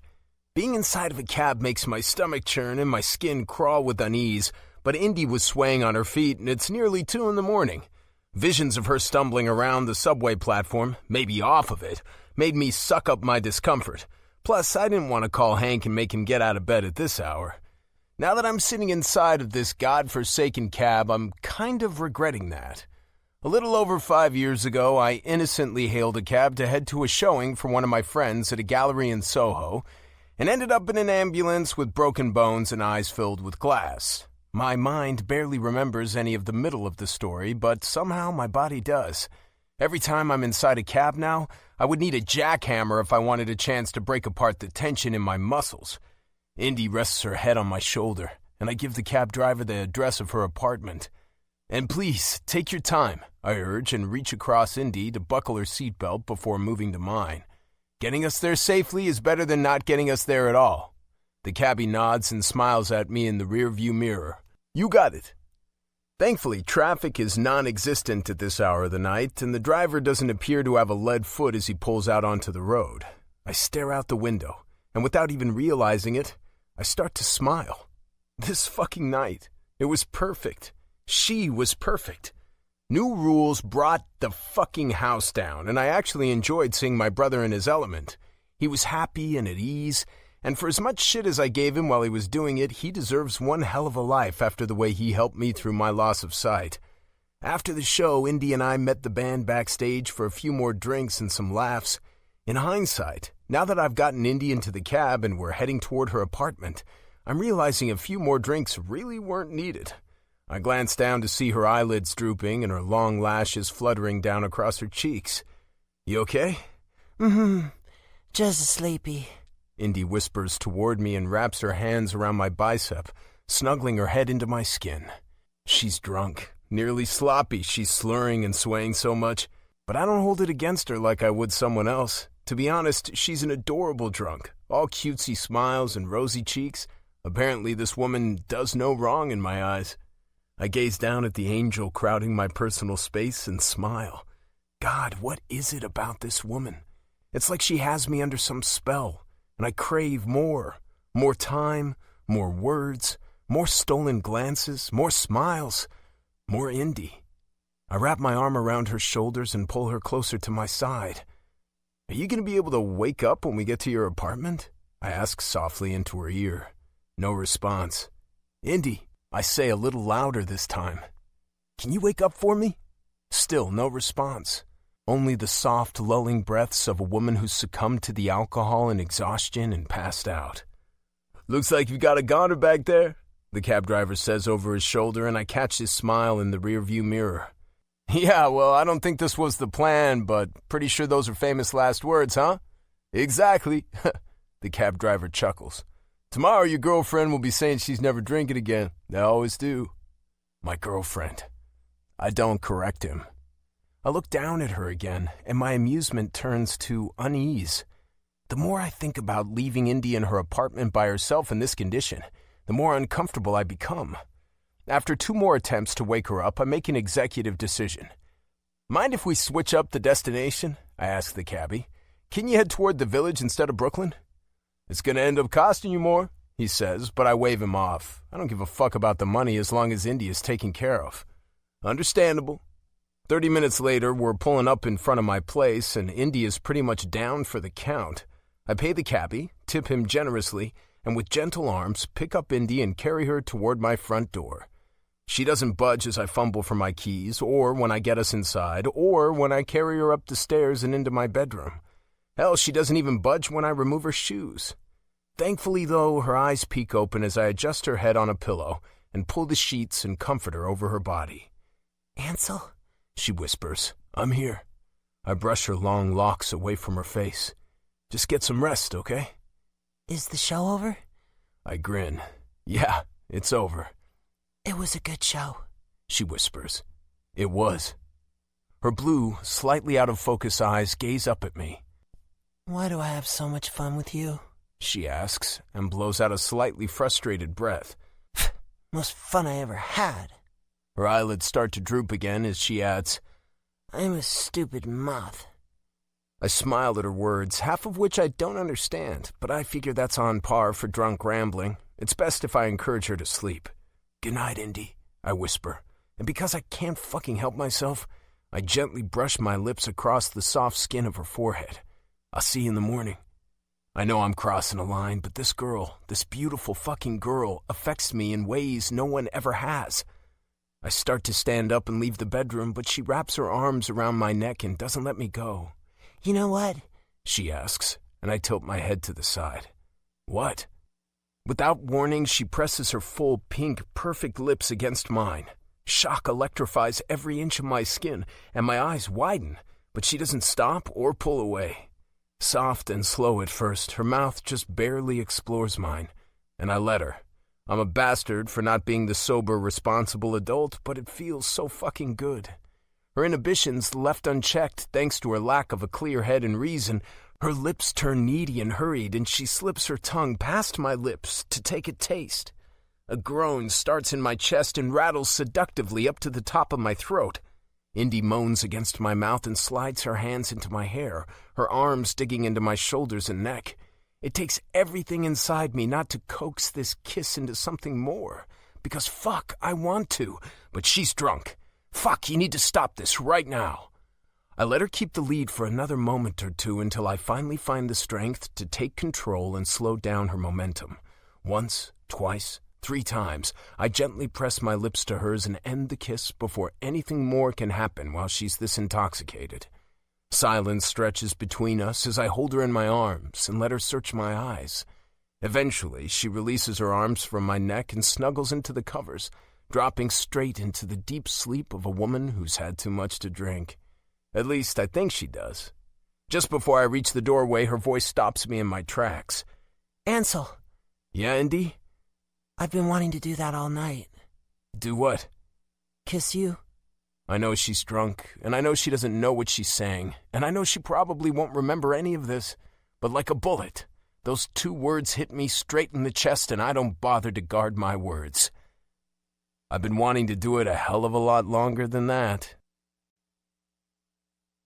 Chapter 20. Indy.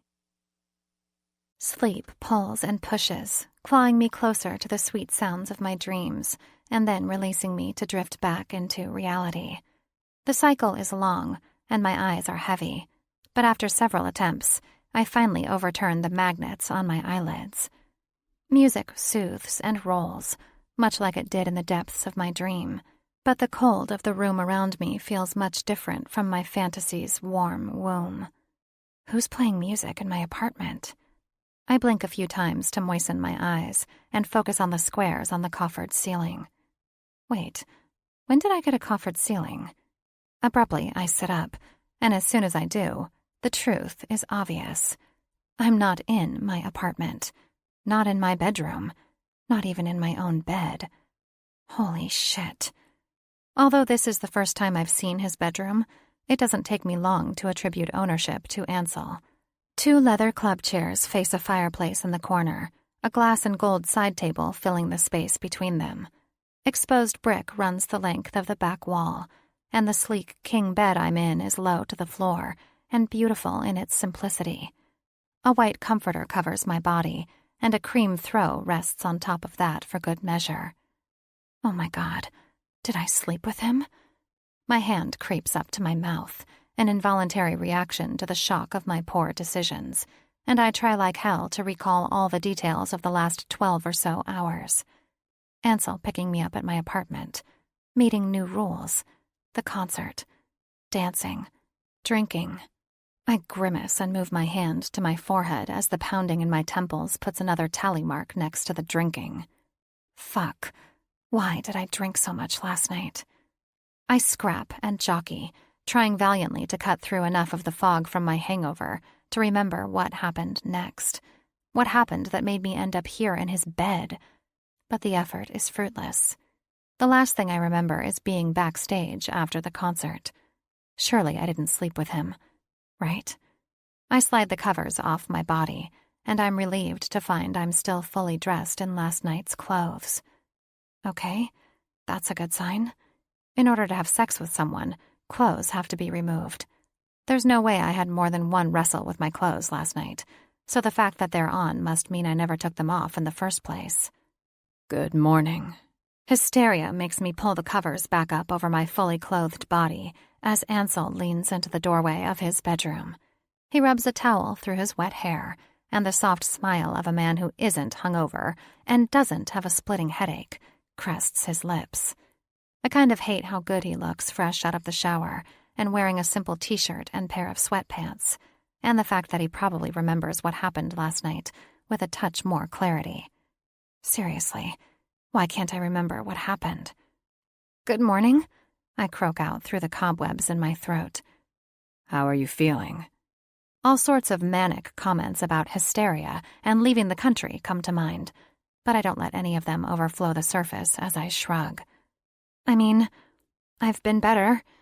His smile grows in response. Well, do you think some coffee might help take the edge off? God, yes. All right, then. He chuckles. Meet me downstairs? I nod and watch as he turns on his heels and heads for the first floor of his house. As soon as he's out of sight, I shoot out of the bed with a speed I immediately regret. After a quick sway with my hands on my knees, I head into the bathroom, pee, and do a half-assed job of fixing my hair.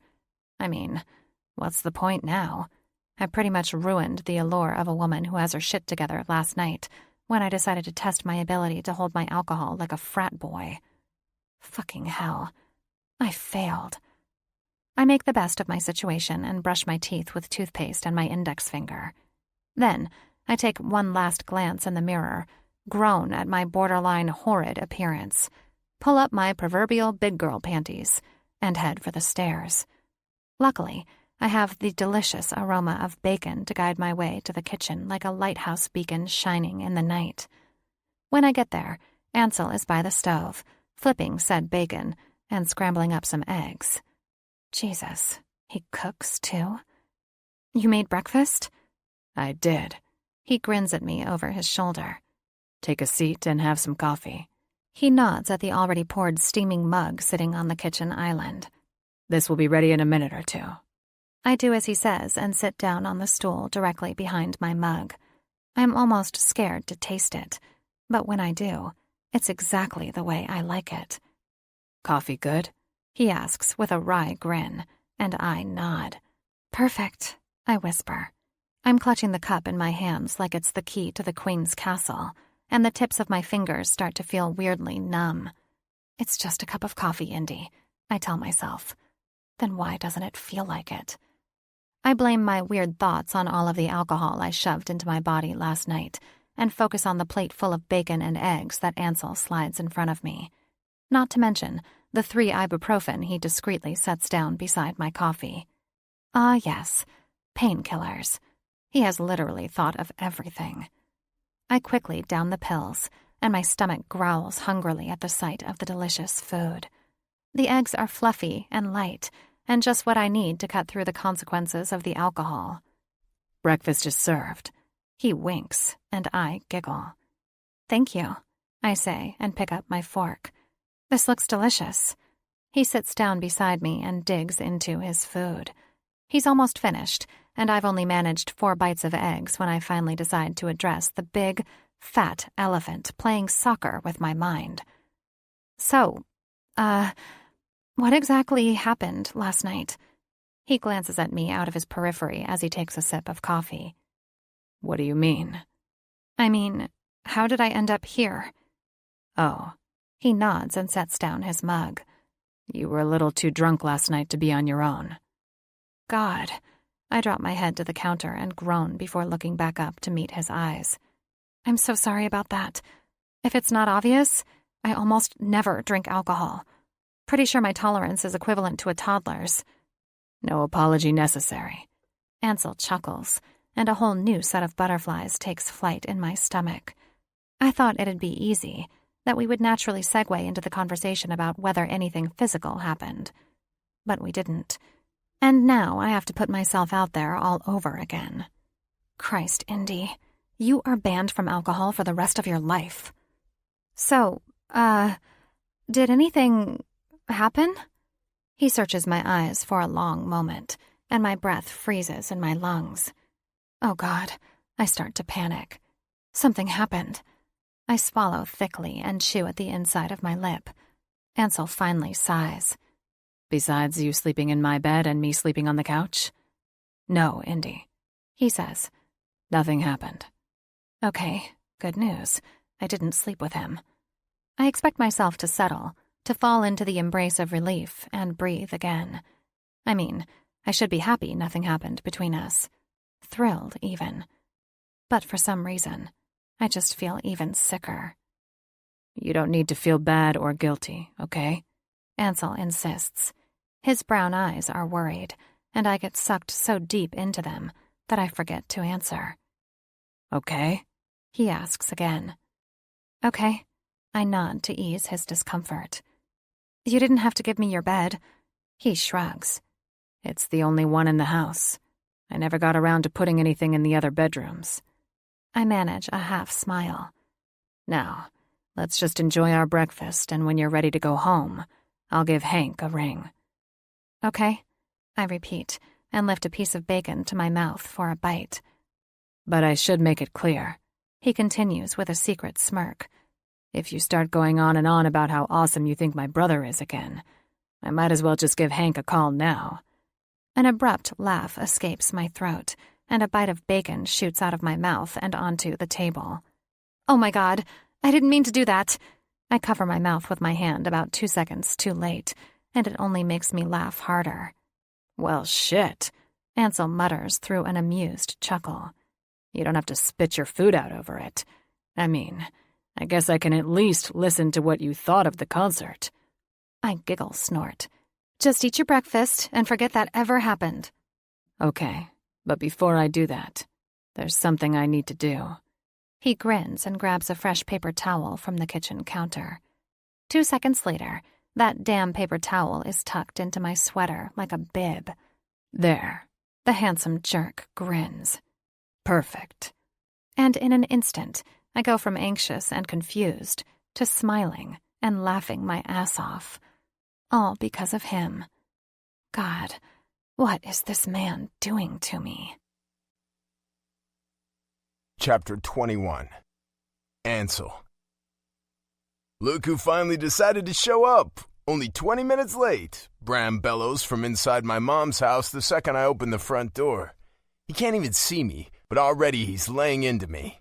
Come inside, sweetheart, and grace us with your presence. I laugh even though I'm the butt of the joke.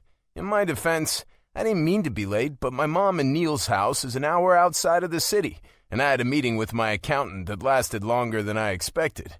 I take my boots off just inside the door, a rule of my mother's, and pad across the hardwood floor to the entryway in my socks as I make my way inside. Ansel. My mother's gentle voice is music to my ears, and I smile when I find her standing in the kitchen, setting a pot roast on a serving platter. Hey, Mom. It's so good to see you. A smile lights up her face, and faint laugh lines make their appearance around her mouth. She steps toward me and wraps me up in a tight hug. We're just about ready to eat. Pretty sure you mean we are ready to eat, but we've been waiting on Ansel to get here, Bram chimes in, and our mom scowls toward him. Guy gets his sight back, starts to paint again, has one successful show, and forgets all about the little people. Stop being so ornery, Abraham. Yeah, Abraham, I tease. Stop being such a prick around your mother. Ansel, behave. 34 years old, and Della never hesitates to knock me or Bram into line. The thought of it makes me smile. Even when you're an adult, a grown-ass fucking man, you can still count on your mom to put you in your place. She may have a kind, sweet face and the voice of an angel, but if someone pisses her off, she'll go from 0 to rage in 5 seconds flat. She also runs a tight ship, and I have no doubt raising 2 rowdy, asshole boys only contributed to that. My stepdad Neil walks into the kitchen and gives me a hearty pat on the shoulder. Good to see you, son. You too, Neil. Neil Wallace has been my stepdad since I was 10 years old. My mom and dad went through a messy fucking divorce when Bram was 7 and I was 9, and thankfully, she met Neil about a year later. He is the complete opposite of my dad. Where Cal Bray is a self-involved, work-focused, money-hungry CEO and mostly absent from our lives, Neil is loving and family-oriented and supportive and would do anything for me, Bram, and my mom. The last time I spoke to my dad was about 3 years ago, and our conversation was short and distant and reaffirmed the status of our relationship. We don't have one. And before that, it had been over 2 years since we'd spoken, and his urge to contact me stemmed from the accident. Bram, on the other hand, stays in frequent contact with him and occasionally updates me on his status. Last I heard, he'd followed his latest business venture, a profitable cellular company, to London and appeared to be making waves in the European market. As far as I'm concerned, Neil is and always will be the father in my life. How have you been? He asks and grabs a stack of dishes from the cabinet. I've been following the buzz on your exhibition, and it sounds like everyone is loving your latest works. I can't complain, I say, and take the dishes from his hands. What about you? Everything going well with you and Mom? Retirement is treating us well, and your mom's found a new hobby. Oh, yeah? He nods. Yep, making lists of things for me to do around the house. I chuckle. Sounds like she's keeping you busy. Yeah, Neil smiles. Hell, he always smiles when he talks about my mom. All right, Bram hollers from the dining room. It's time to eat. Jesus, Bram, my mom chides. Do you have to be so loud? I'm a rock star, Mom, he teases. We're supposed to be loud. Yeah, well, in this house you're my son, and right now you're too loud. We're not trying to call the whole fucking neighborhood to dinner. Neil and I walk into the dining room just in time to hear my mom dropping F-bombs. The 3 of us men grin and steal glances at one another. Don't even say it, Della threatens. Just keep your opinions to yourselves. Sit your asses down and enjoy this delicious meal I've cooked for you. I set the plates on the table and do as I'm told, sitting my ass down in one of the dining chairs. Smartly, Bram and Neil do the same. Eager for the pot roast, carrots, and mashed potatoes with fresh biscuits, we all dig into the hot meal, and it doesn't take long for me to remember why I love my mom's cooking so much. Eventually, once we've showered Della with enough "this is delicious" compliments, she softens around the edges and is back to her sweet-as-honey self. "So, Mr. Rockstar," Neil pauses and looks at my brother with a cheeky grin. "How was your concert the other night?" "Good. It's a shame you and Mom couldn't make it." We wanted to be there, sweetie, Mom chimes in. We tried to get back from Barbados in time, but our flight kept getting delayed.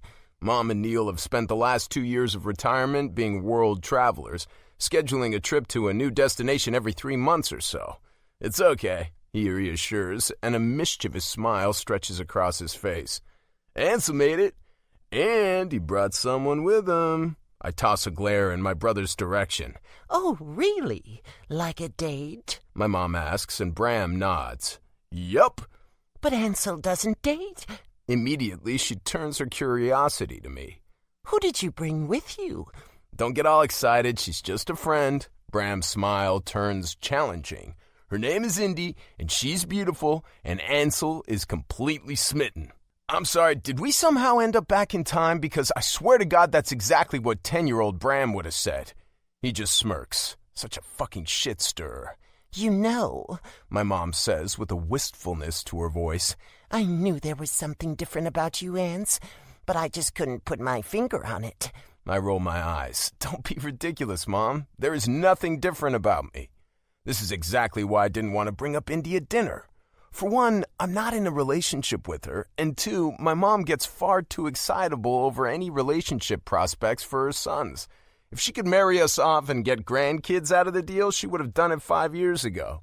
Sometimes I wonder if my track record of never dating and being seemingly incapable of falling in love with a woman is fed into this.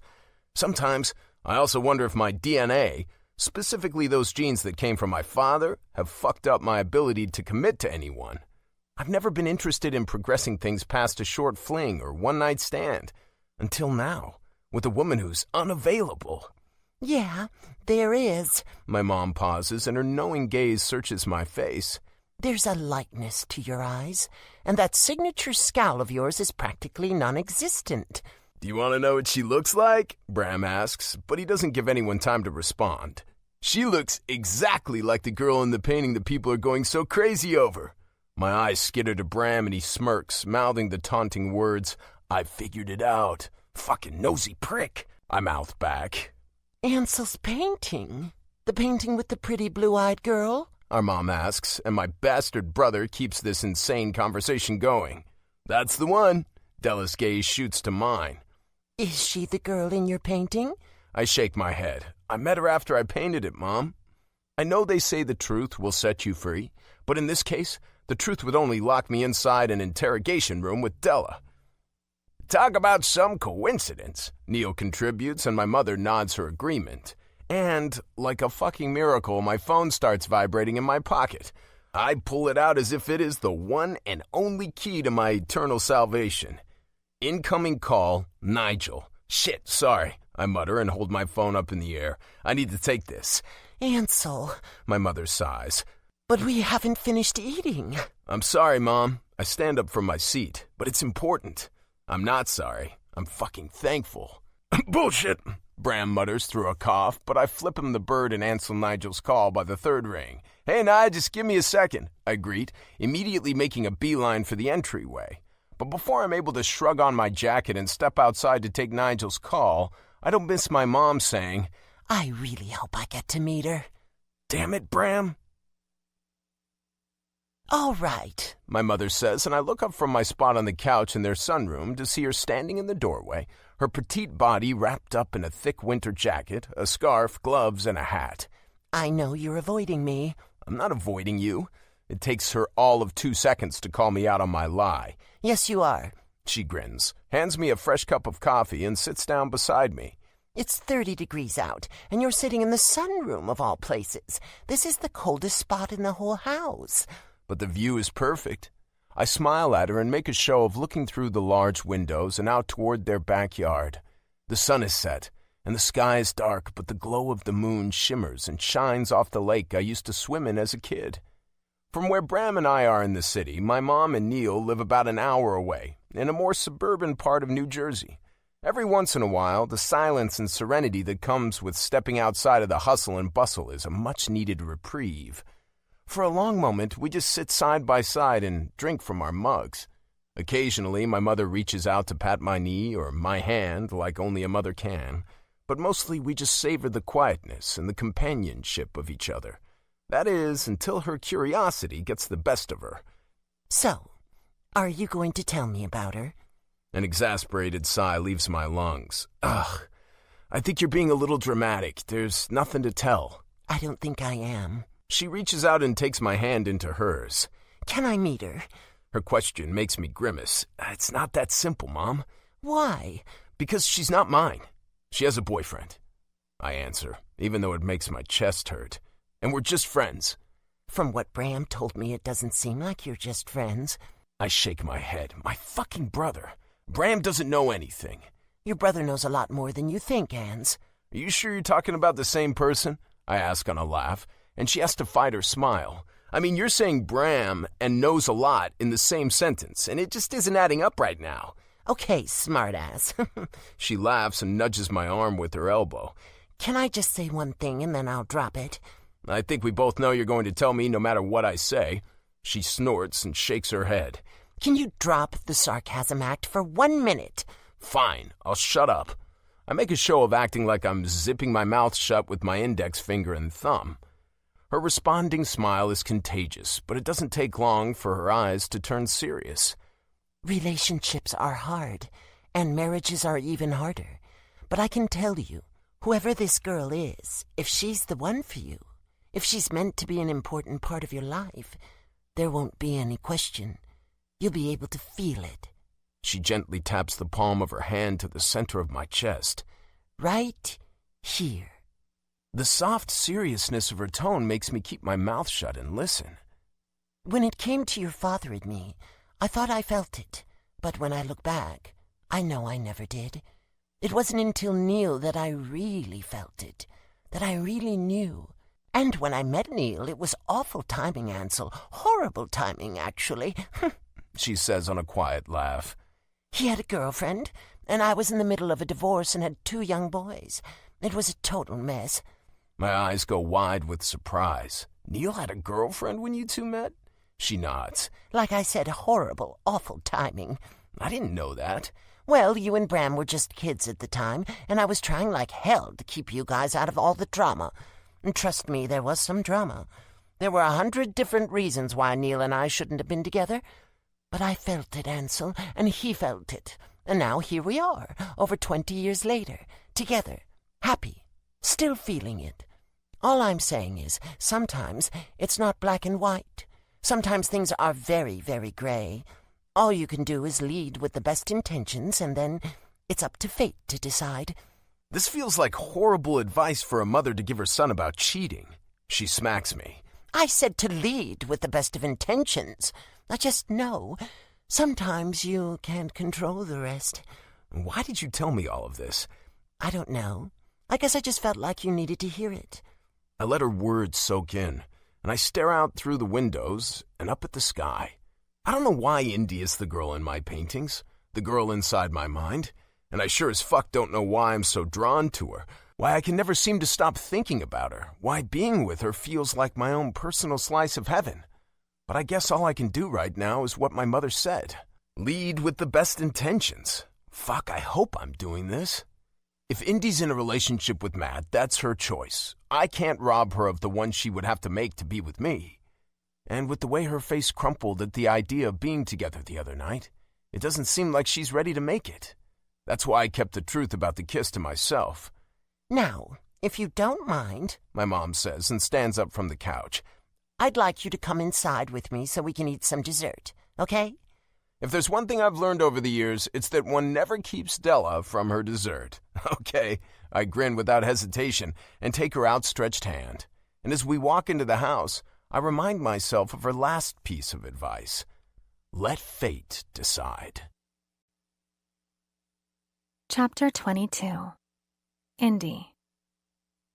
At a little after 6, I trudge up the steps inside my building, and even my bones ache with how damn tired I am. The day was a blur of crazy kids excited about Valentine's Day, and crazy adults feeling the exact opposite. Mary, my new single coworker, is having a single girls' party tonight, and at least 10% of the female faculty is going.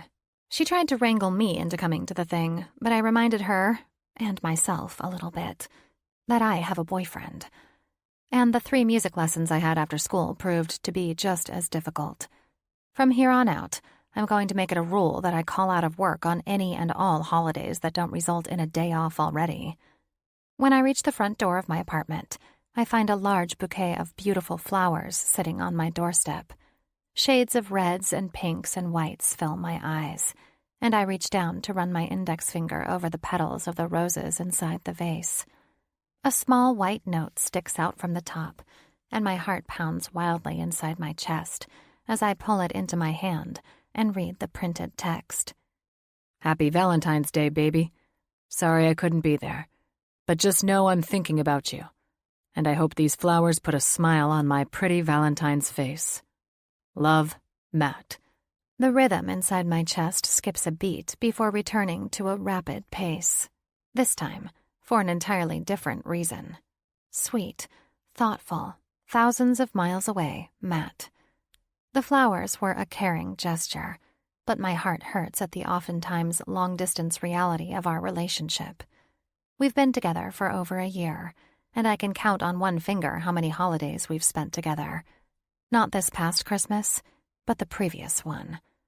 This overwhelming feeling of disappointment overcomes me, and I hate my mind for turning something like flowers from my boyfriend into something bad. Why am I disappointed? Why am I feeling this enduring melancholy? Because your boyfriend is so far away, I force myself to think. Any other reason I could come up with, any other person I could think about, is unwarranted and inappropriate. I nod, convinced I have myself under control, and grab the bouquet. I carry the flowers into my apartment and set them on the kitchen island. Once my jacket is off and my keys and purse are on the counter, I grab the takeout menu from the pizzeria up the street and call in an order for delivery. I'm too damn tired to cook, and pizza seems like the perfect kind of meal to eat when it's Valentine's Day and you have no place to go and no one to see. After a quick wardrobe change into my favorite flannel pajamas, I send Matt a brief text, thanking him for the flowers. Then I grab my laptop, flip on the television, and make myself comfortable on the couch, while a rerun of The Office plays in the background. Not even 5 minutes later, my phone vibrates with a call. Incoming FaceTime call. Matt. My thumb hovers over the screen before tapping accept. When I finally do, his hazel eyes and jovial smile light up the screen. Hey, baby. He greets. Baby. I rub at my cheeks and lift my mouth into a smile. I'm surprised you're awake. He offers a little shrug, and I force myself to focus on the way the fabric of his shirt forms to his muscled shoulder as he moves, as opposed to the way he would look without it. The image is blurry and half-formed, because I can't remember the last time I saw him without a shirt. I just wanted to make sure I got to wish you a happy Valentine's Day before I went to bed. That's sweet. I point the camera of the phone toward the bouquet of flowers in the kitchen.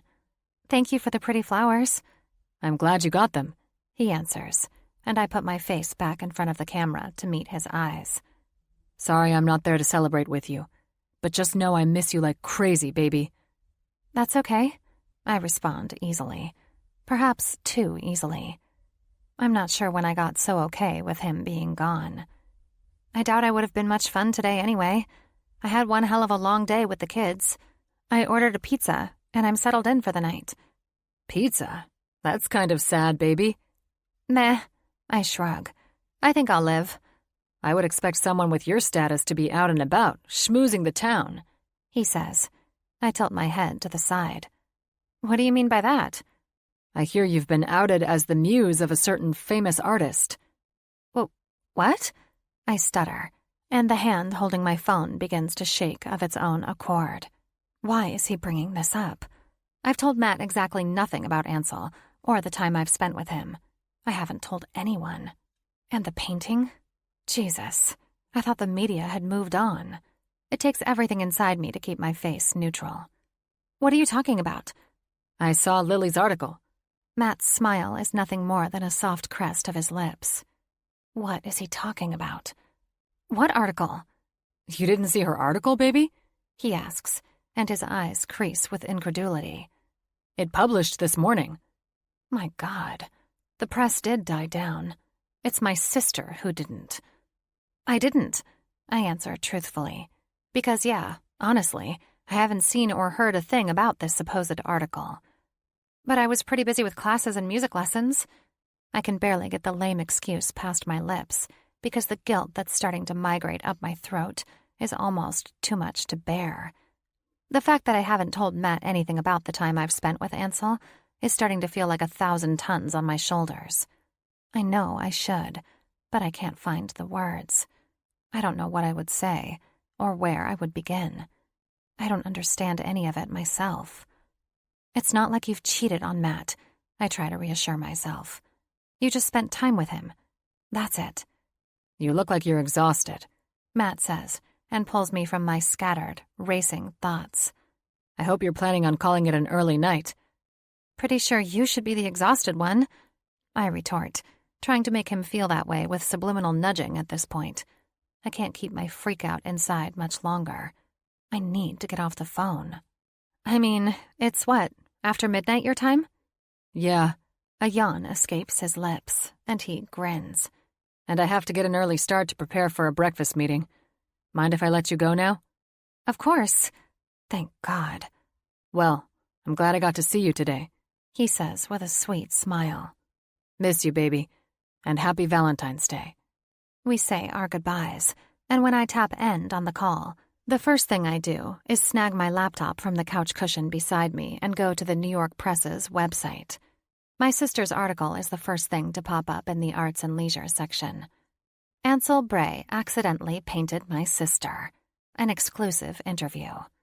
Just the fucking title of it makes my heart take a nosedive into my stomach. Oh my God. What was she thinking? I click the link, and my jaw goes slack when I see side-by-side pictures in the center of the article.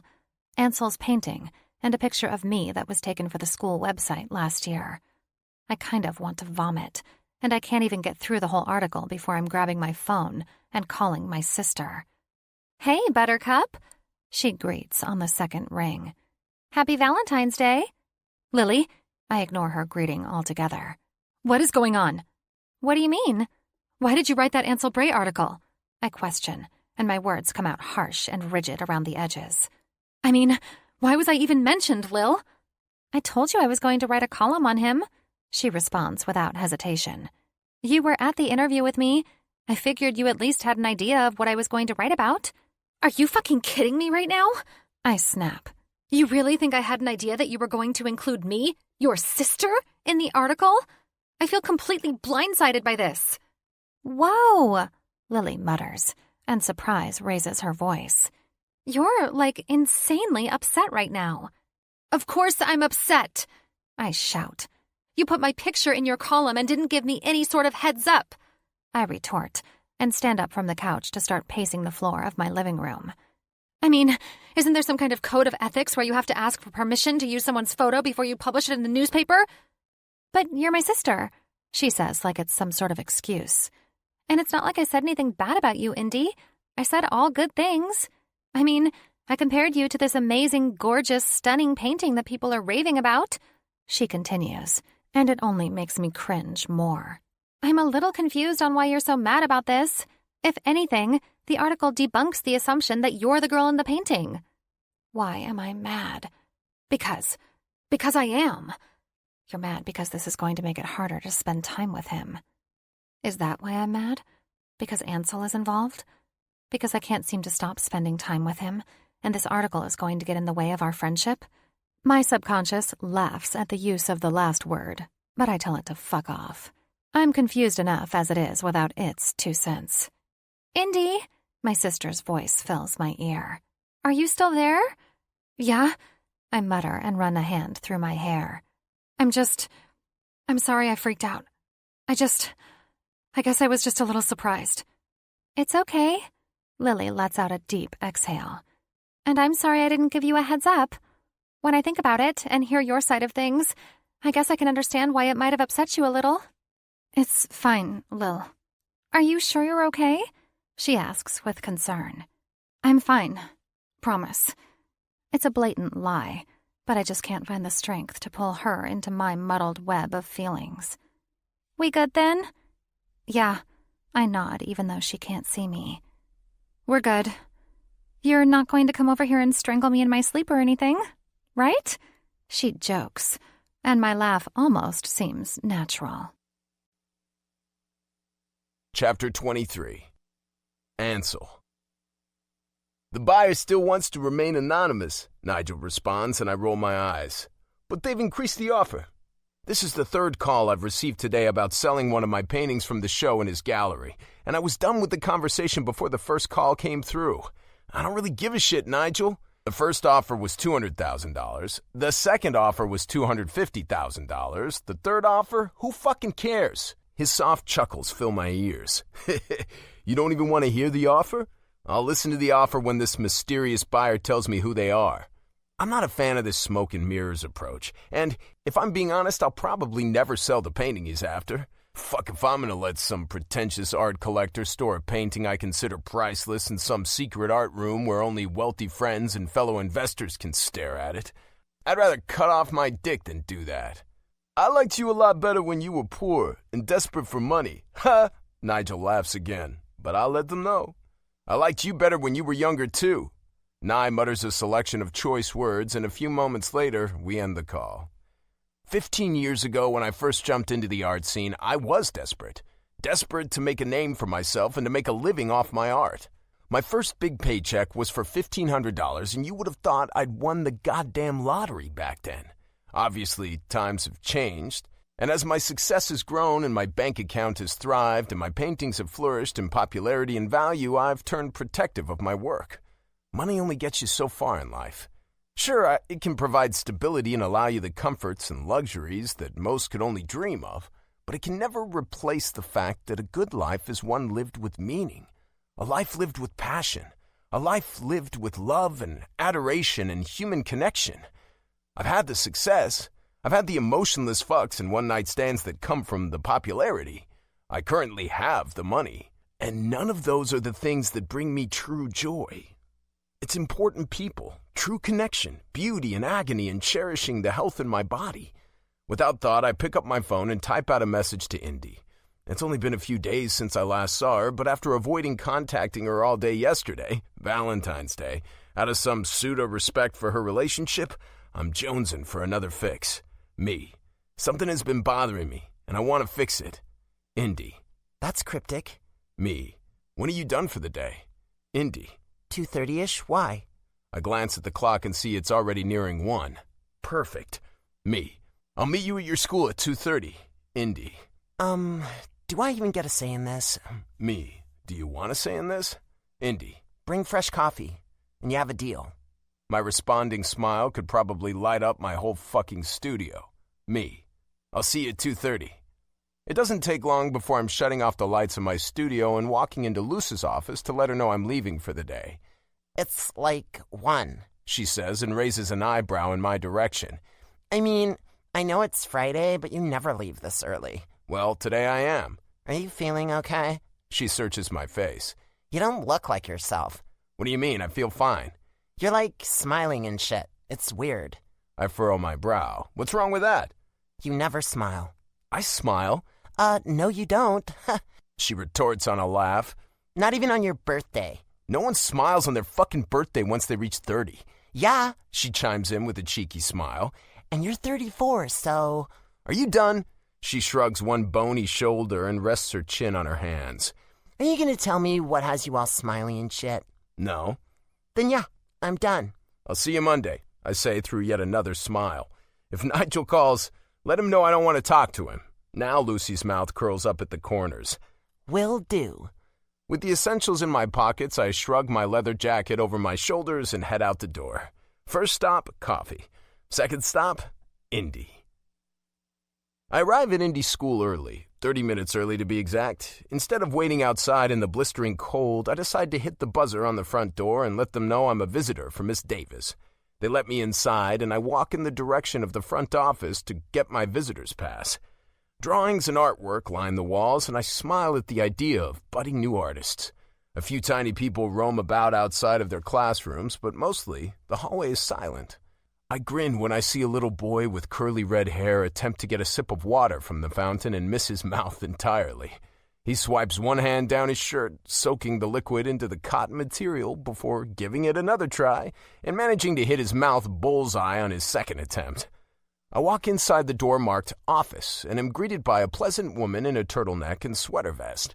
The nameplate on her desk says Mrs. Shirley Williams, and it suits her. She looks exactly how I'd picture a Shirley to look. I'm a friend of Miss Davis. Does she know you're coming? Yep. Okay, then. Shirley says. I need to see your ID, and if you could just sign there for me. She nods at the clipboard on the edge of the desk. I'll get you a visitor's pass. I do as she asks, and she smiles as she hands me the pass. Her classroom is located on the second floor, down toward the end of the hall. Thanks. I press the name tag to my leather jacket and follow Shirley's directions with ease. The door to Indy's classroom is open, so I stand at the threshold and watch her for a quiet moment while she instructs a class of little boys and girls on how to keep the beat by clapping their hands. They stare up at her like she's a wonder of the world, and I can 100% relate. She notices movement out of the corner of her eye as I cross my arms over my chest and lean into the door jamb. Her eyes widen with surprise, and I offer a little wave in the form of a fresh cup of coffee. You're early, she mouths, and I shrug. Who are you talking to, Miss Davis? A little girl in the front row asks. Her gaze follows Indy's and latches onto me. Who is he?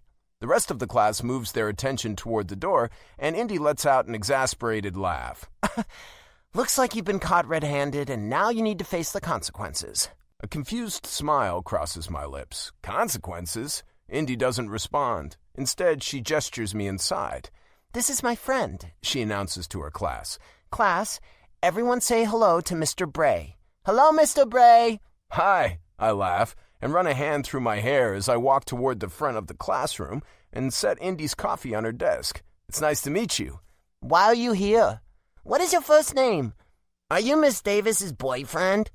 The questions are thrown rapid-fire toward us, and I now understand what Indy meant by consequences. All right, Indy says calmly toward her students. Everyone just settle down for a minute, and if you have a question, you know the rules. We have to raise our hands, they shout back toward her. Indy nods. Exactly. Every hand in the classroom shoots up to form a field of waving arms. She shoots an amused grin in my direction and whispers, Consequences. I laugh. I think I can handle them. They're just a bunch of kids, right? Amy. Indy points toward a little girl with a blonde ponytail seated in the back of the classroom. What is your question for Mr. Bray? Are you one of the guys on my mom's books? I tilt my head to the side and look at Indy for a little clarity, but she just shrugs and shakes her head. Your mom's books? Yeah, Amy shouts toward me. Inside voice be damned. My mom has all these books with guys with their shirts off. You kind of look like one of them. Fucking hell, so much for just a bunch of kids. Indy has to cover her mouth with her hand as her shoulders start to vibrate with laughter, and it takes everything inside of me not to laugh. I'm pretty sure I'm not one of those guys. Oh. Amy's disappointment is evident. Her lips turn down into a little frown. Never mind, then. The class starts to chatter and argue among themselves, and Indy's big blue eyes meet mine. I'm really hoping Amy's mom reads romance novels. The only other option I can think of that would apply would be some type of adult magazine. Me too, Indy agrees with a secret smile. Now, if you don't mind, I need to corral my class back into order, and I don't think it will be possible with you standing up here. Take a seat in the back while we finish up. I smile at the way she orders me rather than requests. Seeing her as a teacher is like seeing her in another light. You got it, Miss Davis. Chapter 24. Indy. I can't believe the big thing that was bothering you was the Met. You're kind of dramatic, you know that? I tease Ansel, and he feigns a scowl. It was tragic, Indy. You're a New Yorker, for God's sake. Well, I've been now.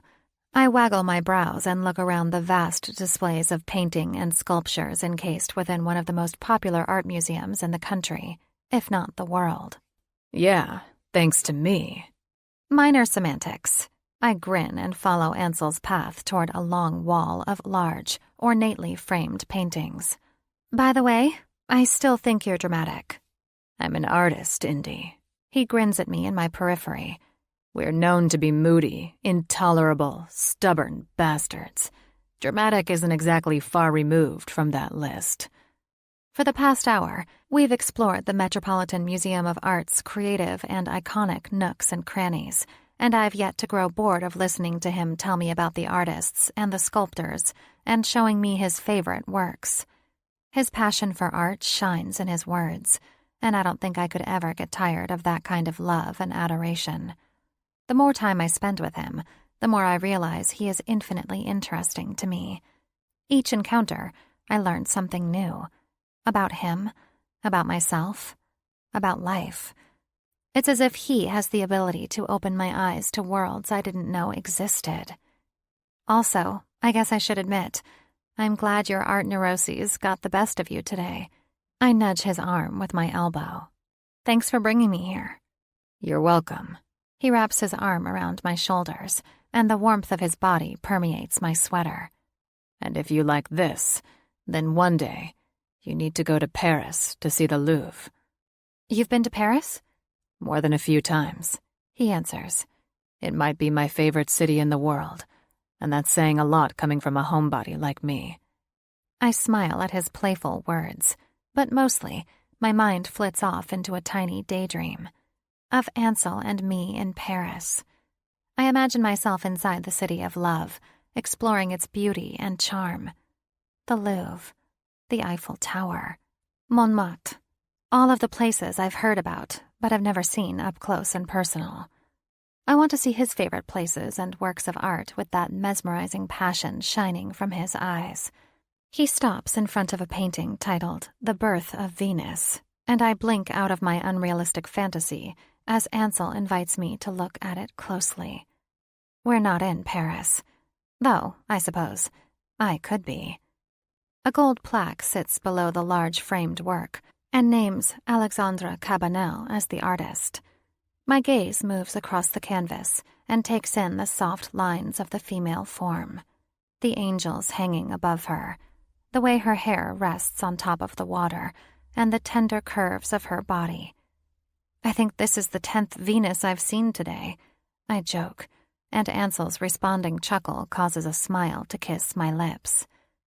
In Roman mythology, Venus was the goddess of love, sex, beauty, and fertility, he explains, and I look away from the painting to meet his eyes. And what does she mean in art? She's the feminine image of love, he says. Da Vinci, Picasso, Monet. Every great artist has a Venus. I quirk a brow. The Venus is their muse, he adds. The woman who consumes their mind and inspires them to paint or sculpt until they either die or their fucking fingers fall off. I giggle. That's a bit extreme, isn't it? Not at all. His brown eyes glaze over with something more, something deep, something poignant.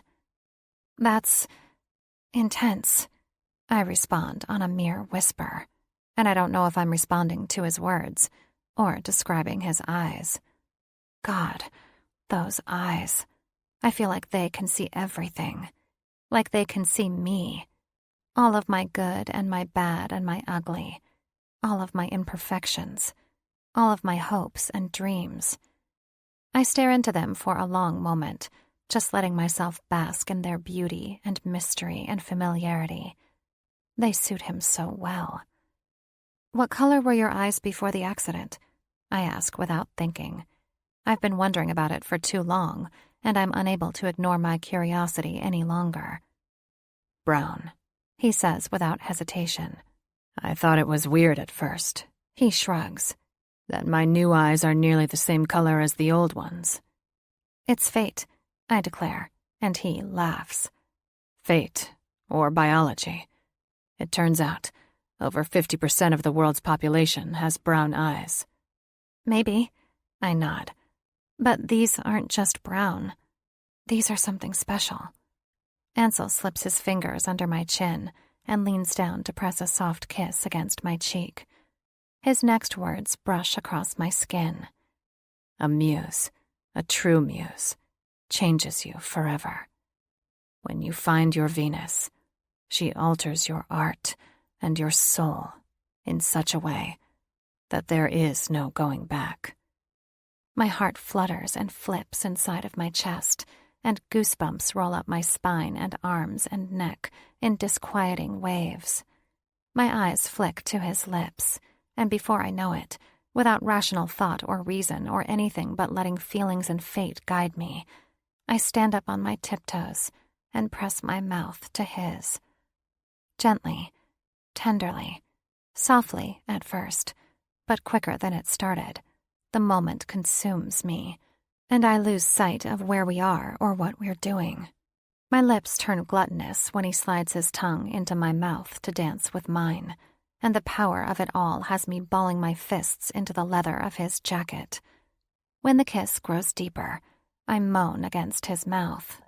He slips his hands into my hair, and everything solid in my body melts into him. This kiss, this fucking kiss. I don't want it to end. Suddenly, the sounds of shoes resonate against the tile floor, and I'm yanked back to the present, to the fact that we're not alone, to the reality of our very public display. Shit. I pull away from Ansel to find 2 female employees walking into the room, completely oblivious to us and our activities, as they talk quietly about setting up a new display. My lips tingle, and I lift my hand to touch them with my fingertips. It's like I can still feel his mouth on mine. I can still feel his kiss. But also, fuck, what was I thinking? I shouldn't have done that. I shouldn't have just up and kissed him like that. That wasn't supposed to happen, I whisper, and Ansel grabs the flesh of my upper arms to steady me. It's okay, Indy. I shake my head, and he nods. I stare up at him, trying to find reason in this situation, but the only thing I want to do is taste his lips again, and my heart and mind respond with fervor, racing a mile a minute. But he doesn't give me any more time to get lost in confusion and doubts. Now, he says, and holds out his hand. It's time to show you my favorite Monet. Well, my favorite Monet that's at the Met. He winks, and just like that, we're back to simply walking through the museum together. Casual, laid back, no pressure. I just wish someone would explain that to my tingling lips and racing heart. Chapter 25. Ansel. She kissed me, again, but this time she was sober. Strong and intoxicating, the power of her kiss was enough to pull me and my body right into action without any trouble. I wanted to ask her if she felt it too, if she's just as high off me as I am her. I wanted to ask her how she can still be in a relationship with another man when there is this undeniable connection between us, this strong, palpable magnetic pull that seems to vibrate from my body to hers, from my heart to hers. But in a matter of seconds, the spell was broken and her guard was back up, and I had to revert my focus to damage control. Her mind was already off to the races, most likely spinning with uncertainty and guilt and doubt, but I refused to let her fall into a tailspin. I don't know what this is, but I know it isn't some flimsy attraction that would end after a careless night of sex. I've had enough of those to last a lifetime. Whatever this is, it's different. It's special. It's fucking real. But Indy isn't ready to face all of that. All I can do right now is avoid doing something that will push her away. And wait. Wait for her to see what I do. For her to realize the magic between us isn't going away. Luckily, I was able to do just that. After that fucking incredible kiss, instead of saying all of the things I really wanted to say, I started talking about art again and took her to see my favorite Monet. She thawed out around the edges, and the more I teased and joked with her, the more she smiled and laughed, and eventually we were back to being us. When the museum announced it would be closing in 10 minutes, I convinced Indy I could feed her the best fucking tacos she's ever tasted from Tacombe, and she didn't hesitate to go along with the plan that led us back to my house, eating takeout tacos. Shit, she mutters, and I glance away from a rerun of Parks and Rec to find Indy swiping away a blob of sour cream from her shirt. A laugh bubbles up from my throat, and she tosses a glare in my direction. Don't say a word. I didn't say anything. I bite back a smile and lift a taco-less hand in the air, raising my proverbial white flag. You want to, though, she retorts with a giggle and a scowl. You're probably already thinking about what you can use for a makeshift bib. Bingo. I've already spotted the extra napkins on the coffee table. I grin and she nudges my arm with her elbow. Just forget this happened, okay? Just like that time you spat bacon all over my kitchen? I tease. Should I forget it just like that? I'm ignoring you. Another nudge to my arm, only a little harder this time, and Indy grabs one of the napkins on the table and slips it into her shirt like a bib. There. Is that better? Perfect, I grin. But it might be smart if we invested in actual bibs. I mean, surely they would prevent a lot of ruined shirts. Shut up. She rolls her eyes on a giggle but focuses back on her tacos. It doesn't take long before we finished our takeout and the inevitable food coma is set in. We lounge lazily on the couch and Indy flips through the television stations in a fruitless search to find something to watch that isn't a reality show or commercials. I fucking hate television, but when it comes to Indy, I'm finding I'll do just about anything if it means spending more time with her. Wait a minute. Indy pauses and I glance in her direction to find her pointing toward the bench by the window. What is that? A painting. It's her painting. The one she painted for me in my studio and called my rainbow. She squints her eyes. Why is that out here? Because I like it. Oh my God, Indy groans. Anyone who walks into your house can see it. So? I don't bother to tell her that she has nothing to worry about. No one but she and Bram come inside my house. She scowls and stands to her feet, striding right toward the painting. Once the canvas is gripped between her fingers, she turns toward me and raises it into the air. You need to hide this somewhere. I chuckle at her ridiculousness. No, I don't. Yes, you do, she refutes. A closet under your bed, the trash. For the love of God, put this thing away. Don't even think about putting that in the trash, Indy. She raises a challenging brow. It's my painting, and I'll do whatever I want with it. Actually, it's my painting. She sticks out her tongue and starts to make a beeline for the kitchen, and I'm on my feet in a matter of seconds. Indy squeals when she sees I'm right on her tail, and it doesn't take long before I reach her and wrap my arms around her waist to stop her momentum. Let me go, she giggles and holds the painting out of my reach. Give me the painting, Indy. No, give it to me. I gently dig my fingers into her sides, and her giggles come rapid fire. Fuck, she's adorable. No way. She giggles some more and starts to lose her grip on the canvas. I capitalize on her fading hold and steal it from her fingers. Aha! I cheer, but I have to stop my victory chant when I realize Indy is barreling directly toward me. Apparently this battle isn't over yet. Give that back! She jumps onto my body and wraps her arms and legs around me like a monkey. No way! I hold the painting high above my head and grin down at her. Ansel! She giggles some more. Give that to me so I can hide it. Never! We're both laughing now, and Indy wraps her hands around my neck and pulls my face toward hers. Give it to me, she says, and her warm breath brushes across my lips. It's meant to be playful, but having her so near, her mouth this close to mine, flips something inside of me, and our teasing moment turns into something else, something that has my gaze locking with hers and my lips parting. No, I whisper. Yes, she whispers back, but her words don't pack the punch they had before. She searches my eyes, and my gaze flicks down to her lips and back to her eyes again. I feel so fucking consumed by her that I barely register when the canvas hits the top of the dining room table with a soft thud. Indy, I want to ask for her permission. I want to tell her I need to kiss her. I want to make sure it's okay. But when her lips part and her eyes grow needy and dark with desire, I can't hold back. I push my hands into her hair and press my mouth to hers. Our kiss is hard and deep and so fucking out of control, I don't know who is leading it. Her fingers dig at my shoulders and her legs tighten around my ass, and when she starts to grind herself against me, I lose it. Fuck! I groan against her mouth. I need you. I need you too. Between her words and the way she's kissing me and pressing her tight little body against mine, I couldn't stop this moment if I fucking wanted to. Which I don't. Good God, I don't. I grip the curves of her ass with my hands and carry her up the stairs and into my bedroom. She keeps her delicious little mouth fused to mine and kisses me like her life depends on it. Indy. Her name is in my mind, a constant chant, a continuous prayer, a fucking thank you to the heavens above. We're a chaotic mess of hurried hands and insatiable mouths, and it doesn't take long before our clothes are a distant memory that litter my bedroom floor. I lay her on my bed and she stares up at me with those big blue eyes of hers, and I'm fucking done for. Her beauty is unmatched. She is everything I've imagined, pictured, painted. She is breathtaking. Her creamy skin is bare. Her breasts heave up and down with each erratic breath, and her hips vibrate with need. She is the most perfect thing I've ever seen in my life. Ansel, she whispers my name, and I can't wait any longer.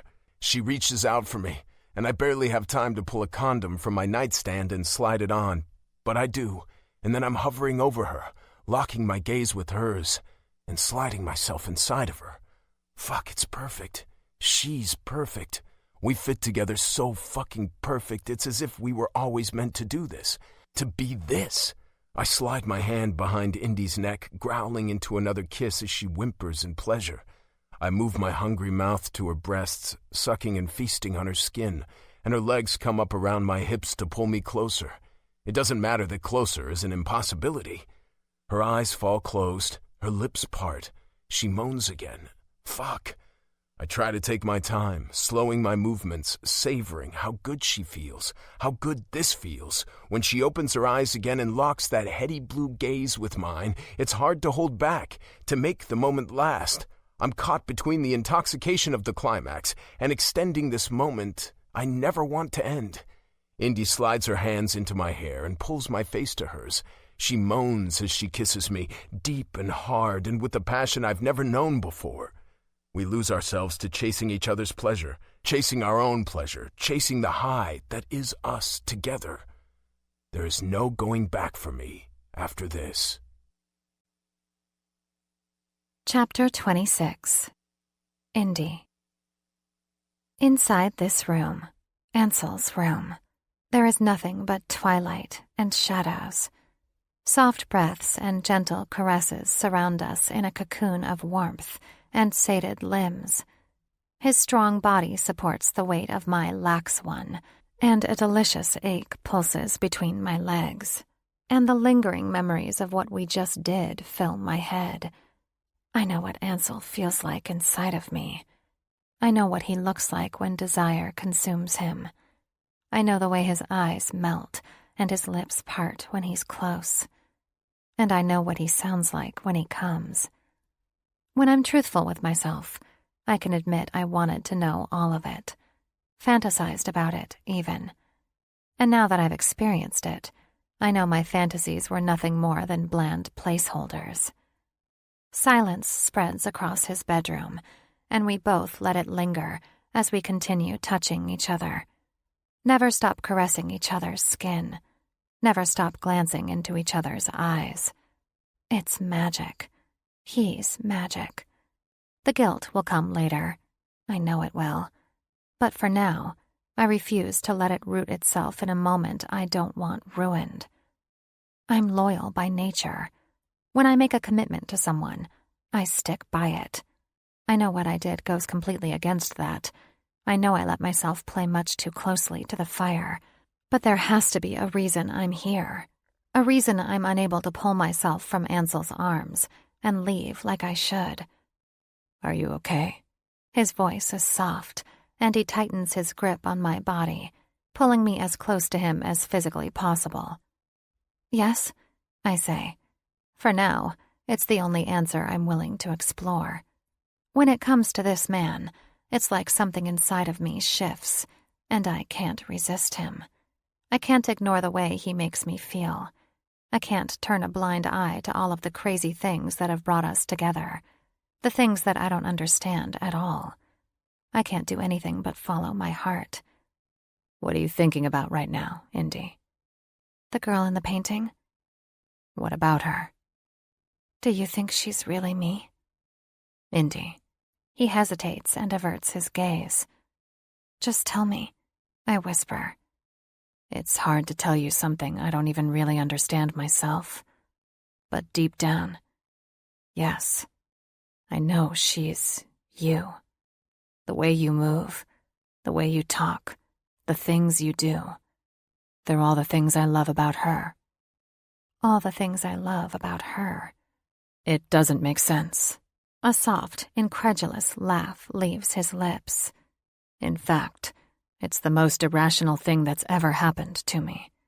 He reaches down to brush a few pieces of hair away from my forehead. I wish I knew why. But, Indy, I don't. All I know is there is some intangible thing that draws me to you.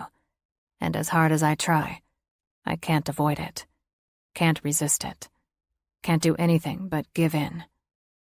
I know what you mean, I whisper. Delicate and haunting, Ansel's knuckles slide against the flesh of my cheek, down my neck, and across the top of my breast. Let me paint you, Indy. Just like this. My heart flips inside my chest, and I can't come up with a single reason to say no. I can't, and I don't want to. Okay. Yeah? He asks, eyes widening in surprise. Yeah. I sit up, but Ansel pulls me back down on the bed. What are you doing? I question. Don't you want to go to your studio? He shakes his head and drags his body to the end of the bed and out of it. Stay here. I'll be back with the paint. He leaves the room without a single stitch of clothing, and I collapse into the sheets. My heart is racing, and I lean into the smell of Ansel all over the bed beneath me.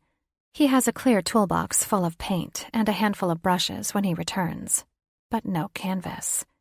I sit up, and the sheet falls down to my hips. Aren't you forgetting something? He raises an eyebrow like he doesn't understand. The canvas, I say, even though I feel like it should be obvious. You are the canvas, Indigo. What? I want to paint you. I want to feel the curves of your breasts and the pulse in your chest as I move the brush across you. I want to paint you in a way I've been dreaming about since before I knew you were real. My teeth dig into my lip, and a new ache, this one needy and consuming, starts up between my legs. We don't speak anymore as he positions me flat on the bed and gets to work.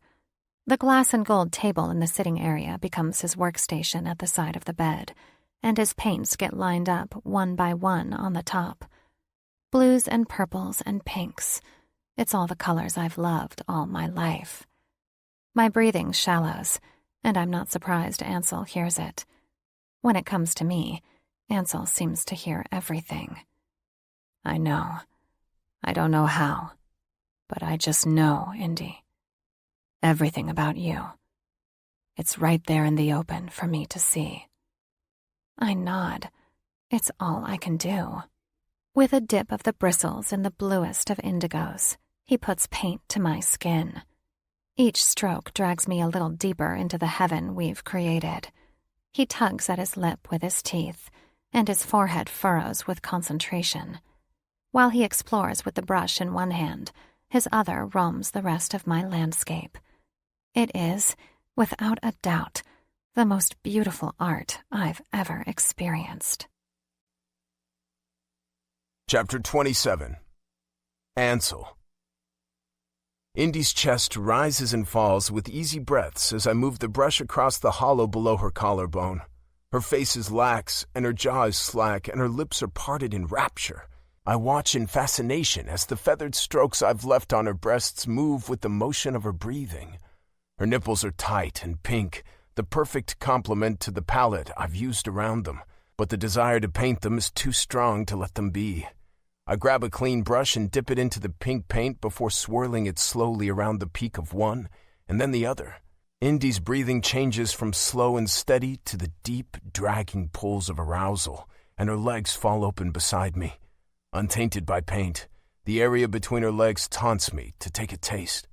I lean down and press my mouth to the slick honey, and she gasps. She tastes perfect and pure and like my life's greatest desire. Her moans drive me to explore with my tongue, around, to the top, and inside. In need of my hands, I toss the brush to the side and grip the flesh at the inside of her thighs, hard enough to leave the skin mottled from my fingertips. The wet paint is slick beneath my hand as I reach up to palm the weight of her breast, and she arches into the feel of it.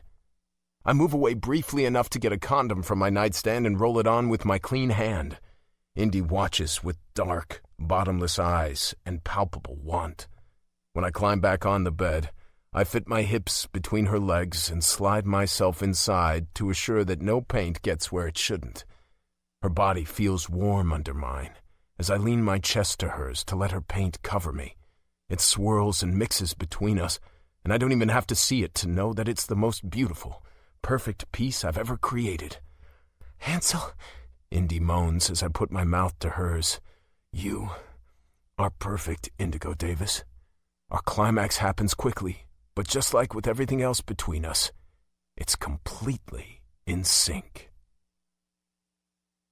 Once I clean up my paints from the table and dispose of the condom, I kneel beside my sleeping angel and brush a few pieces of hair out of her eyes. Indy, I whisper gently, but she doesn't stir. The truth is, I want her to stay here, in my house, in my now dry paint-covered bed, with me. So I don't even bother trying to wake her. I slide into bed beside her, turn off the light, and pull a perfect painted Indy into my arms.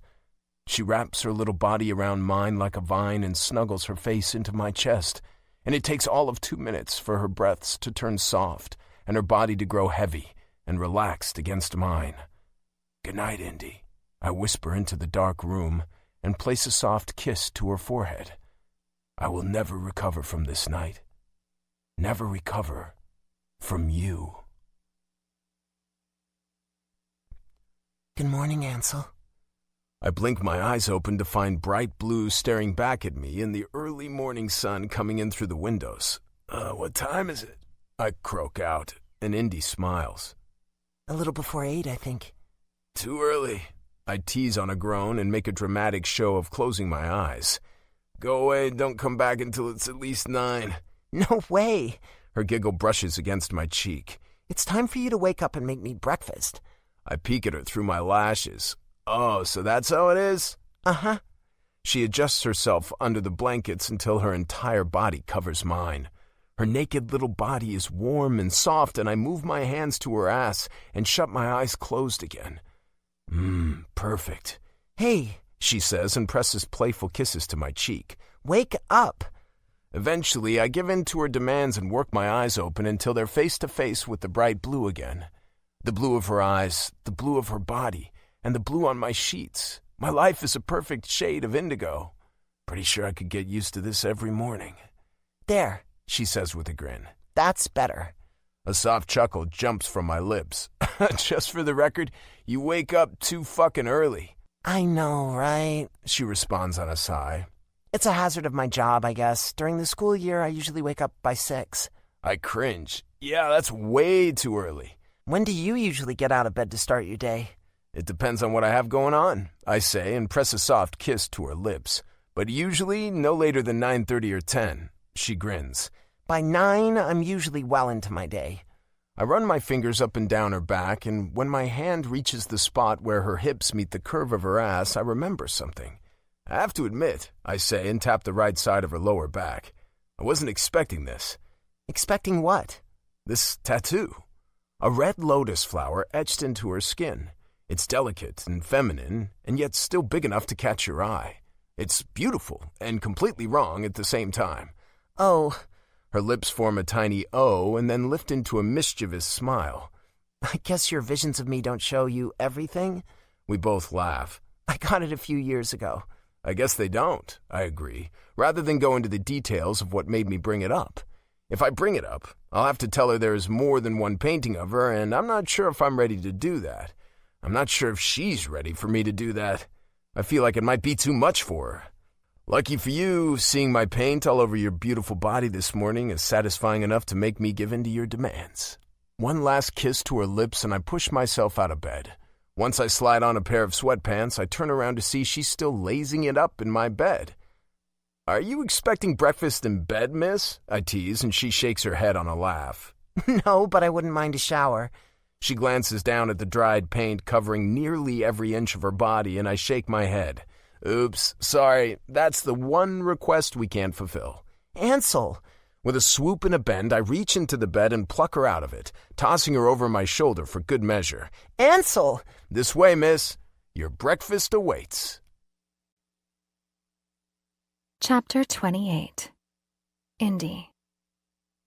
What time does the clock above the door say? Ansel asks from behind the canvas, and I glance up from my cozy spot on the leather couch to see the hour hand pointed toward the number 10. A little past 10? We were supposed to be on our way to the kitchen when Ansel claimed inspiration struck. We rerouted to the studio. Ansel tossed me a long-sleeved shirt to keep me warm.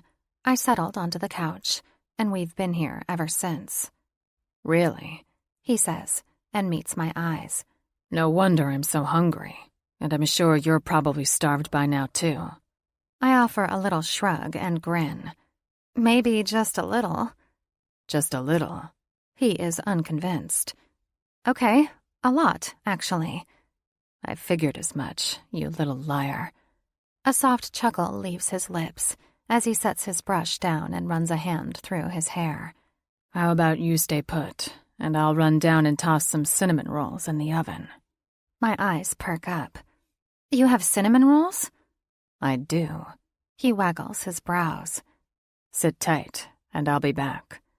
A minute later, the handsome artist is out of the room and bounding down the stairs, and I'm left inside his studio, staring out the window and attempting to sit tight until he gets back.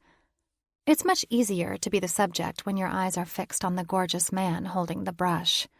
It's easy to get lost in watching his every move.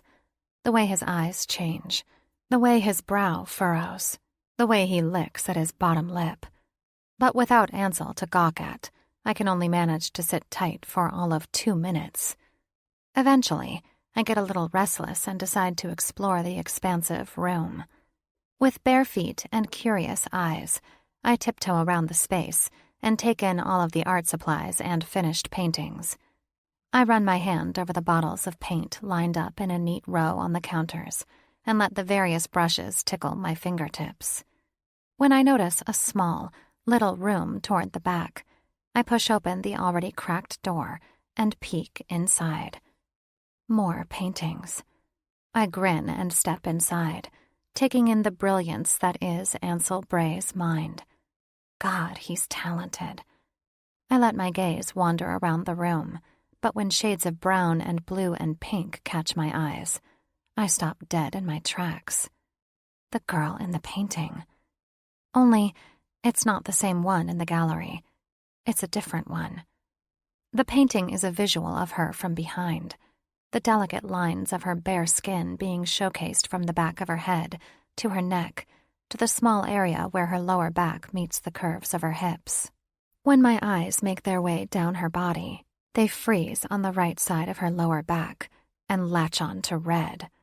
A gasp jumps from my lips, and I cover my mouth with my hand. How can that be? Instantly, my knees buckle, and I have to reach out and grip the wall to prevent myself from falling to the floor. But my eyes, they're fixated, stunned, locked onto a tiny red heart etched onto the girl in the painting's skin. And my heart starts to fold in on itself as vivid memories of the day I got my first tattoo show like a movie behind my eyes. The memories stab like a knife, and the realization of how deep this connection between Ansel and me goes shocks me to my very core. I am the girl in the painting. I don't know why, but I know without a single doubt that girl is me. The urge to flee the situation, to try to run away from my own thoughts, is so strong. I find my feet moving of their own accord. I make my way out of the studio and into his bedroom and get myself dressed as fast as humanly possible. Just calm down, Indy, I tell myself. Calm down. You can't just go sprinting out of here without saying goodbye. Shit. I have to get it together. But how?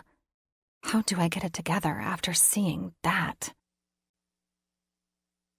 Chapter 29. Ansel. Soft but quick footsteps move across the floor above me, and I smile to myself as I wait for the coffee machine to finish brewing. I don't know what Indy is up to, but it's obvious she is no longer in my studio. I open the oven to check the Pillsbury cinnamon rolls and find the dough rising and browning with the heat. One quick check of the timer, and I see they have less than 10 minutes left to bake. The coffee machine beeps, and I grab 2 mugs from the cabinet. Footsteps move down the stairs and make their way into the kitchen, and just as I'm pouring the fresh brew, I glance over my shoulder to find Indy walking into the room. "Hey," I greet with a smile before turning back to the coffee maker. "I was just about to bring these up." But something makes me look again, and when I do, I realize she's fully dressed. My brow furrows in distress. "Are you leaving?" Yeah, She nods and averts her gaze to her boots. I just, remembered I have a music lesson today in about 45 minutes, to be exact. A music lesson? On a Saturday? Oh. I look down at her fingers and find them fidgeting against the material of her pants. "Are you sure everything is okay?" Yep. She nods again, and the smile that slides across her lips feels all wrong. It's awkward and forced, and I don't like it. But can I get a rain check on the cinnamon rolls? "Of course," I respond with a hesitant smile. "Let me call Hank to give you a lift." That's okay. She looks away from me. I'm going to take the subway. My stomach roils with unease when I take in her shielded eyes and recount the strained, hesitant tone of her voice. Something is wrong. "Are you planning on stopping home first?" Yeah, she answers. I can't exactly go to my lesson in yesterday's clothes and covered in paint. Instantly, I know that the story she's telling me is filled with lies. Not even the savviest New Yorker can make that kind of round-trip commute in 45 minutes, let alone change and shower in between. Is it guilt? Is she confused? Is she doubting what happened between us last night? "You sure everything is okay?" I ask again, knowing the more I push for an answer, the further and faster she'll run away. Positive, she answers. I hate that she's leaving like this. I hate that I don't know what the fuck is happening. This, whatever is going on, feels like it's completely out of my control, and all I can do is let her go. But I refuse to let her go on some awkward, uncomfortable moment where she is lying to me through her teeth. That is one thing I won't let occur. Between one breath and the next, I cut off the distance between us and pull Indy into my arms and press my lips to hers. A tiny gasp escapes her mouth, but then her lips willingly participate. It's deep and emotional, and with my lips, with this kiss, I try to understand what is going on, and I try to tell her all of the things I can't say. But mostly, I show her how much she means to me. She means everything. This, us, it means everything. Before Indy, I was the grumpy bastard who didn't even entertain the idea of a relationship or love. After her, I'm a man who can't live without it. Chapter 30. Indy. Time stands still, and the rest of the world is mere background noise. Paint streaks the skin just below my thumb on the back of my hand, and I stare at it, mesmerized. The subway car jockeys back and forth, light flashing through the window like a strobe, and my mind takes the opportunity to mirror it. Intense and all-consuming, scenes and stills of Ansel and me together, paint smearing between our bodies, take my mind hostage and clog my throat. His hands on me, my hands on him. I can still taste his tongue on the inside of my lips, and a memory of him running it along the vein in my neck draws my hand there. The woman across from me notices the paint on it and smiles. "Fun day?" Sweet, merciful Jesus. She has no idea. The corner of my mouth hitches involuntarily, and she goes back to her Sudoku. And then I remember what made me leave. My stomach turns, and the train screeches to a halt just in time. When the doors open, I'm off in a dash, shoving people out of my way carelessly and fighting the stairs until I can get to fresh air. Big, heaping gulps burn my lungs and steady my stomach, but I know it won't be long before I take another turn. If I can just make it to my apartment, maybe I'll be able to think rationally enough to figure out something concrete. An actual fact I can latch onto to regain control. With giant steps I imagine are better suited to someone twice my size, I see about doing just that. People and buildings around me blur together as I traverse the few blocks between the subway and my apartment and climb the stairs inside until I'm standing in front of my place. Salvation lies on the other side of this door. I'm sure of it. And answers are inside the memory box in my closet. They have to be. Surprise! Matt greets as I swing the door open, armed with a bouquet and a smile. Returned from his trip much earlier than expected, waiting for me to come home to my apartment from my lover's studio. Air freezes in my lungs, refusing to move out so the new can come in. Before I know it, he's wrapping me up in his arms and pulling me inside. God, I missed you, he whispers and leans forward to press his lips to mine. Rigid and unyielding, my lips take their cue from my lungs and cease to function as I know them. He doesn't notice. Instantly, guilt and shame curl inside my gut. His kiss feels all wrong, foreign, and, ironically, like betrayal. The cynical part of me wants to laugh. I'm actually worried about what the man I'm cheating with will think if he finds out I'm kissing my boyfriend. My hands shake, and my stomach hollows with the realization of how low I've sunk and what it means I have to do now. I'm shocked by how easily I lost myself in the actions of a morally devoid woman I swore I would never become. Just before Matt attempts to take it deeper, to slip his tongue inside my mouth, I pull away and disentangle myself from his arms. I'm the worst, and I'm only going to get more awful as the minutes tick by. "You're home early," I say, and even though I don't mean it to, it comes out like an accusation. His eyebrows pull together, but he doesn't make too much of it. I guess he doesn't automatically suspect that the reason for my upset is his interruption of my affair. God, Indy, affair.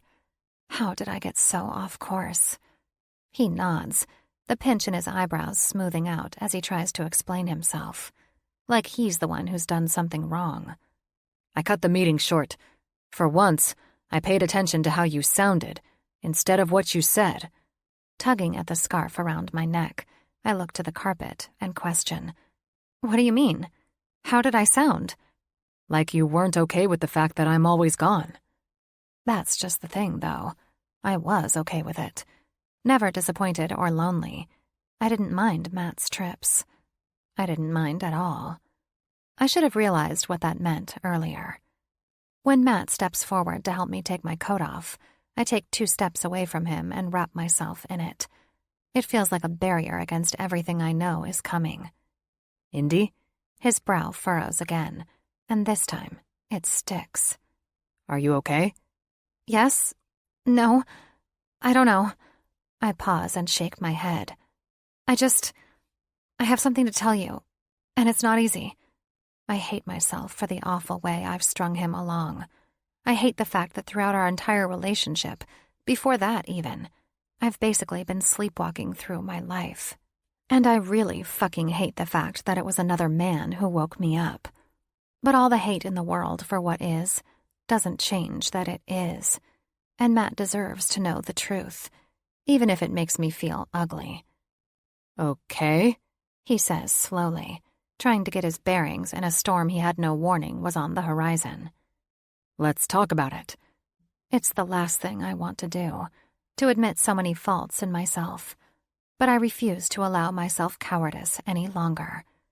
I follow his lead into the living room, and when he sits down on my sectional, I have a hard time forcing myself to sit beside him.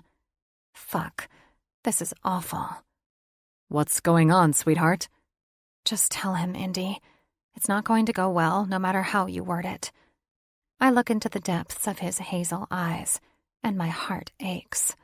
So much time with one man that I gave so little effort. I mean, we've been together for a while, and I never once even considered moving in together. I have to swallow hard just to open a path through my throat for the words. I don't think we should be together anymore. What? Why? He asks, his head jerking back with the blow. I know I've been gone a lot, but I'm willing to change that. I'm shaking my head already, and the motion gets a little bit harder with every word he speaks. I know you haven't been happy. Matt, I interrupt softly. That's just the thing. I haven't been happy or unhappy or angry or sad or any other blessed thing. I've just been going through the motions for a long, long time. Indy. Matt starts, reaching to my leg to squeeze it. I pull it away, but he pushes forward anyway. We can work on this. We can... The pressure of each word he speaks builds and builds inside my chest until I can't take it anymore, and my emotions explode all over the room. I haven't been faithful to you while you've been gone, I nearly shout, unable to contain my sins any longer. It's a far more aggressive delivery than I would have liked, but at least I don't feel trapped inside my own body anymore. His brow furrows, and his hazel eyes search mine, almost as if he's not sure he's actually understood the language I've used. You've been with another man? Yes, I whisper. I can't fucking believe this. All I can do is nod, because honestly, neither can I. One day, I was just kind of muddling through each day, and the next, I met Ansel, and my life was changed forever. What the fuck? Is that why you look like this? He questions, and anger raises his voice as he takes in my less-than-stellar appearance. Like you're wearing yesterday's fucking clothes? Because you were just with him? I don't know how to respond to that, but he takes my lack of response as answer enough. He runs his hands through his hair erratically and looks toward the window. It takes a good 30 seconds before he can look at me again. Who? He asks. Who is he? I shake my head because I can't bring myself to even say Ansel's name. There's too much at work here, and despite the fact that I want to be honest with Matt, I won't tell him this. Fine, he says. Don't tell me. It doesn't matter anyway. You've already made up your mind, right? I mean, that is how you started the conversation. You and I are done? Yes. I don't think I've ever seen Matt angry like this, and that only makes me feel worse. I've driven him to a place inside himself he's not even familiar with. I know it doesn't help with the shock or the hurt, but giving concise, truthful answers will at least shorten the experience for both of us. I'm sorry, Matt, I say, but I know an apology given like this still seems empty. Still, I try. It wasn't supposed to happen like this. This isn't what I intended. Oh, so you accidentally fucked him? I cringe at his poisonous, potent words, but I know I deserve it. Matt grabs his coat and stands, and the effort it takes to follow him with my eyes feels Herculean. But I breathe through the anxiety and discomfort. It's the least I can do after everything I've just done to him. I'm sorry, I say again. Me too, he says, and the silence stretches between us like a rubber band. It's tight and constricting, and I feel like a bird locked inside a fucking cage. He lets out a heavy breath and, with a sudden start, walks to the door without looking back. It shuts behind him with a click, and just like that, an entire chapter of my life is over. Chapter 31. Indy. An hour has passed with me on my couch, unmoving from the spot where Matt left me. My thoughts are scattered, and my brain is fried, and the paint from making love with Ansel feels dry and brittle now. I don't know what to do. I don't know what to think, and I don't know where to go from here. I'm single, free to do as I please, and yet now it somehow feels more wrong than ever. I'm shaken by my actions, by the choices that got me here and the truths I've yet to face, and I'm not even sure I know myself anymore. Another hour of reckless soul-searching passes, and at last, I pick up the phone and call Lily. But when she answers, the enormity of the situation consumes me, and I lose control of my emotions. I sob into my hands, and the tears drip between my fingers, raining down onto my socks and the floor beneath me. "Indy?" My sister's voice is in my ear, and the concern and worry only make me cry harder, deeper. "Indy, what's wrong? Where are you?" Home?" I stutter through my gasping breaths. "Are you hurt? Are you okay?" No, I don't know." I can barely get the words out, and it only freaks her out more. "Fuck, you're scaring me, Indy," she says, and in a rush, she adds, "Just stay there, stay right there. I'm coming over." And I don't try to stop her. Instead, I whisper, "Thank you." Not even an hour later, 4 frantic knocks pound against my front door. When I open it, Lily's eyes are wide and worried, and she scrutinizes my face.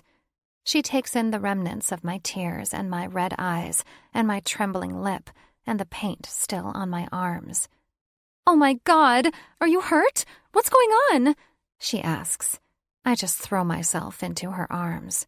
She grunts her surprise, but doesn't push me away. Instead, she lets me cry into her shoulder while she eases us into my apartment, shuts the door, and leads us toward the couch. She sits me down, takes off her jacket, and then sits down beside me, wrapping her arm around my shoulders and pulling me closer to her. "What's going on, Indy?" she asks. "You need to tell me something because I am freaking out over here." "God, Lily." My voice shakes, and my lips turn down into a frown. "I don't even know where to begin." "Well," she offers a soft smile and gently rubs my back. "The beginning is generally a good place to start." I look into my sister's still worried gaze, and I inhale a deep, rickety breath into my lungs. And once I get myself together, once I can breathe and talk at the same time, I tell her everything. I tell her about Ansel. I tell her how I first tracked him down at the gallery. I tell her how I've been spending time with him. I tell her that we made love. I tell her how he makes me feel, that I'm so drawn to him, that I'm falling for him. And then I tell her about Matt, how he came home early and I ended things, that I admitted to cheating, and that he, understandably, reacted angrily. I'm about to tell her about the other painting I found in Ansel's studio when she sucks me back into the topic before it. Matt. "That sanctimonious bastard!" she yells, jumping up from the couch and pacing. "Lily?" I question, wiping a lingering tear from my face as I flash to emotionally sober. That's usually all it takes to snap me out of it. Someone else going crazy. "I can't believe him!" "He wasn't that bad, Lil." She shakes her head like a lunatic.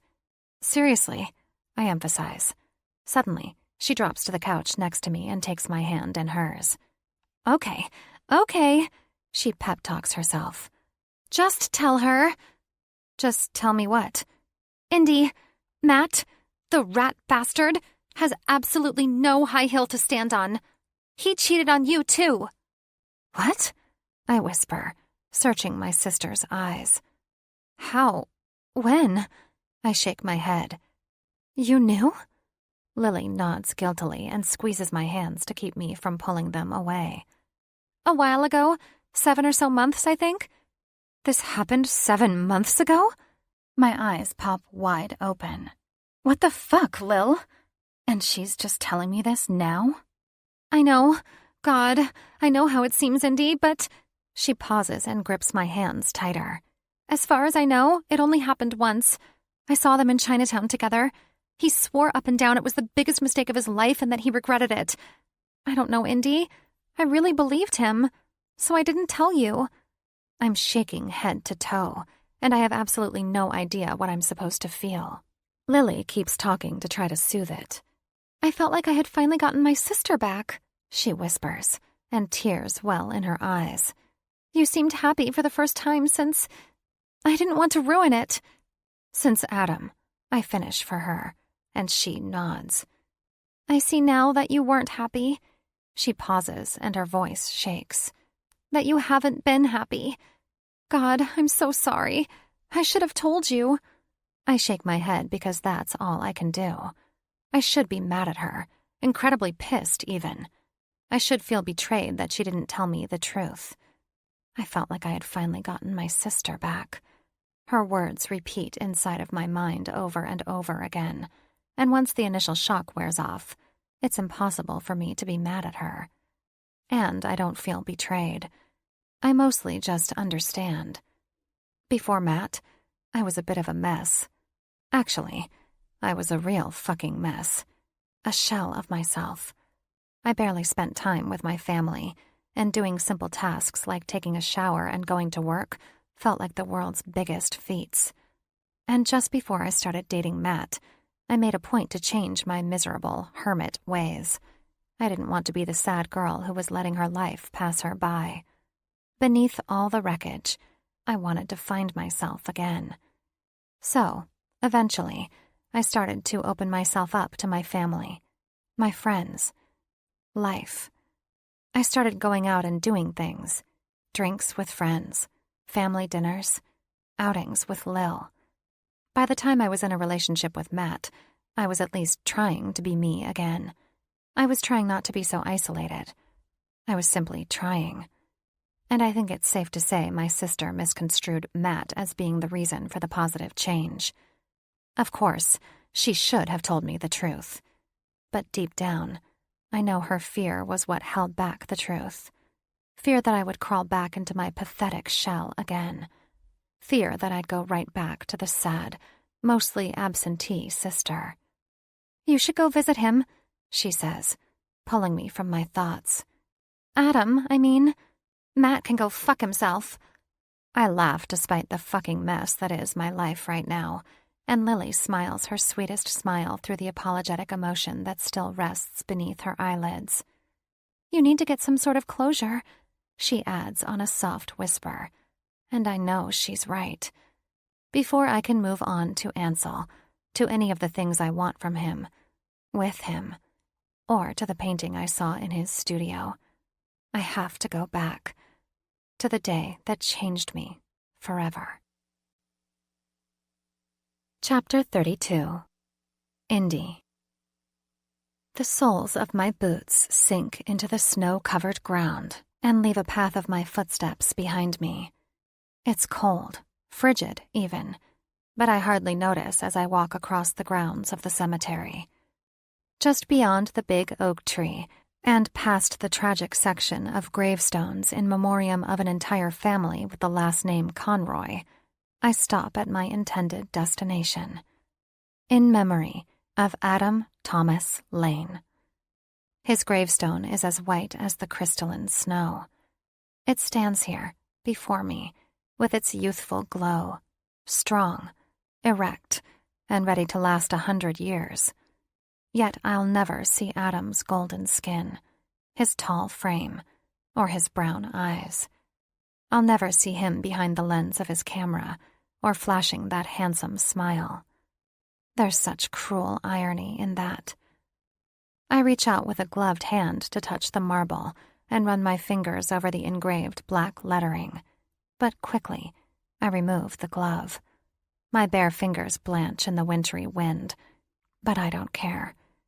Somehow, the feel of the stone on my skin brings me some peace. It's beautiful, polished, and smooth. It was the most expensive option in the catalog, and Adam's mom and I chose it without hesitation. He will never see it, of course. He will never know. But we will. I will. I bend down to read the lettering at eye level. Loving fiancé, son, grandson, nephew, and friend. My heart clenches, and I run my whole hand over the stone. Died January 31st, the day that changed my life forever. For the longest time, I used to come to this cemetery, to Adam's grave, when I felt like my foundation would crumble if I didn't speak to him again, like an unsteady Jenga tower with someone tugging at a crucial brick. I would spend hours upon hours here, just talking to him. I know it sounds ridiculous, but somehow, for the first year, this slice of stone steadied me enough that I could go back to my life, go back to trying to move on. As time went on, my visits became less frequent, until they became pretty much non-existent. I don't know why I stopped coming here, but I think I'd reached a point where I was simply trying to live my life. It wasn't that I was forgetting Adam. I could never forget him. But I just didn't need to come here to remember him, to talk to him. I still miss you, I whisper into the frigid breeze. I still think about you, and I often wonder what life would be like if you were still around, if you were still here.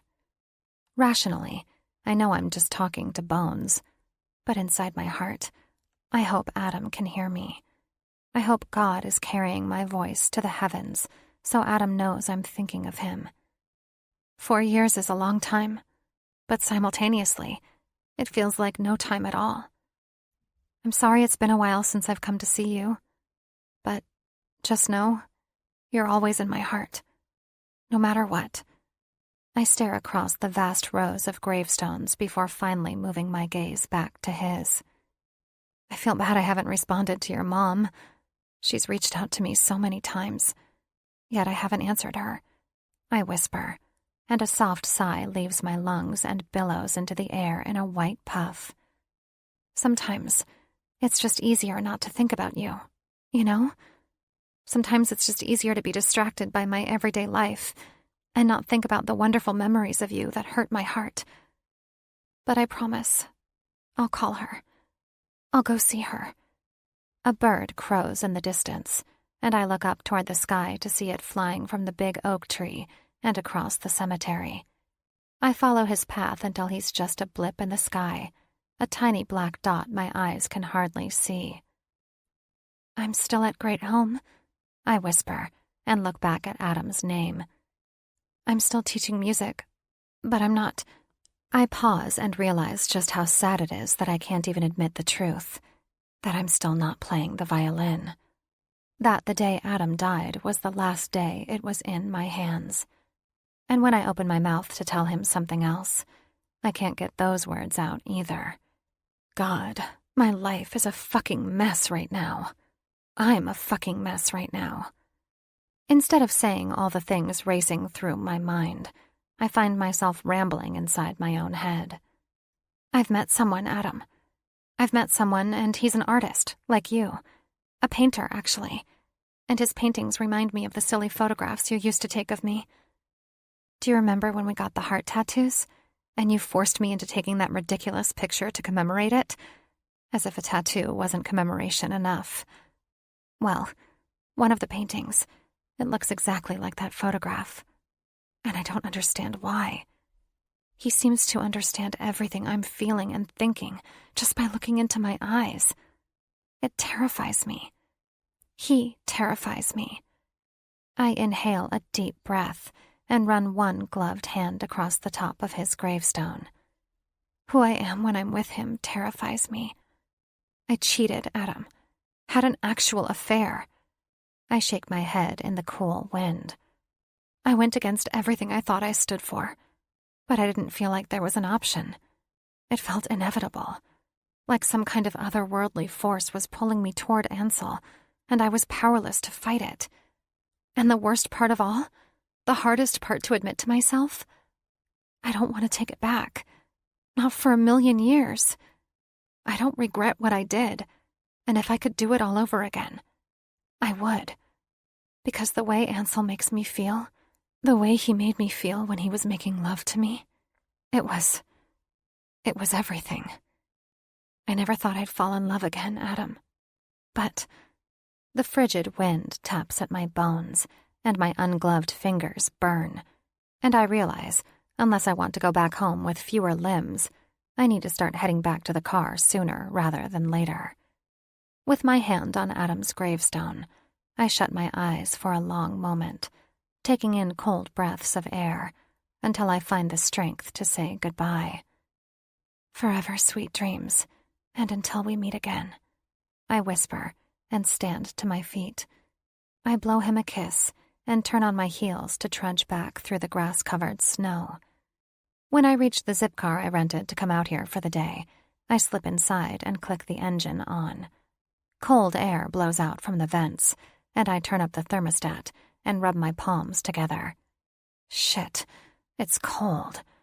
I don't know how long I was out there, but my body feels like a thick block of ice, trying to thaw itself out. While I wait for the engine to warm up enough to head back home, my phone vibrates inside my purse, and I grab it to check the screen. A text. Ansel. How was the music lesson yesterday? Did you make it there and home okay? I shut my eyes and swallow back the fresh tears threatening to flow from my lids.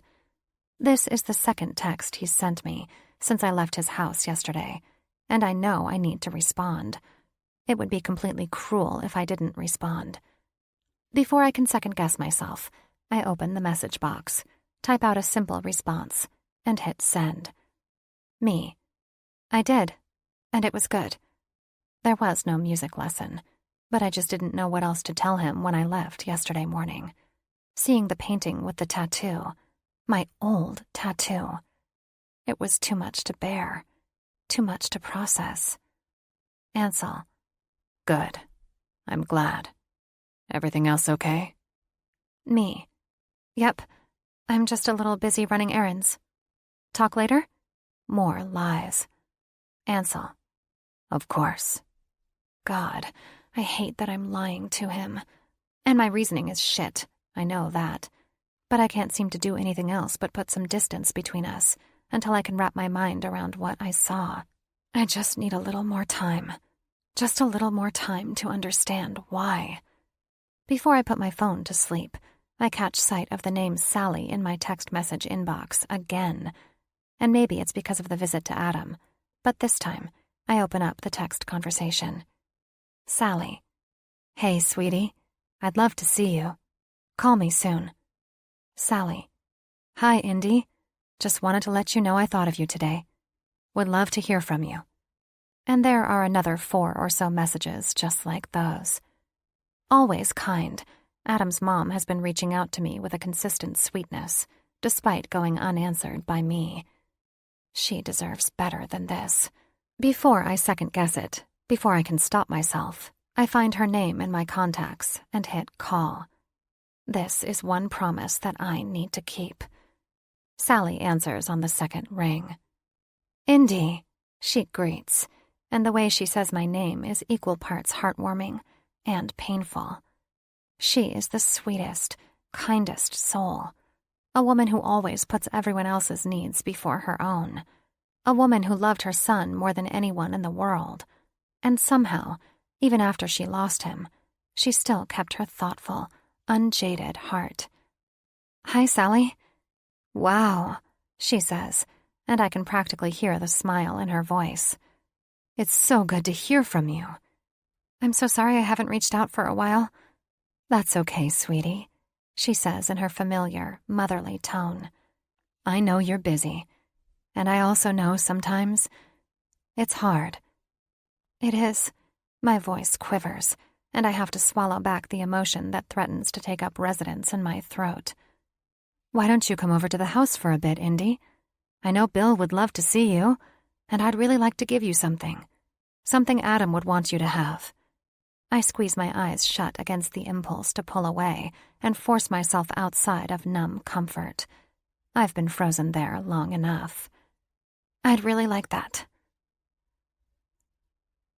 After I drop off my zip car at the pickup location near my apartment, I hop on the subway and take a ride across town to Adam's parents' house.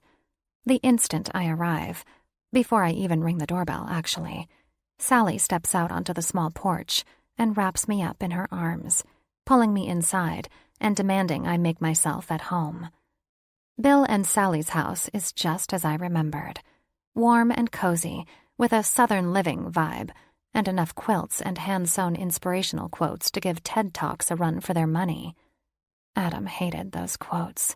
He cringed whenever he spotted a new one on the wall, but I think he'd be proud to know that between all the country rustic items of decor are more than a few of his architectural photographs that had been published in popular magazines across the country. The thought of that, the thought of him, makes me smile.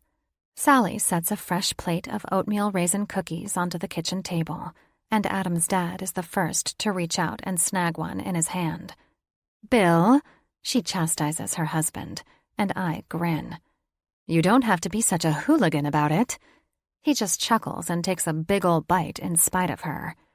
Adam's mom rolls her eyes and turns her attention back to me.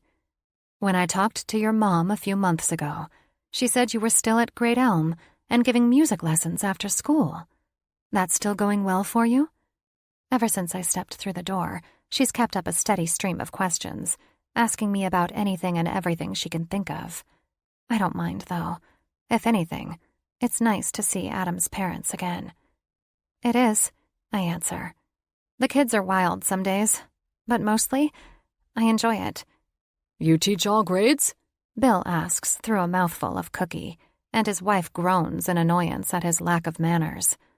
"I do." "That's good, Indy. That's really good."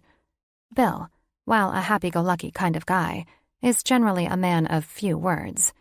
It reminds me a lot of his son. Adam was never one to ramble on or carry on long conversations. It was like he never wanted to waste his words and saved them up like coins in a rainy day jar. "I'm really glad you stopped by today." Sally reaches out and places her hand over mine. "It's good to see you." "You too." "Just having you here brings back so many memories. So many good memories." A wistful smile consumes my face. "For me too." Her eyes glaze over with emotion. "It makes me feel like Adam is here, smiling down at us." I squeeze her hand. Because he is. A quiet moment spreads throughout the kitchen, and we all let it linger, relishing in the happy and the melancholy, and trying to bask in all of the good moments we shared together. We shared with Adam. It makes me realize how far I've come, how much of my grief I've actually managed to work through, how much easier it is now to talk about Adam without feeling like my heart is breaking. How, while I miss him, I'm not consumed by it. I probably still have 1,000,000 miles to go, but at least I've gotten here, to this place. "Do you want to stay for dinner?" Sally offers, and I shake my head. "I'd love to, but I should probably be going soon." "Okay," she nods, but I don't miss the disappointment in her eyes. "But before you go, I want you to take the letter with you this time." The letter. She's been trying to give it to me for the past 1.5 years, and every time, I say no. "I don't know." "You need to read it, Indy," she insists, and gets up from the kitchen table and levels me with a stare. "In fact, you need to read them both." "Both?" I ask around a knot in my throat. This is the first I've heard of a second letter. "Both. Another came a few months ago, all beat up and taped back up. Apparently it had gotten lodged in the sorting machine or something, lost in the mail for years, but finally found again." My heart picks up speed as Sally leaves the room to get them without giving me a chance to come up with another reason to refuse. "You do realize you're not leaving without those letters, right?" Bill asks, and lightens the mood a little bit. "Yeah," an incredulous laugh spills from my lips. "It appears that way." Adam's mom is insistent, and before I know it, she's stuffing 2 envelopes into my purse and giving me no choice. "Just read them, sweetie. Not to make you sad, but to give your heart some peace and closure." Closure. It's the word I need to hear, and the place I need to find. It might take a bottle of wine to convince myself to go through with it, but I decide right then, come hell or high water, I will give myself this. I will give myself the chance to accept the things I can't change, and I will give myself the chance to move on. The chance at having something special again. With Ansel. Chapter 33. Indy.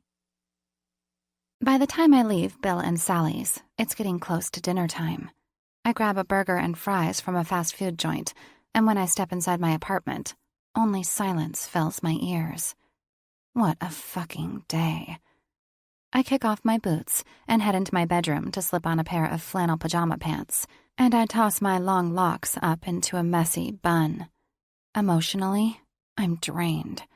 Between yesterday with Ansel and Matt and Lily, and going to see Adam this morning, and the long visit with his parents this afternoon, I just need to sit down and watch some mindless TV while I stuff greasy food into my mouth. Once I grab the bag of takeout from the kitchen counter, I plop my ass down on the couch and shove a few fries into my mouth while I flip through the stations.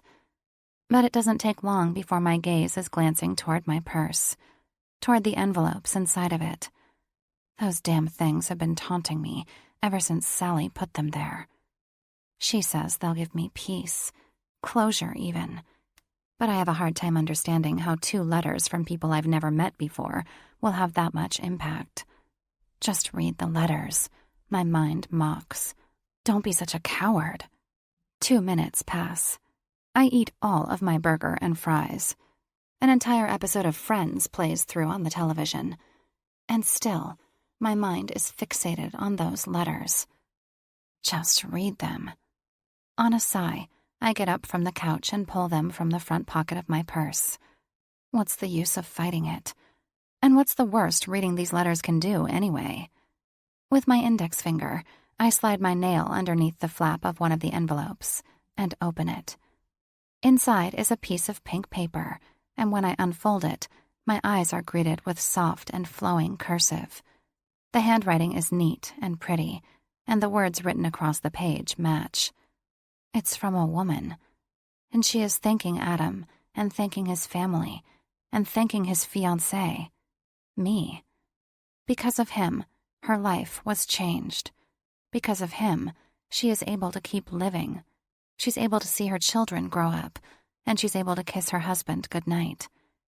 Because of Adam, the heart inside of her chest is no longer sick with disease.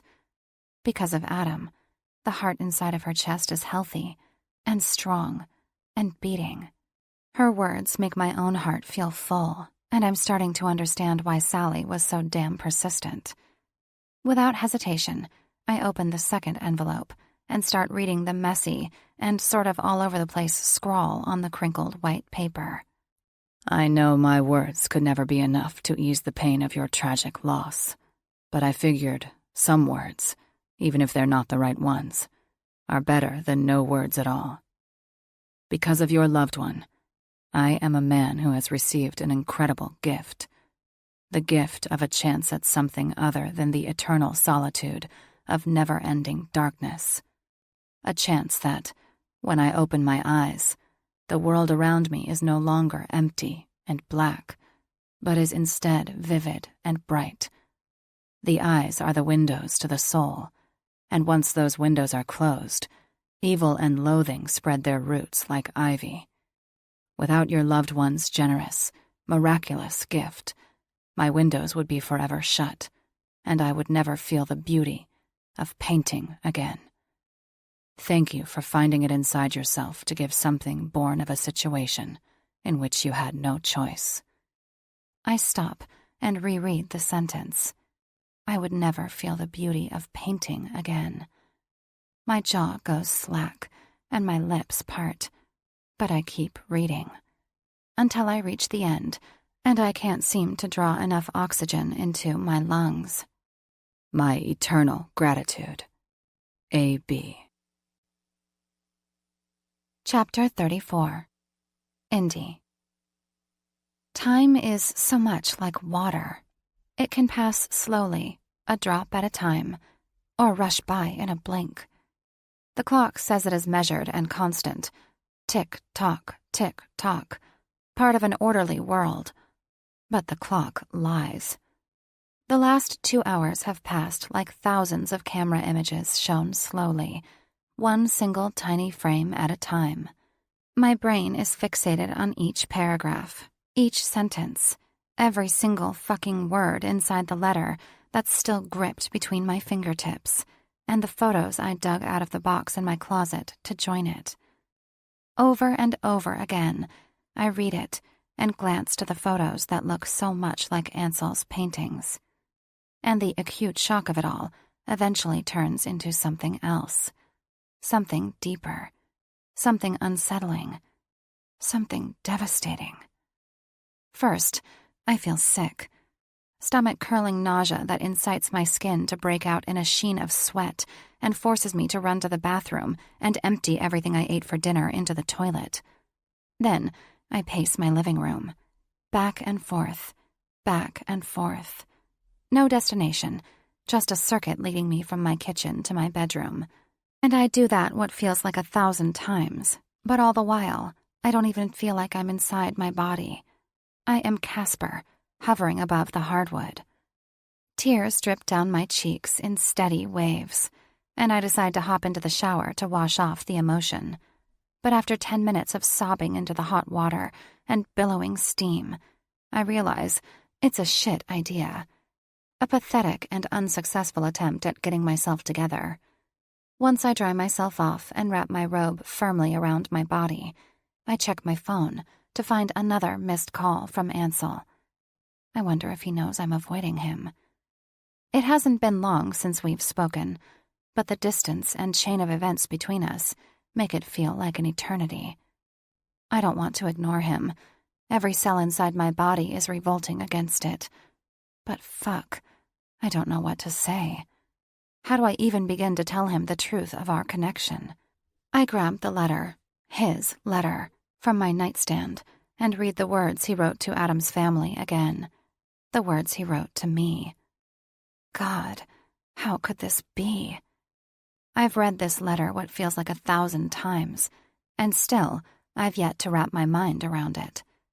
I trace my index finger over his initials, and I cry. I cry a lot, actually. By the time I've pored over his words 100 more times, I feel my heart beating inside my chest. But it doesn't feel like my heart. I look down at my hands and wiggle my fingers, but they don't feel like my hands, my fingers.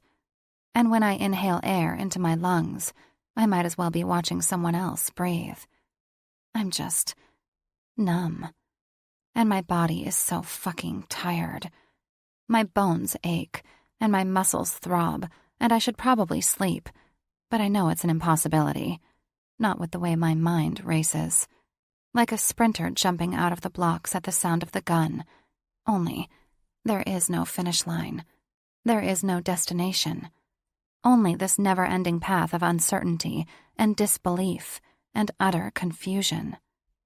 I slide the letter into the pocket of my robe and head back into the living room. To the box I pulled from the very top shelf of my closet. Its contents spill across the coffee table like liquid from an overturned glass. Wedding invitations. My engagement ring. The one Adam gave to me while we were on a weekend trip to Los Angeles for his shoot with a popular architecture magazine. The night before we flew back home, he drove us to Santa Monica and proposed to me on the beach. It was magical. One of the happiest days of my life. I slide the ring onto my finger and watch the way the glow from the recessed lights in my living room bounces off the center diamond. When Adam put this ring on my finger, I thought it would stay there forever. But our forever was short-lived. I slide it off again and place it back inside the box before picking up the stack of photographs. Adam's photographs. With shaky hands, I rifle through them all before settling back on the one that set the last couple of days into motion. My hair is down, and I'm grinning a small, over-the-shoulder smile, the tiny red heart etched into the skin of my lower back. It is identical to Ansel's painting, and now, I have some understanding of why. When this photo was taken, I thought Adam and I would grow old together. I thought we'd get married and have kids and, years later, grandkids. When he died, I lost all hope. I lost hope for the future. Hope for love. A robot girl just beep-booping through the motions, until hope came crashing back in again. Until Ansel. God, it feels so good to be near him. So good to come alive again. I fear once I tell him the truth, once I show him the letter, his letter, he'll walk out of my life and take all of that hope with him. Will he ever be able to stop wondering how I really feel about him? Will he know how he really feels about me? 4 years ago, Adam died. And 4 years ago, Ansel regained his sight. Ansel's eyes are Adam's eyes. Chapter 35. Ansel. I walk up the stairs of her apartment building and rap my knuckles against Indy's front door. Once, twice, 3 times. And I wait. She hasn't answered my texts or calls, and rather than waiting, rather than denying the almost instinctual feeling that all is not well, I decided to take things into my own hands, to come to her, to see if she's okay, to just see her. This feeling of impending doom sits on my chest, and my heart twists and turns beneath my ribs as I wait for her to answer the door. When footsteps filter out from inside her apartment, the large breath of air escapes my lungs on a whoosh. And then she's there, opening the door in nothing but a robe. She's beautiful. God, she's beautiful. But in my eyes, Indy is always beautiful. But something doesn't feel right. Not in the way she discreetly averts her eyes from mine. Not in the way her teeth bite into her bottom lip. Not in the way she's yet to say a single word. "Hey," I say through a smile, but her responding smile feels foreign and forced. "Everything okay?" Yeah. Indy nods. What are you doing here? She shivers from the coolness of the hallway and gestures me inside before closing her door with a squeak and a click. Why am I here? Because I feel like something is terribly wrong. Because I have this nagging anxiety that's crept inside my veins, and it's making me feel like any second the world is going to end. I'm here because the night I made love to you, the night we made love, my heart was forever changed. And now it feels like you've just taken it all away and left me floundering for no fucking reason. I haven't heard from you in a while. I pause and run a hand through my hair. And I just wanted to check on you, make sure you're okay. Sorry about that, she says and moves her gaze to the floor. Things have been a little busy. It's like she can't even look at me, like it's causing her physical pain. Are you sure everything's okay? I ask and reach down to slip my fingers under her chin so she has to meet my gaze. It's then I realize I've shown up unannounced. What if her boyfriend is here? Internally, I cringe. Indy in her robe. Her boyfriend waiting down the hall in her bed. Fuck. I can't let my mind get lost in something like that unless I want to drive myself crazy. Is this a bad time? She shakes her head. Have I pause, but I force myself to continue. Force myself to ask the questions that might help me understand why she's been so distant. Have I done something to upset you, Indy? She scrunches up her nose. Of course not. Well, I guess that's good news, huh? I try to lighten the mood a bit, but the air around us is too heavy and thick with tension and unsaid words. Yeah. Indy forces another smile. Do you want some coffee? She asks over her shoulder as she turns on her bare feet and heads into her kitchen. Coffee would be great, even though it feels like an excuse, a way for you to avoid telling me what's really going on. Fuck, this is uncomfortable. We're basically walking on eggshells around each other, and I don't understand why. I want to go back in time, back to that night, back to the Indy who was playful and looked at me with her heart in her eyes. But all I can do is follow her lead into the kitchen where, apparently, avoidance and diversion are being brewed. I lean my hip against the kitchen island as she fills the coffee machine with water and taps the button to start. But when she's done, she just stares at the coffee pot and doesn't turn around to look at me. It's a knife to my heart. You know you can tell me anything, right? I say quietly. You can tell me anything, Indy, and I won't judge or get mad or any of that bullshit. I'll just listen. But fuck, don't tell me you regret that night. Don't tell me you're done with me. Don't tell me you want to be with him instead of me. With her back still to me, she stays silent for a long moment, still staring at the coffee pot on the kitchen counter. Or maybe she's not staring at anything at all, I can't be sure. My fingers itch to touch her, my lips crave the taste of her mouth, and my arms vibrate with need to wrap her up in my embrace and fix whatever it is that's bothering her. But I don't push. Instead, I just wait, patiently, silently, giving her time. At least I'm here, with her. The coffee machine beeps, and she fixes us up 2 mugs and turns around to meet my eyes, handing me a warm mug. Her eyes search mine for the longest time, and I watch as she forces a deep, heavy breath in and out of her lungs. "I have something I need to show you," she whispers so softly, so quietly that I barely hear the words leave her lips. "Okay." "Just give me a minute." Indy sets down her coffee on the kitchen counter and heads into the living room. 4, 5, 6, I don't know how many minutes go by before she comes back into the kitchen holding something in her hands, but I'm too busy to notice because I'm searching her eyes, her face, her mouth for some kind of answer. "Here." She holds out her hand. "Just here." My brow furrows. "What is it?" I ask, but she doesn't answer. So I glance down to see a photograph in her hand and take it into mine. My eyes scan the picture, and instantly, deja vu and familiarity lift their hands and slap me in the face hard. This photograph is identical to my painting. And this is her, Indy, with the tiny red heart engraved into her skin. The very tattoo I've pictured so many times. The tattoo is real. She is real. "Indy," I say through a throat full of disbelief and look up to meet her eyes. They are wet with unshed emotion, and her lip quivers. "What is this?" "My fiancé took that photo of me several years ago," she whispers. "That was my first tattoo. I covered it with the lotus 2 years ago." "Your fiancé?" I ask, somehow mining the uncomfortable words from the deep recesses of my throat. "His name was Adam Lane, and he died 4 years ago," she says, her voice scratchy with irritation. 4 years ago? I ask softly, and she nods. Indy reaches into the pocket of her robe, and with a shaky hand, she holds out a wrinkled white envelope toward me.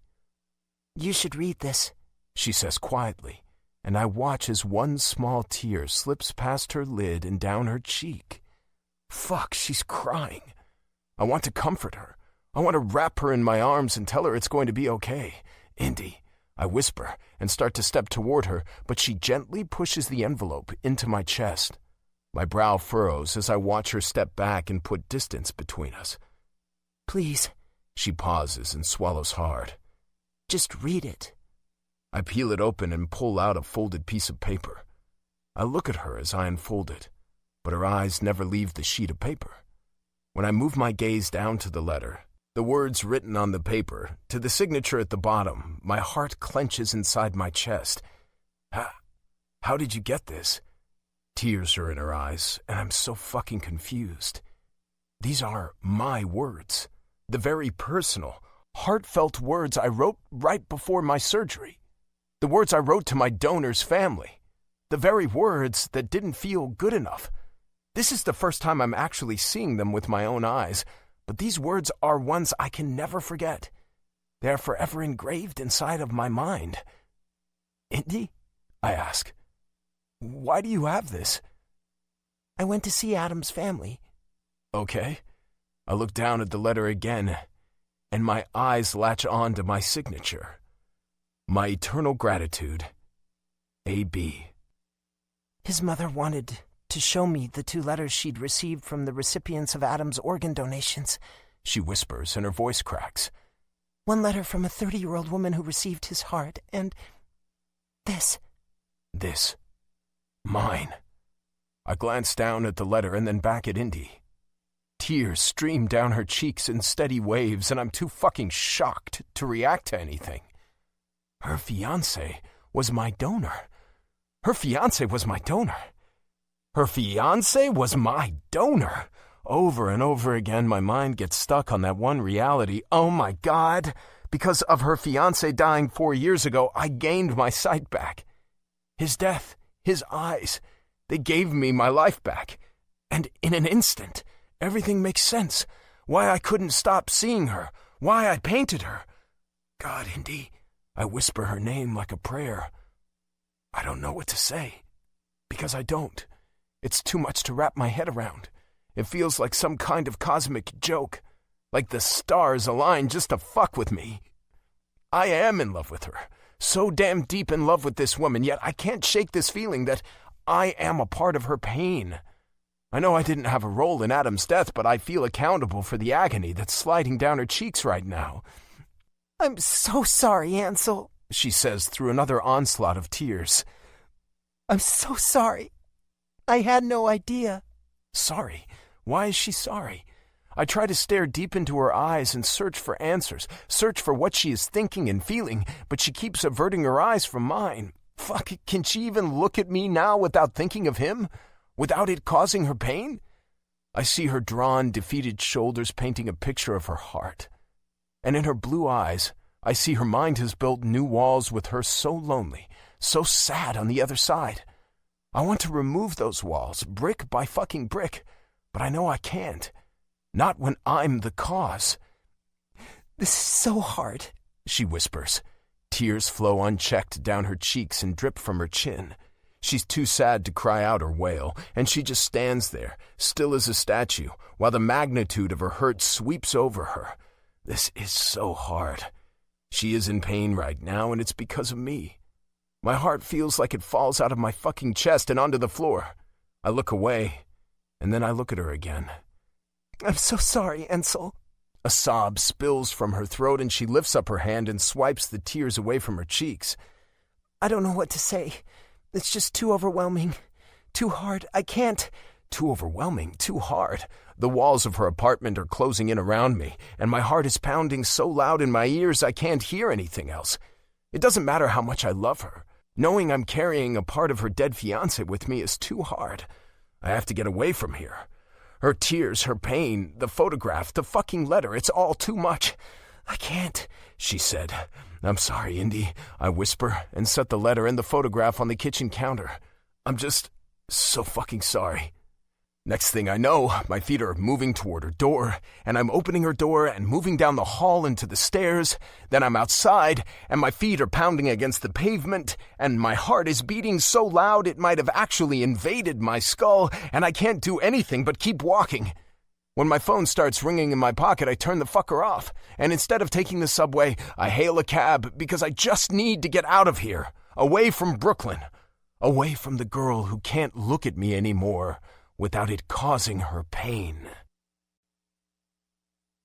Chapter 36. Indy. Before I know it, before I can process what's happening, the letter and photograph are back on my kitchen counter, and my front door is closing. I call out for him, but Ansel is already gone. When I open my front door, the cold air of the hallway permeates my bones, and he is already disappearing down the stairs. I yell for him again, but he doesn't stop. My stomach is in my damn feet. My heart is in my throat. Endless tears stream down my face. I rush upstairs to throw on some clothes, any fucking clothes I can find, and I run back downstairs in a panic. I grab my phone and I call him.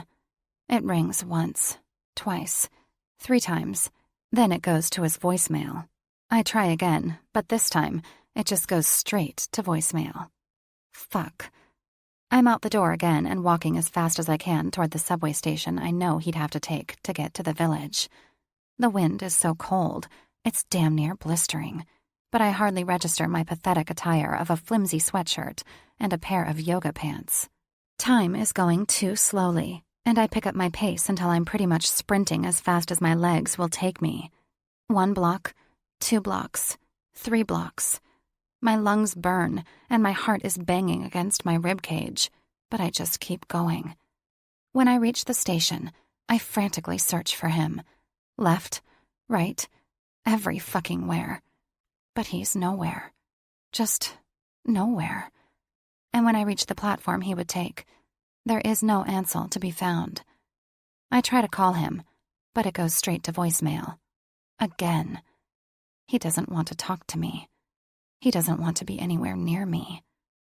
A sob escapes my lungs, and I lift my hand to cover my mouth, to try to stop the emotional hurricane threatening to make landfall.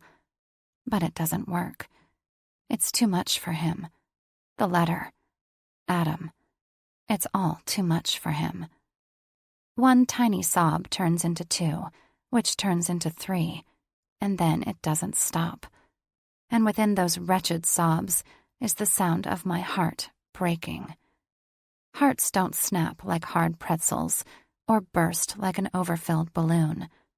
No, a heart breaks in the heaving waves of a new reality, a tragic reality that has arrived uninvited. A heart breaks when you're forced to face the possibility of a life you can't bear to fathom, a life without Ansel.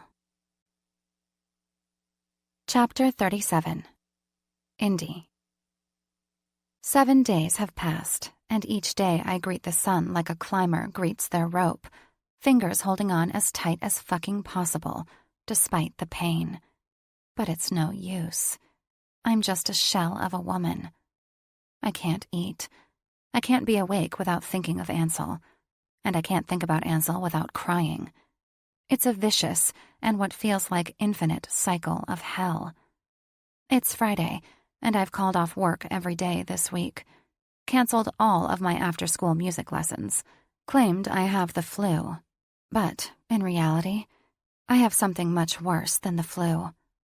The flu is awful, but it goes away. Each day you begin to feel better until, eventually, you're back to your old self. But heartbreak does no such thing. It is a never-ending, boundless sadness. God, the word sad sounds so childish, like something flimsy, something I should be able to change with a happy thought or a smile. But sad is nothing of the sort.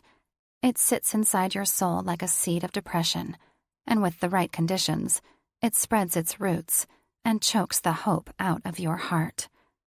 In this sadness, this heartbreak, I can't see a past or a future. I'm merely living by the moment, and every day is measured from the second I wake up into this new reality and until my body can no longer take it and sleep lets my weary mind and aching heart rest. Several knocks to my door, and I turn up the television. What's on the TV? I don't have a fucking clue.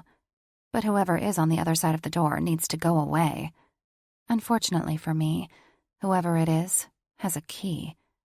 A minute later, my sister's voice is bellowing from the entryway, and the front door is closing with a resounding click. "Indy," she calls again. "Where are you?" I don't answer.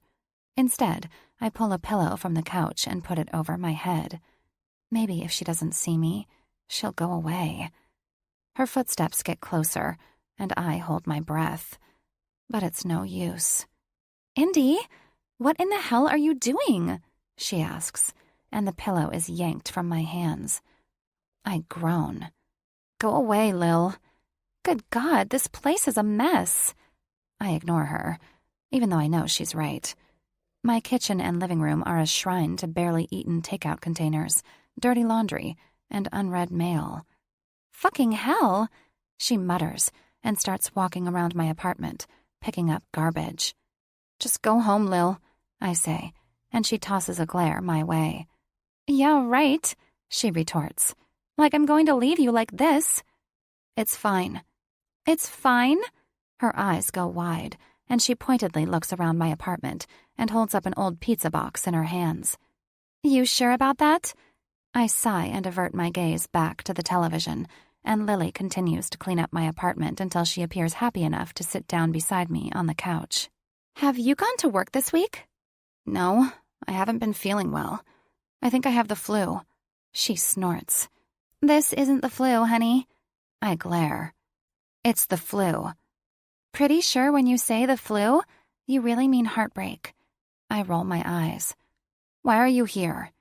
"Because I haven't heard from you all week, and I was worried." "Well, as you can see, I'm fine." Lies. It's all lies coming out of my mouth. But my lies and pretending I'm fine are all I have right now. "Indy," she says quietly, and wraps her arm around my shoulders until I have no choice but to go into the hug she's started. I rest my head on her shoulder, and she brushes her fingers gently through my hair. "You're not fine." She's right. but I don't have the words to explain just how much I'm not. Wordlessly, I hand her the letter. Her brow furrows as I hand it to her, and tears are already pricking my eyes, thinking about the words, the signature, inside that letter. "Just read it," I whisper, and she does. I'm left to watch her eyes consume the words, moving down, down, down the page, until she reaches the end. "Oh my God," she gasps. "That's—" She pauses and meets my gaze. "Ansel Bray." "Oh my God, Indy!" Tears fill her eyes, and she glances between the letter and me. "I don't even know what to say. I mean, I thought the first part of this story was a lot to take in. I was even starting to feel like your life was a bit of a fucking mess. But this?" She holds up the letter. "This is nearly unbelievable. 4 years ago, Adam dies. And 4 years ago, Ansel regained his sight." I whisper, for the sole purpose of trying to make myself come to terms with it. "Ansel's eyes are Adam's eyes." "Ansel's eyes are Adam's eyes." Lily repeats my words, and like a bullet to my gut, it spurs another wave of nausea to hit, and I have to lie back on the couch just to gain my bearings. Tears fill my eyes, but I blink them away. I'm so fucking tired of crying. "Have you talked to him?" she asks, and I shake my head. "He doesn't want anything to do with me now." I silently pray she won't say his name out loud again. I don't think I could take it. "I don't think that's true, sweetie." "It is," I retort. "It's too much for him. And honestly, I can't even be mad at him. I understand why. But it still doesn't stop the pain, Lil. And fuck, it hurts so much." "I know it does." She rubs her hand gently on my back. "You know what I think?" "What?" "I think you need to get out of this apartment." "I'm not going anywhere tonight, Lil." "Not tonight," she says. "Tomorrow night." "What's tomorrow night?" "Sean Messi is having a party at Ultra for his 40th birthday." Sean is a popular nightclub owner in NYC, and someone my sister has grown to be friends with over the years. Their friendship is merely based off personal gain, though. Where Sean loves the publicity Lil's column gives his clubs, my sister loves the VIP access to some of the city's most popular hotspots. That sounds like the exact opposite of what I want to do tomorrow night. "Indy," she whines. "Come on. It'll be good for you to get out of this apartment for a few hours." "Not interested." "There will be dancing." "No thanks." "There will be free alcohol." "I'll think about it." Chapter 38. Ansel. The music is so loud it makes my skin tingle and my lungs feel like mush. The bass forces my heart to thump in time with its rhythm, and I tip my fourth, or is it fifth, glass of whiskey back and let the amber liquid flow down my throat. Over the roar of music, a distant, hazy chatter can be heard, but I can't make out what's being said. I look over to see Bram and 2 of his bandmates, Nix and Lee, standing in the corner of our VIP booth, schmoozing it up with 3 women. Bram grins, says something, and the women laugh, acting like he's the most entertaining bastard they've ever met. Fucking groupies. Fucking Bram. The bastard barreled into my house this evening on a goddamn mission, asking 100 questions about why I haven't been answering my phone for over a week. Because I don't fucking want to. Because I can't stand to be around anyone or anything. Because I can't stop thinking about Indy. And just the thought of her damn near chokes me. I told him it was because I didn't feel like talking to him, but he called bullshit and let me know Luce and Nigel have also been trying to reach me. And my mom, too. Ever since I left Indy's apartment, since I walked away from her, since I removed myself from her presence so I wouldn't cause her any more fucking pain, I've been a real pathetic asshole.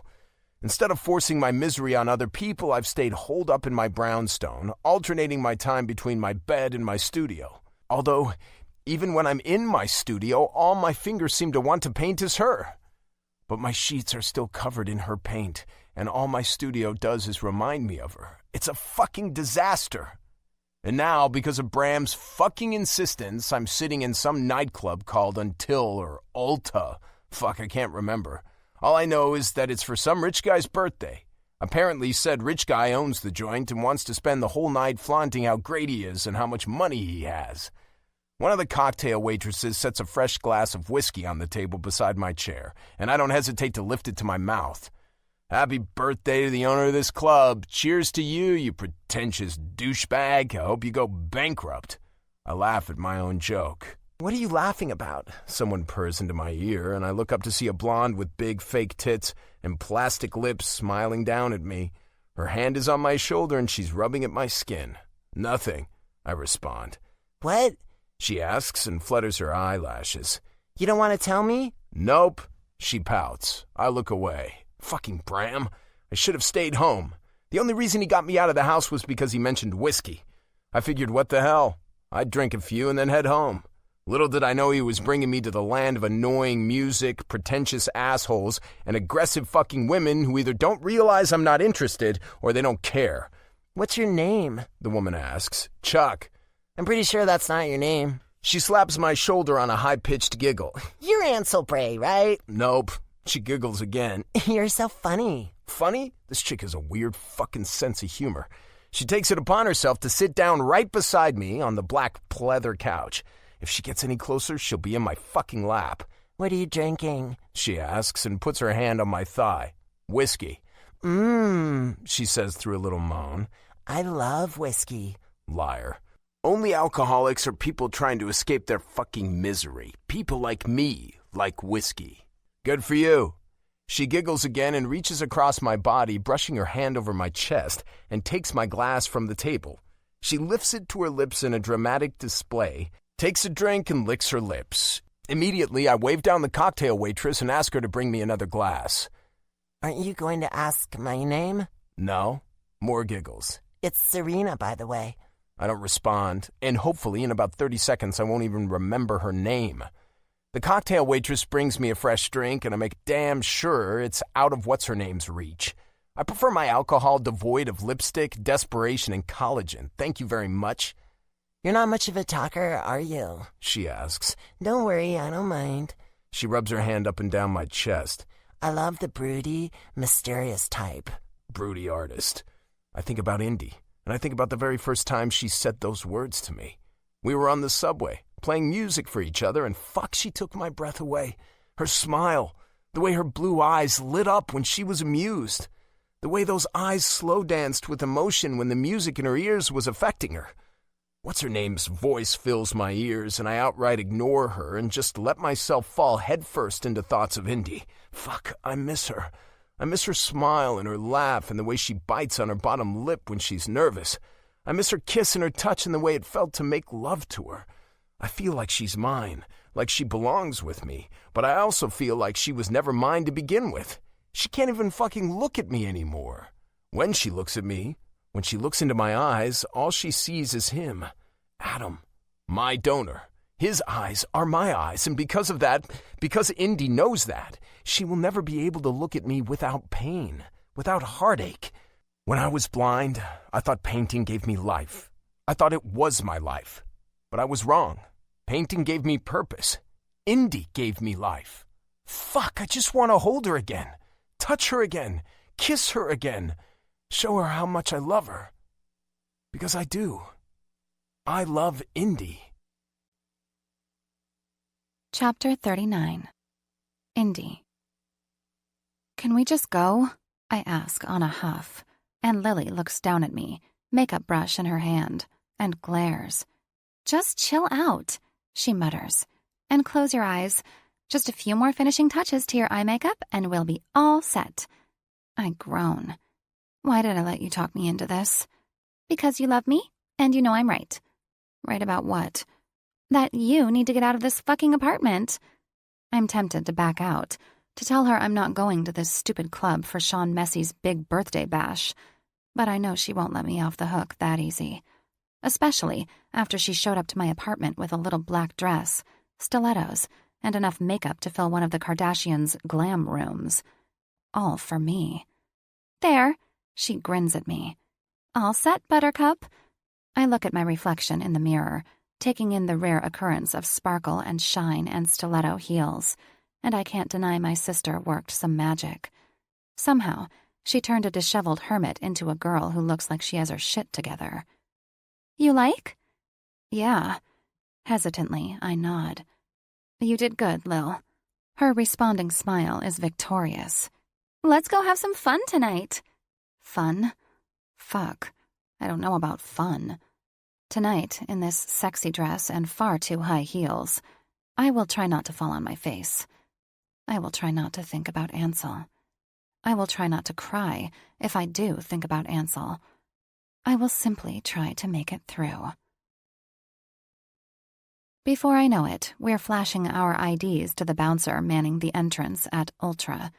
He glances between my photo and my face, and with a curt nod, he unclicks the velvet rope and lets me inside behind my sister.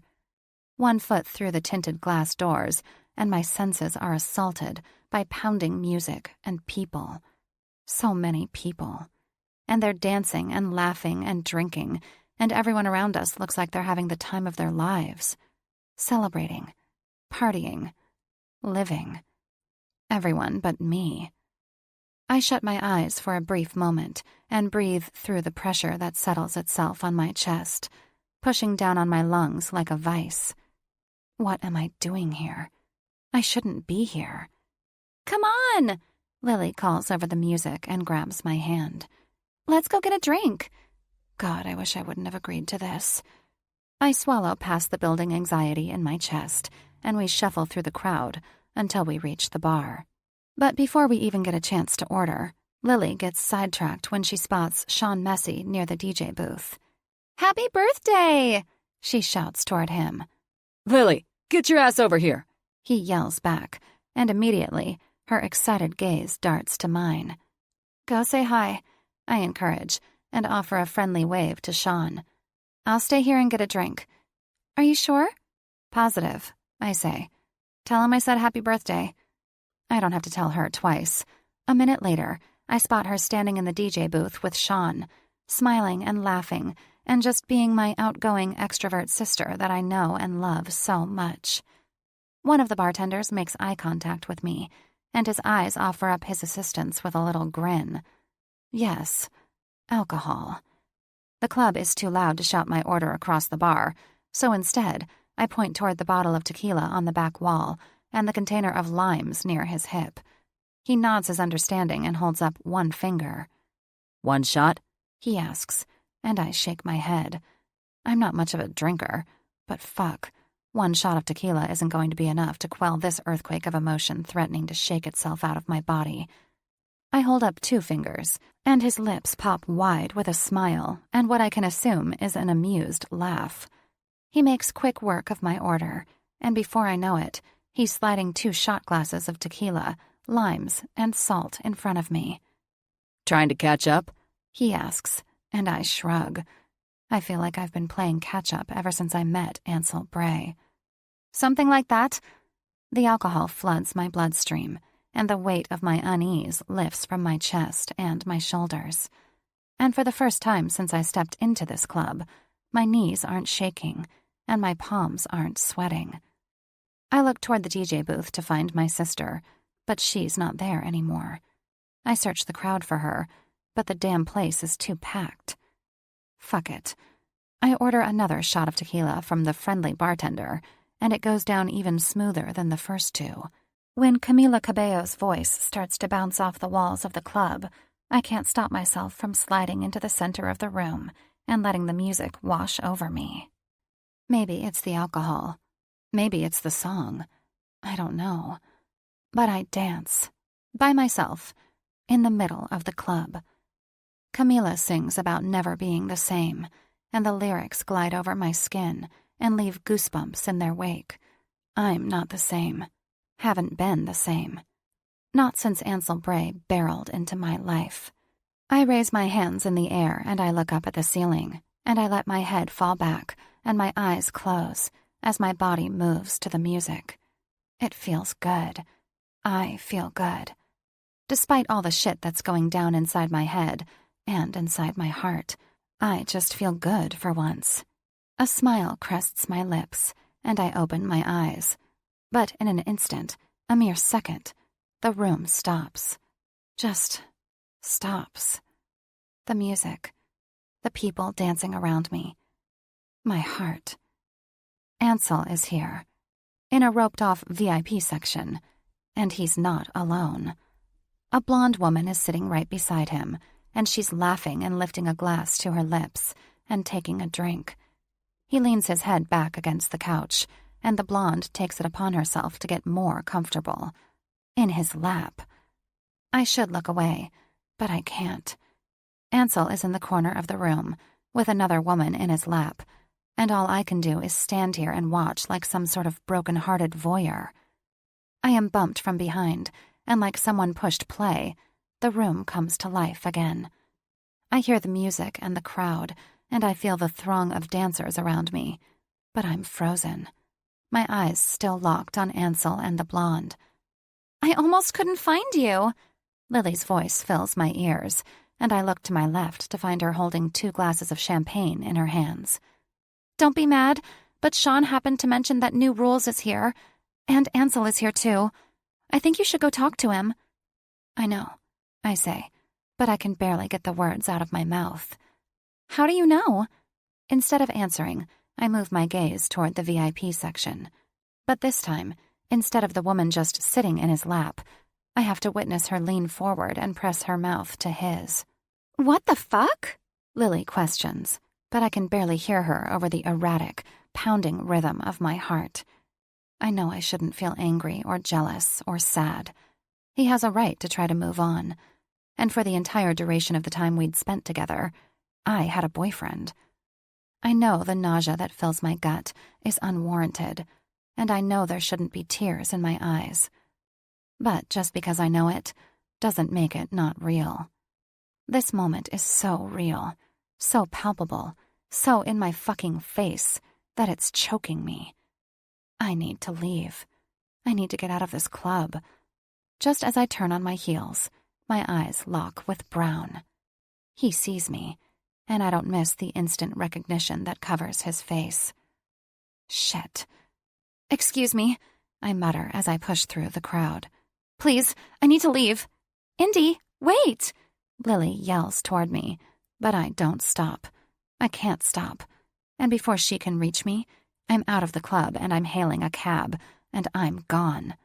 Away from the club, away from the pain, away from the man who still holds my heart in his hands. Chapter 40. Ansel. The lips touching my mouth are foreign and unwelcome, and I open my eyes to find that stupid fucking woman in my lap and her plastic lips pressed to mine. What the fuck? I yank my face away, but when my eyes glance to the dance floor, to the sea of people in the center of the club, a potent, familiar, breathtaking pair of blue eyes locks with mine. Indy, her face is broken, and her eyes look so sad. So fucking sad that I feel my heart break all over again. In an instant, she goes from standing in the center of the dance floor to pushing through the crowd. "Indy!" I call out toward her and jump to standing. The blonde tumbles off of my lap and onto the floor. She gasps and yells profanities at me, but I don't give a fuck. I'm on my feet and running out of the VIP area and following Indy. But the club is so packed and there's too many fucking people. Move! Fucking move! I push my way through the dancing fools and the drunken idiots, and it feels like it takes me years just to get to the front of the club. Once I reach the entrance doors, I shove them open and nearly knock the bouncers over, but I don't even stop to apologize. My feet pound the pavement, and I'm frantic, looking left and right, and just anywhere and everywhere to try to find her. "Indy!" I shout, and the line of people waiting to get inside the club looks at me like I've lost my fucking mind. "Indy!" But the second I shout her name, someone else's voice joins mine. I glance over my shoulder to find her sister walking out onto the sidewalk, and when she meets my eyes, she strides toward me and shoves 2 hands into my chest. "What were you thinking?" Lily screams. "Why are you doing this to her?" "Doing this to her?" I ask, but my question goes on deaf ears, and Lily's gaze turns to fire. "You're just out here kissing other women. What the fucking fuck?" Her insinuation pisses me off. "Kissing other women?" I spit back. "That's the exact opposite of what I'm doing. That woman in the club wasn't anything but an annoyance. I mean, fuck, my goddamn eyes were closed when she moved in and pushed her plastic lips to mine. Seething anger vibrates the space between us. You are... Lily starts to say something, but I cut her off. Other women might as well not fucking exist because these days, all I do is think of Indy, dream of her, lose my mind over her. I'm fucking miserable over here. What the hell? Lily screeches and shoves at my chest again. She broke up with her boyfriend because of you. She's in love with you, you idiot. She broke up with her boyfriend? What? My jaw goes slack. She doesn't love me. She can't even look at me. All I do is cause her pain. She doesn't hate you, you dumb fuck. She's in love with you. She's been a goddamn mess over you. She can't sleep. She can't eat. She can't even go to work. She's devastated. In that moment, I feel what's left of my pathetic heart break and crumble into dust and ashes. I didn't even know how to respond. I didn't know, I say, but my voice is a whisper. I didn't know. I thought she was done with me. I thought it was too much for her. I thought whenever she looked at me now, I just reminded her of Adam. No, Lily shakes her head. Whenever she looks at you now, she sees what she lost, Ansel. She sees you. I'm crushed, confounded. And if I could go fetal on the sidewalk without someone calling the cops, I probably would. God, Lily, I mutter, and swallow hard against the emotion that threatens to creep up my throat. I didn't know. Fuck, I didn't know. Well, now you do. She's still pissed, and I don't blame her. I'm pissed too.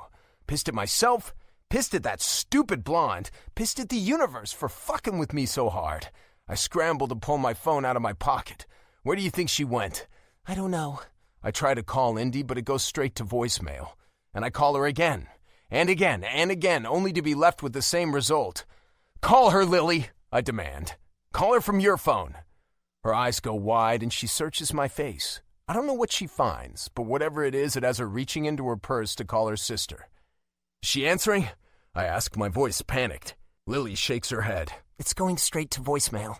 Fuck, try again, I urge, but I can't even wait for her to do it. Instead, I yank the phone from her hands and try to call Indy myself. Lily startles, but doesn't say anything. Instead, she just stares at me with wide eyes, watching me fall apart outside of this goddamn club. It rings and fucking rings until Indy's sweet angel voice is in my ears and telling me to leave a message. Fuck!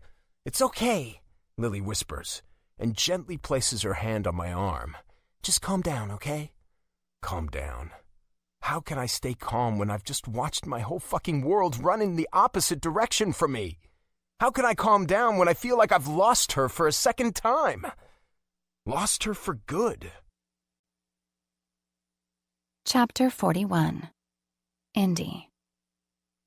Even though I tossed and turned all night, I don't find the strength to push myself out of bed until 10.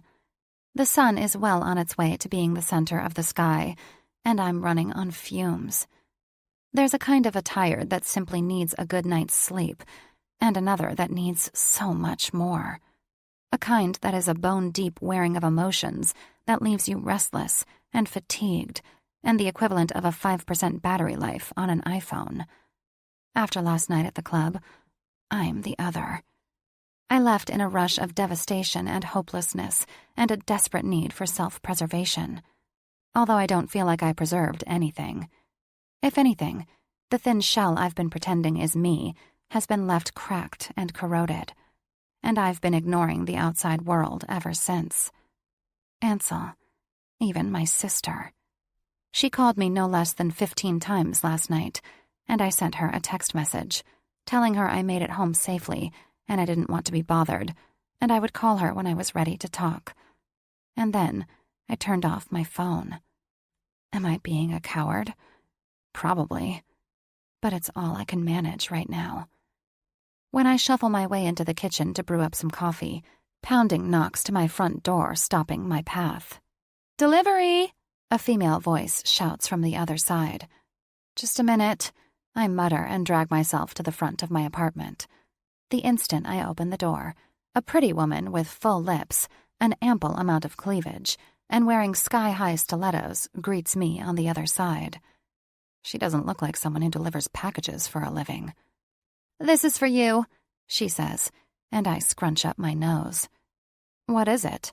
She looks down at the wrapped package in her hands and back at me, and her eyes seem to be questioning my intelligence. Pretty sure it's obvious. I blink, and she sighs. It's a painting. A painting? I blink again.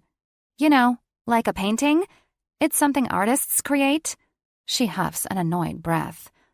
I'm pretty sure this isn't that hard to understand. Who are you again? I'm Lucy, Ansel's assistant. She answers like I'm the biggest moron on the planet, and before I can even wrap my brain around that revelation, she adds, So, are you going to take it or not? Holy shit, why is Ansel's assistant here? She blows a pink bubble from her lips, and I try to regain my ability for speech. Oh, I mutter, and reach out to take the package from her hand. Of course, sorry. But she doesn't leave right away. Instead, she stands there, scrutinizing my face. He's a mess, you know, she says matter-of-factly. I don't know what to say to that. But it doesn't matter, because she appears content to hold a one-sided conversation. And whenever Ansel is a real fucking mess, he becomes an intolerable bastard, she continues. So, thanks for that. Thanks? I'm assuming you're the reason. I stutter and shake my head.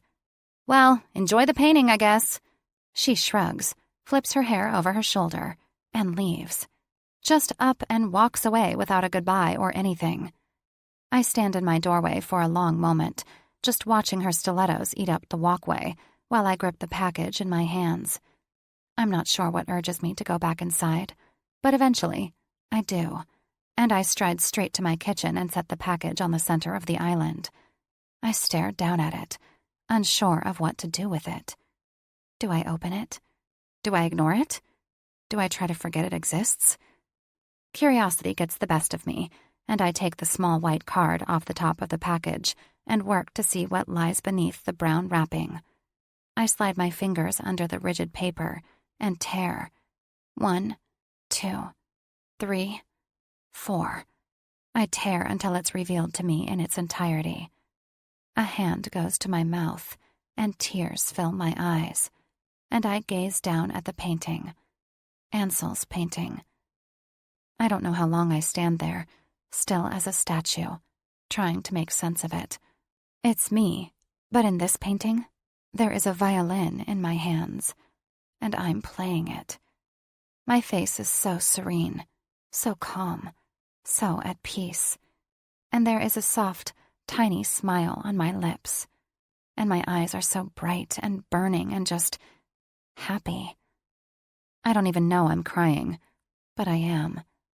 Tears drip down my cheeks in steady waves, and when I read the small gold plaque at the bottom of the frame, a sob jumps from my throat. Venus and the violin. Memories flood my mind. Ansel and me. The Met. His words. She's the feminine image of love, He'd said. Da Vinci, Picasso, Monet. Every great artist has a Venus. Their Venus is their muse, the woman who consumes their mind and inspires them to paint or sculpt until they either die or their fucking fingers fall off. My hands shake. Tears drip onto my kitchen counter, and I look down to see that the small white card is now on the floor. I pick it up, and I see my name is written on top. Indy. I open it, and my eyes latch onto Ansel's familiar and messy but beautiful scrawl. I don't know why I feel like I need to tell you to play again, but I do. Play again, Indy. I don't know why I know that music, the violin, makes you thrive. That music brings you inner peace. But I do. Let music inside of your soul again. But one thing I do know. One thing that is an infinite certainty. I love you, Indy. More than I have ever loved anyone or anything. I painted this over a year ago, and it belongs with you. This is you, my Venus, with your violin. Ansel. This is the most painfully beautiful gift anyone has ever sent me, and so many emotions flood my veins that I don't even know what or how I'm feeling. And questions. So many questions race through my brain. How does he know about the violin? How does he know what music really means to me? And how does he always seem to get me, know me? He loves me, but he can't stand to look at me? Be with me? At first, I just stand there, in a puddle of my own tears with my thoughts scattered across the kitchen. But before I even know what I'm doing, I pick up my cell phone and call the one person I need right now. And an hour later, my dad is opening the front door, and I kind of push myself into his arms and hug him tightly. Indigo? He asks, but he doesn't let me go. What's going on, honey? I don't say anything at first. I can't. I savor the comfort of home, of my dad's hug. 1 minute turns to 2, and 2 turns to 3, and when the urge to sob has been swallowed down enough for words to be a possibility, I inhale a deep breath. "Do you still have my violin?" I ask on a whisper. "Or did you end up getting rid of it?" Of course I have it, Indigo. We're in my dad's music room, and it hasn't changed one bit since I was last in here. The walls are still covered with music memorabilia and instruments, and stacks of sheet music litter the corners and fill the shelves. It's both a vision of peace and turmoil to my eyes. I used to spend hours upon hours in this room, learning how to play every instrument I could get my fingers on. But it didn't take long for me to realize the violin was what I loved most. What do you want to play? My dad asks quietly from his spot behind the piano. I don't even have to think about it. "The Four Seasons," I whisper. The whole concerto? I nod. I know I'm going to be rusty as hell, and both my dad and I will miss a bunch of notes. But it doesn't matter. It was the last composition I played, for a crowd of thousands. And in order to do this right, in order to play the violin again, it needs to be this. It needs to be Vivaldi. Somehow, my dad manages to find the sheet music beneath the stacks and sits down at the piano. And I pick up the violin. Its slender strings caress my fingers, and I tenderly trace its curves under my palm and inhale a deep and shaky breath. It's been so long since I've held it in my fingertips, so long since I've felt its weight in my hands. You ready? He asks, and I nod. I adjust the violin beneath my chin, and I grip the bow in my hand. My dad waits for my cue. With a deep, nervous inhale, I pull oxygen into my lungs, and then I strum the bow across the strings and begin. Not even 2 beats later, the piano accompanies me. Instantly, there is something about the vibrations that feels so heavenly, as if they are liquid energy seeping right through my skin. There's something about the way the violin sings in my hands that makes my heart race. And God, it's both harrowing and euphoric, the way it encompasses my body. It's heaven and hell all at once. It's everything I've dreamed of, everything I love, but it's painful, releasing all of the tragic memories I've been trying to avoid. But I keep playing. First spring, then summer, then autumn. By the time we fall into winter, I'm lost to the harrowing notes, the haunting rhythm. Liquid emotion spills from my eyes, and I watch the drops fall onto the hollow body of my violin. But I keep playing. Music, this violin in my hands, it is the rhythm of my soul. It flows through my veins and swirls in my head. To me, music is life, and life is music. It's in everything I see. It's in the air I breathe. It's in my DNA. And the violin is my instrument, and I never should have gone a day without playing it. I shouldn't have let over 4 years pass by without picking it up in my hands. When we reach the end, I sob. Not out of sadness or fear or uncertainty, just this cathartic kind of sob that feels like it's been buried inside of my bones for a decade. My dad doesn't say anything. He gets up from the piano and pulls me into a tight hug and lets me cry for a long moment. Are you okay? he asks, and I nod into his shoulder. I'm incredibly sad and incredibly happy at the same time. It's overwhelming. Hearing you play again? Seeing you play again, He says, and inhales an unsteady breath. it filled my heart, Indigo. It was beautiful. He hugs me tighter. Whatever brought you back to this, back to the violin, don't let it go. Chapter 42. Indy. I hardly remember the walk back from my parents' house. I don't remember how I got there, or how long it took me. But I do remember standing in front of my door, key in my hand, and heart racing inside my chest. I remember lifting the key to the knob, but being unable to insert it. And I remember walking back outside and heading toward the subway station. I got on, stood in the center of the car with my hands gripping the silver pole, and my mind a million miles away, yet steady and focused at the same time. One transfer, several stops, and even more rain-soaked blocks later, and I stand in front of Ansel's brownstone. The lights are on, and the moisture falling from the sky pelts against the glass of the windows. The temperature is ice cold, and the drops freeze against my exposed skin on contact. To feel it is the opposite of enjoyable. Not like a warm summer rain that cools everything down and urges steam to billow from the pavement. But oddly enough, I want to feel it all the same. I want to experience each drop, together and apart, same and different. I want to see the droplets soaking my eyelashes before they hit the ground like saltless tears. I need to be in this, chaotic and wild. It's as if nature looked inside my soul and pulled this weather from it. My peacoat grows heavy and the rain falls, crazy and hectic, while gusts of wind swirl in all different directions. And yet, I'm just standing here, taking this beating from Mother Nature.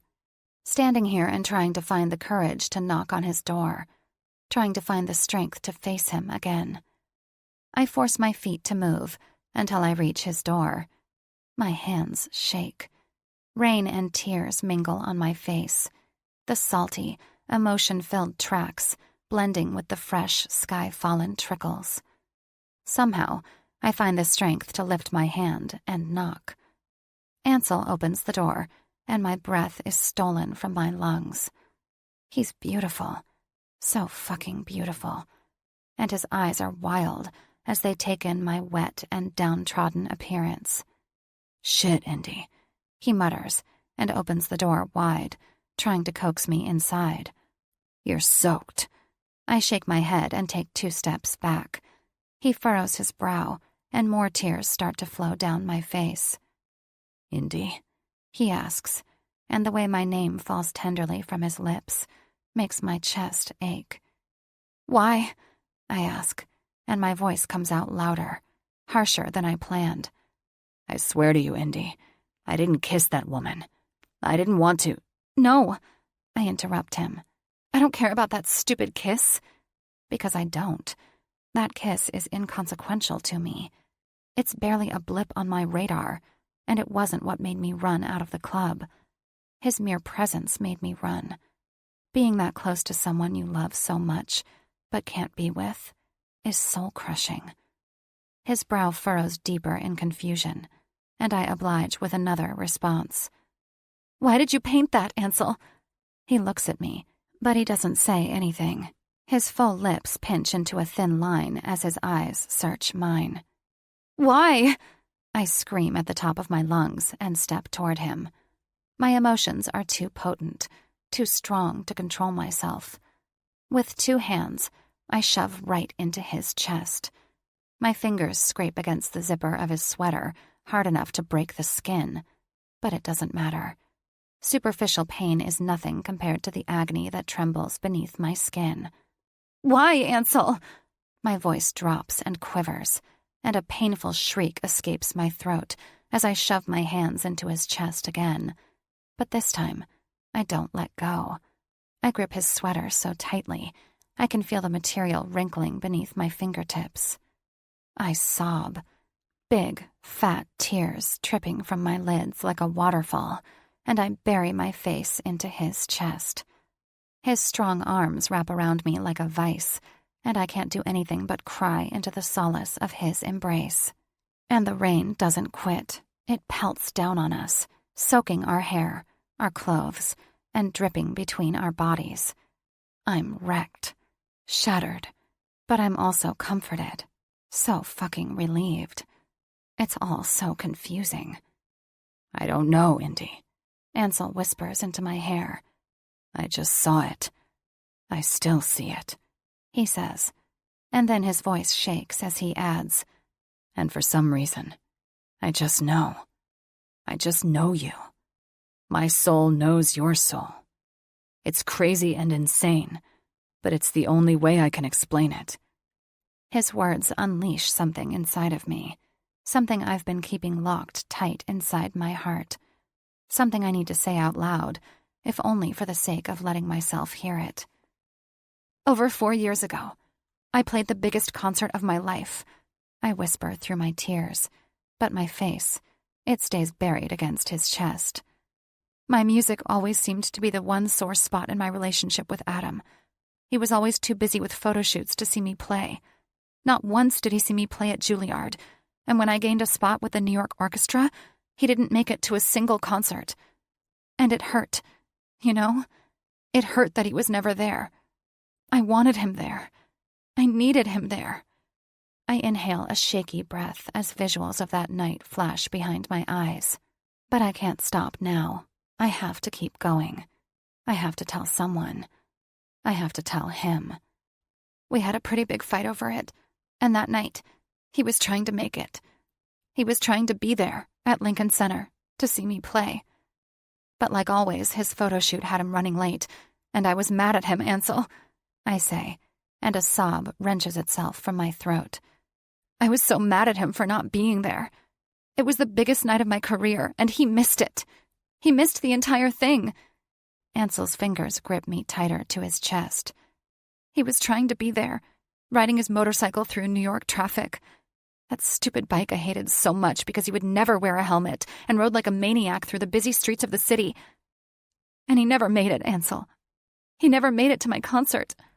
Another sob, and 3 more shaky breaths. He died trying to get there. All because I gave him such a hard time about it. All because of me. He died. The last 6 words are painful, like knives scraping against my tongue as they leave my lips. All of the guilt I've held on to for so long boils to the surface and releases itself through more tears, more sobs. My body shakes with grief, and Ansel grips me tighter. God, Indy, he whispers into my wet hair. I didn't know. The last time I saw him, I was mad and pissed and upset, and I never once said I love you. Those are his last memories of me. I cry.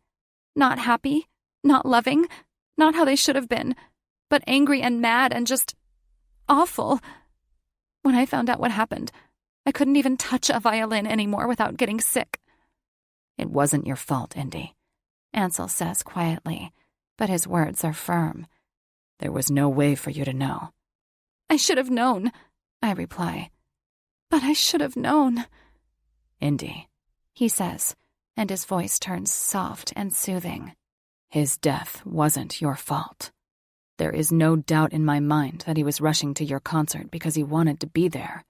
Not because you guys had a fight the night before, but because you were important to him. It wasn't your fault, Indy. Somewhere, deep inside of me, I've always held deep-rooted guilt that I'd let Adam down, that I'd played a role in his death. But Ansel's words permeate my bones, and I feel a small part of that weight slowly lift from my heart. I find the strength to lift my eyes to his, and I search his face for some kind of sign, some kind of answer to all of those crazy circumstances that have brought us together, some kind of explanation for the electric connection that pulled us toward each other, still pulls us. What are you doing to me? I ask on a whisper. What are you doing to me, Ansel? It's like you've reached inside my chest and wrapped your hands around my heart and soul. Today was the first day I've picked up the violin in 4 years. I whisper in a rush. Because of the painting. Because of you.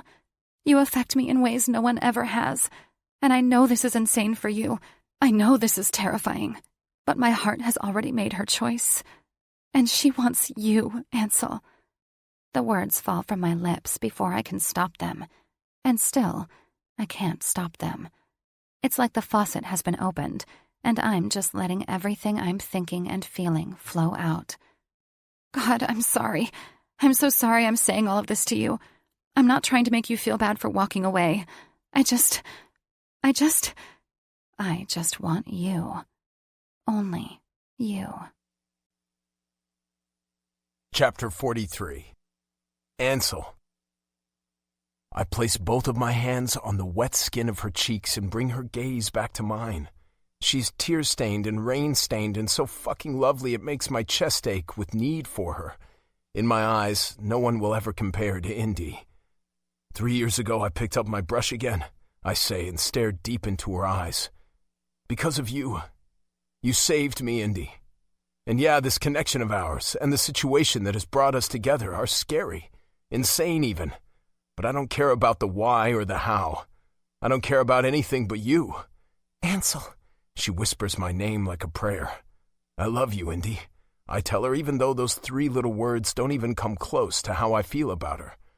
Not because of my eyes, but because of what's inside of your heart and how your soul matches mine. I'm so deep in love with you, Indy, there is no going back for me. There is no moving on from this. I press my lips to hers softly, tenderly, and I lift her hand to cover my chest. This is real love, and fuck, I feel like I've been waiting my whole life for this, for you. Her heart is in her eyes, and her tears are now in mine. I love you too, she says in a rush. I love you. The girl in the paintings, the girl in my mind, the girl who owns my heart. She steps up on her tippy toes, pressing her lips to mine, and I respond with fervor, tasting her lips and tongue and savoring how good it feels to finally be kissing her again. The rain runs down our faces to where our lips meet, each of us tasting the cold drops in each other's skin. But instead of detracting from the intensity of the moment, it brings us to new heights. I press my lips to hers more firmly, and the wave that runs through me is intoxicating, making my head swim as I pull back to take in her beautiful face.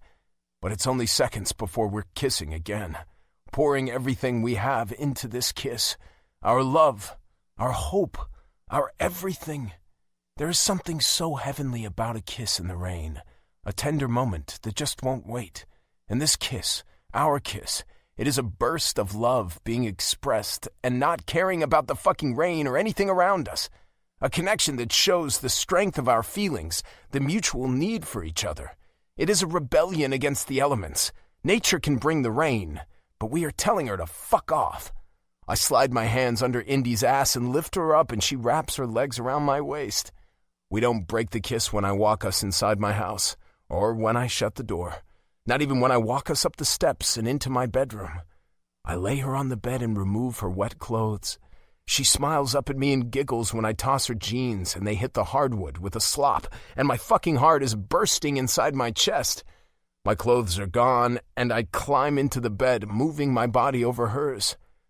I kiss remnants of tears and rain from her cheeks and her mouth, and her lips smile against mine. I sweep the drenched locks of her hair away from her creamy skin and kiss along her collarbone and neck. She wraps her hands around my back and her fingers flex with need into my skin. When our vibrating desire for one another becomes too strong, too powerful to resist, I slide inside of her. She moans into my mouth, but her eyes never leave mine. I breathe in deep, in and out, and I just stare down at her, taking in the way her breasts move up and down with each pant, the way her eyes glow with desire, and the way her hands can't stop touching me. My face, my shoulders, my back, anywhere they can reach, they touch. Fuck, I feel like I've waited so long for this. I have craved her skin and her warmth and her moans and her tongue, tasting my breath and the way it feels to have her clenching around me tightly.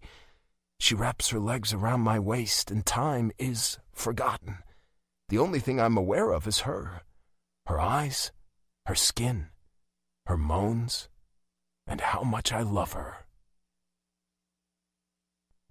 In the dim light of my bedroom, Indy is cuddled up to my body, her arms wrapped around my waist and her head on my chest. Music plays softly through the speakers in my bedroom, and my heart is ablaze with nothing but love. This, us entwined together, is a little slice of heaven, warm and cozy perfection. I lazily stroke her still damp hair with my fingertips, and the warmth of her petite hands against my skin makes me grin. If I could spend the rest of my life doing this, lying in bed with Indy, I'd do it in a heartbeat. She brings me a peace I've never known, a calming of the storms inside my heart.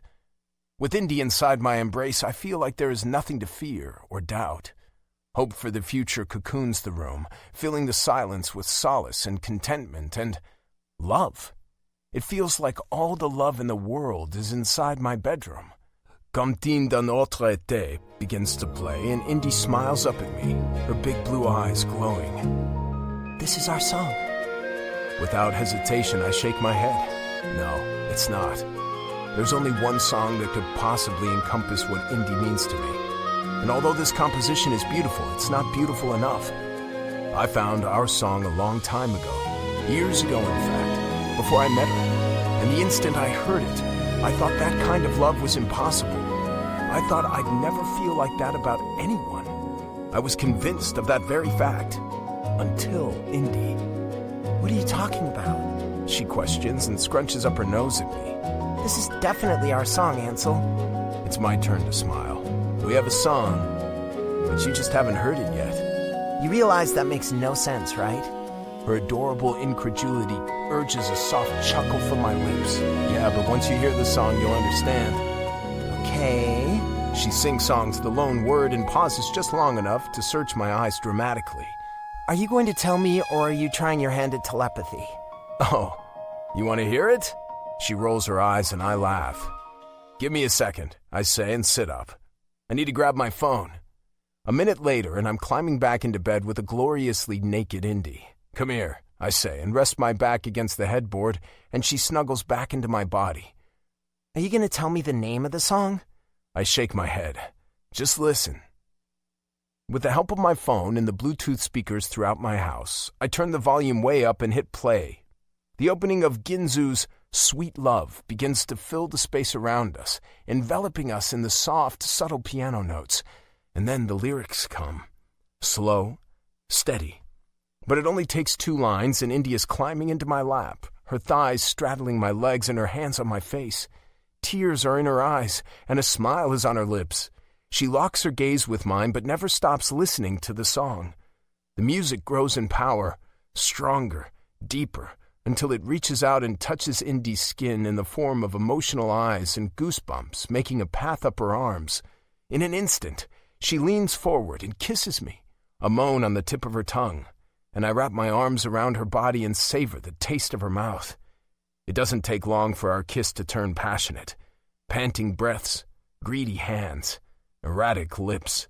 She lifts her hips up, and I slide inside of her. Our eyes are locked, and our lips are just barely touching, and I move inside of her. Slow at first, but as the music speeds up and the lyrics say everything I want to tell her, everything inside my heart, the urgency and need for her become too strong to deny, and I can't hold back. I can't go slow. I need to feel her wrapped around me, taste her lips, touch her skin, kiss her breasts. I need it all. I need her, my sweet love, my once-in-a-lifetime, written in the stars, forever starts right now, kind of love. Epilogue. 2 years later. Indy. My shoulders are back. My spine is straight. The fingers of my left hand engage the strings of my violin, and my right hand drags and pushes the bow back and forth, bringing the music to life.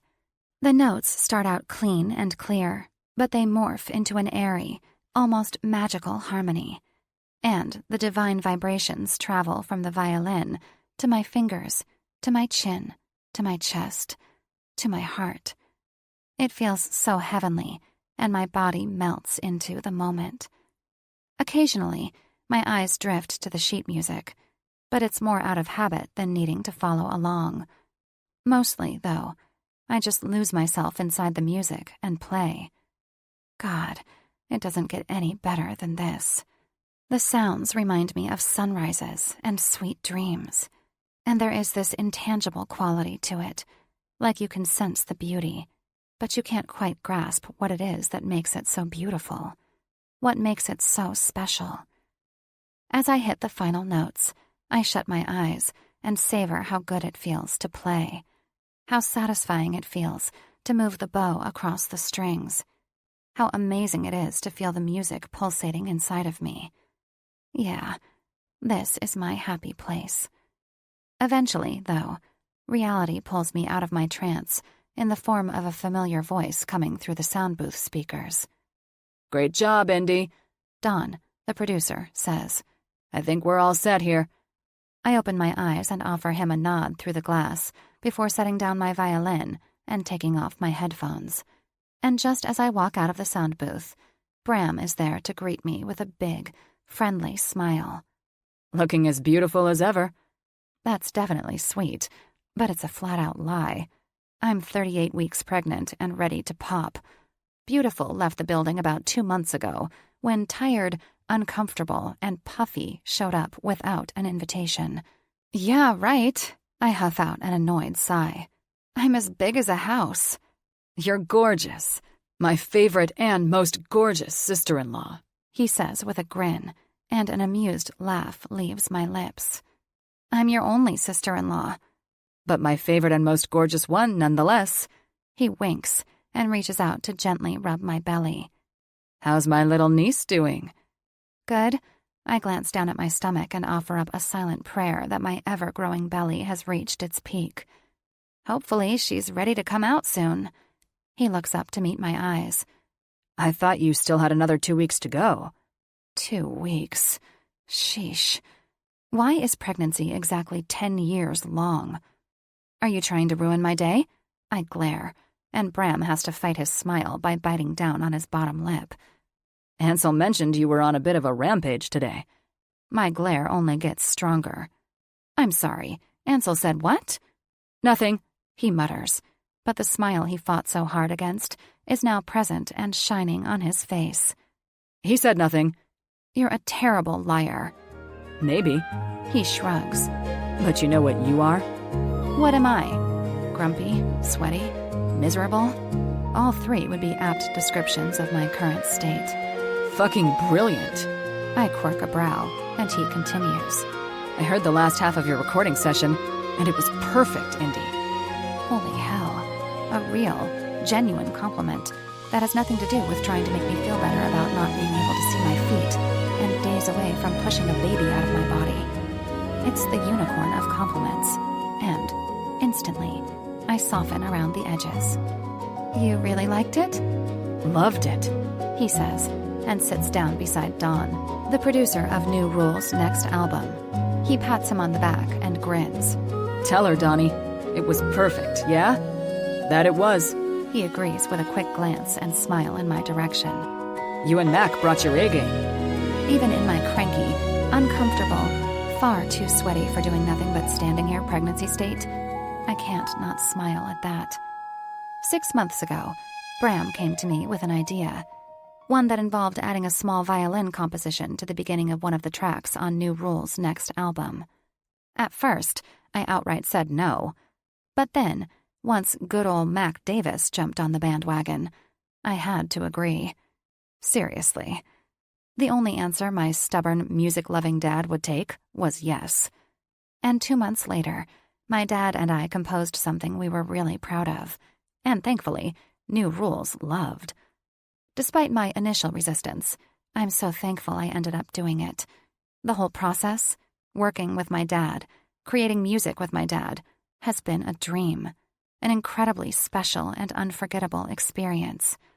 Just over 2 years ago, I was a music teacher at a small private school in the Bronx, and I couldn't even look at the violin. And now, I'm playing the violin every day and composing music for one of the most popular bands in the country. Life is crazy, I tell you. Just crazy. But life is also really draining when you're carrying around a full-term baby inside your body. My feet ache inside my sandals, and I glance down to see the familiar puffy and swollen appearance that has become a staple of my life for the past few months. "All right," I announce, and snag my purse from the closet. "I'm going to head home and relax a bit." Bram stands up to give me a big hug. Love you, sis. "Love you too." And tell your sister I say hello. He winks and flashes a little grin in my direction, and a laugh escapes my throat. "Yeah, I'll be sure to forget that." Come on, Indy, he teases. just tell your beautiful sister I said hello. The last thing my sister Lily needs is Bram Bray. He's good-looking, of course, and charming, most definitely.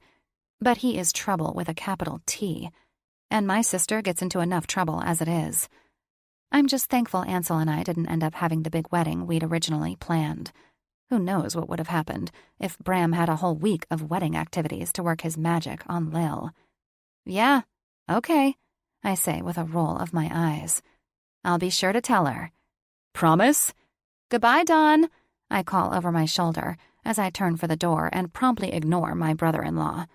Indy, Bram shouts toward me on a laugh. you better promise. "Bye, Bram." I open the door, and his responding chuckles follow me until I'm in the hallway and heading for the elevator. When I spot Hank waiting for me outside, I sigh with relief. Thank God. The last thing this big prego body wants to do is stand around and wait.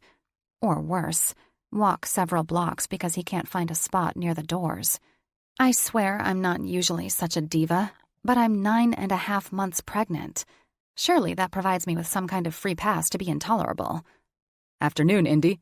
Hank greets me with his familiar, friendly smile and helps me into the car with a gentle hand.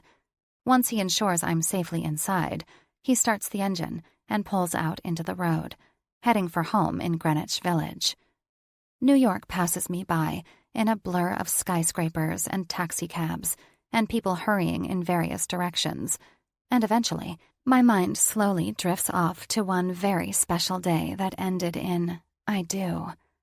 It was less than a year ago, and Ansel had pretty much had it with our moms meddling and trying to plan our wedding. Between the flowers and invitations and all the people they wanted to invite, he was done with all of it. Not to mention the whole part about the press latching on to the idea that Ansel Bray was marrying the girl in the painting.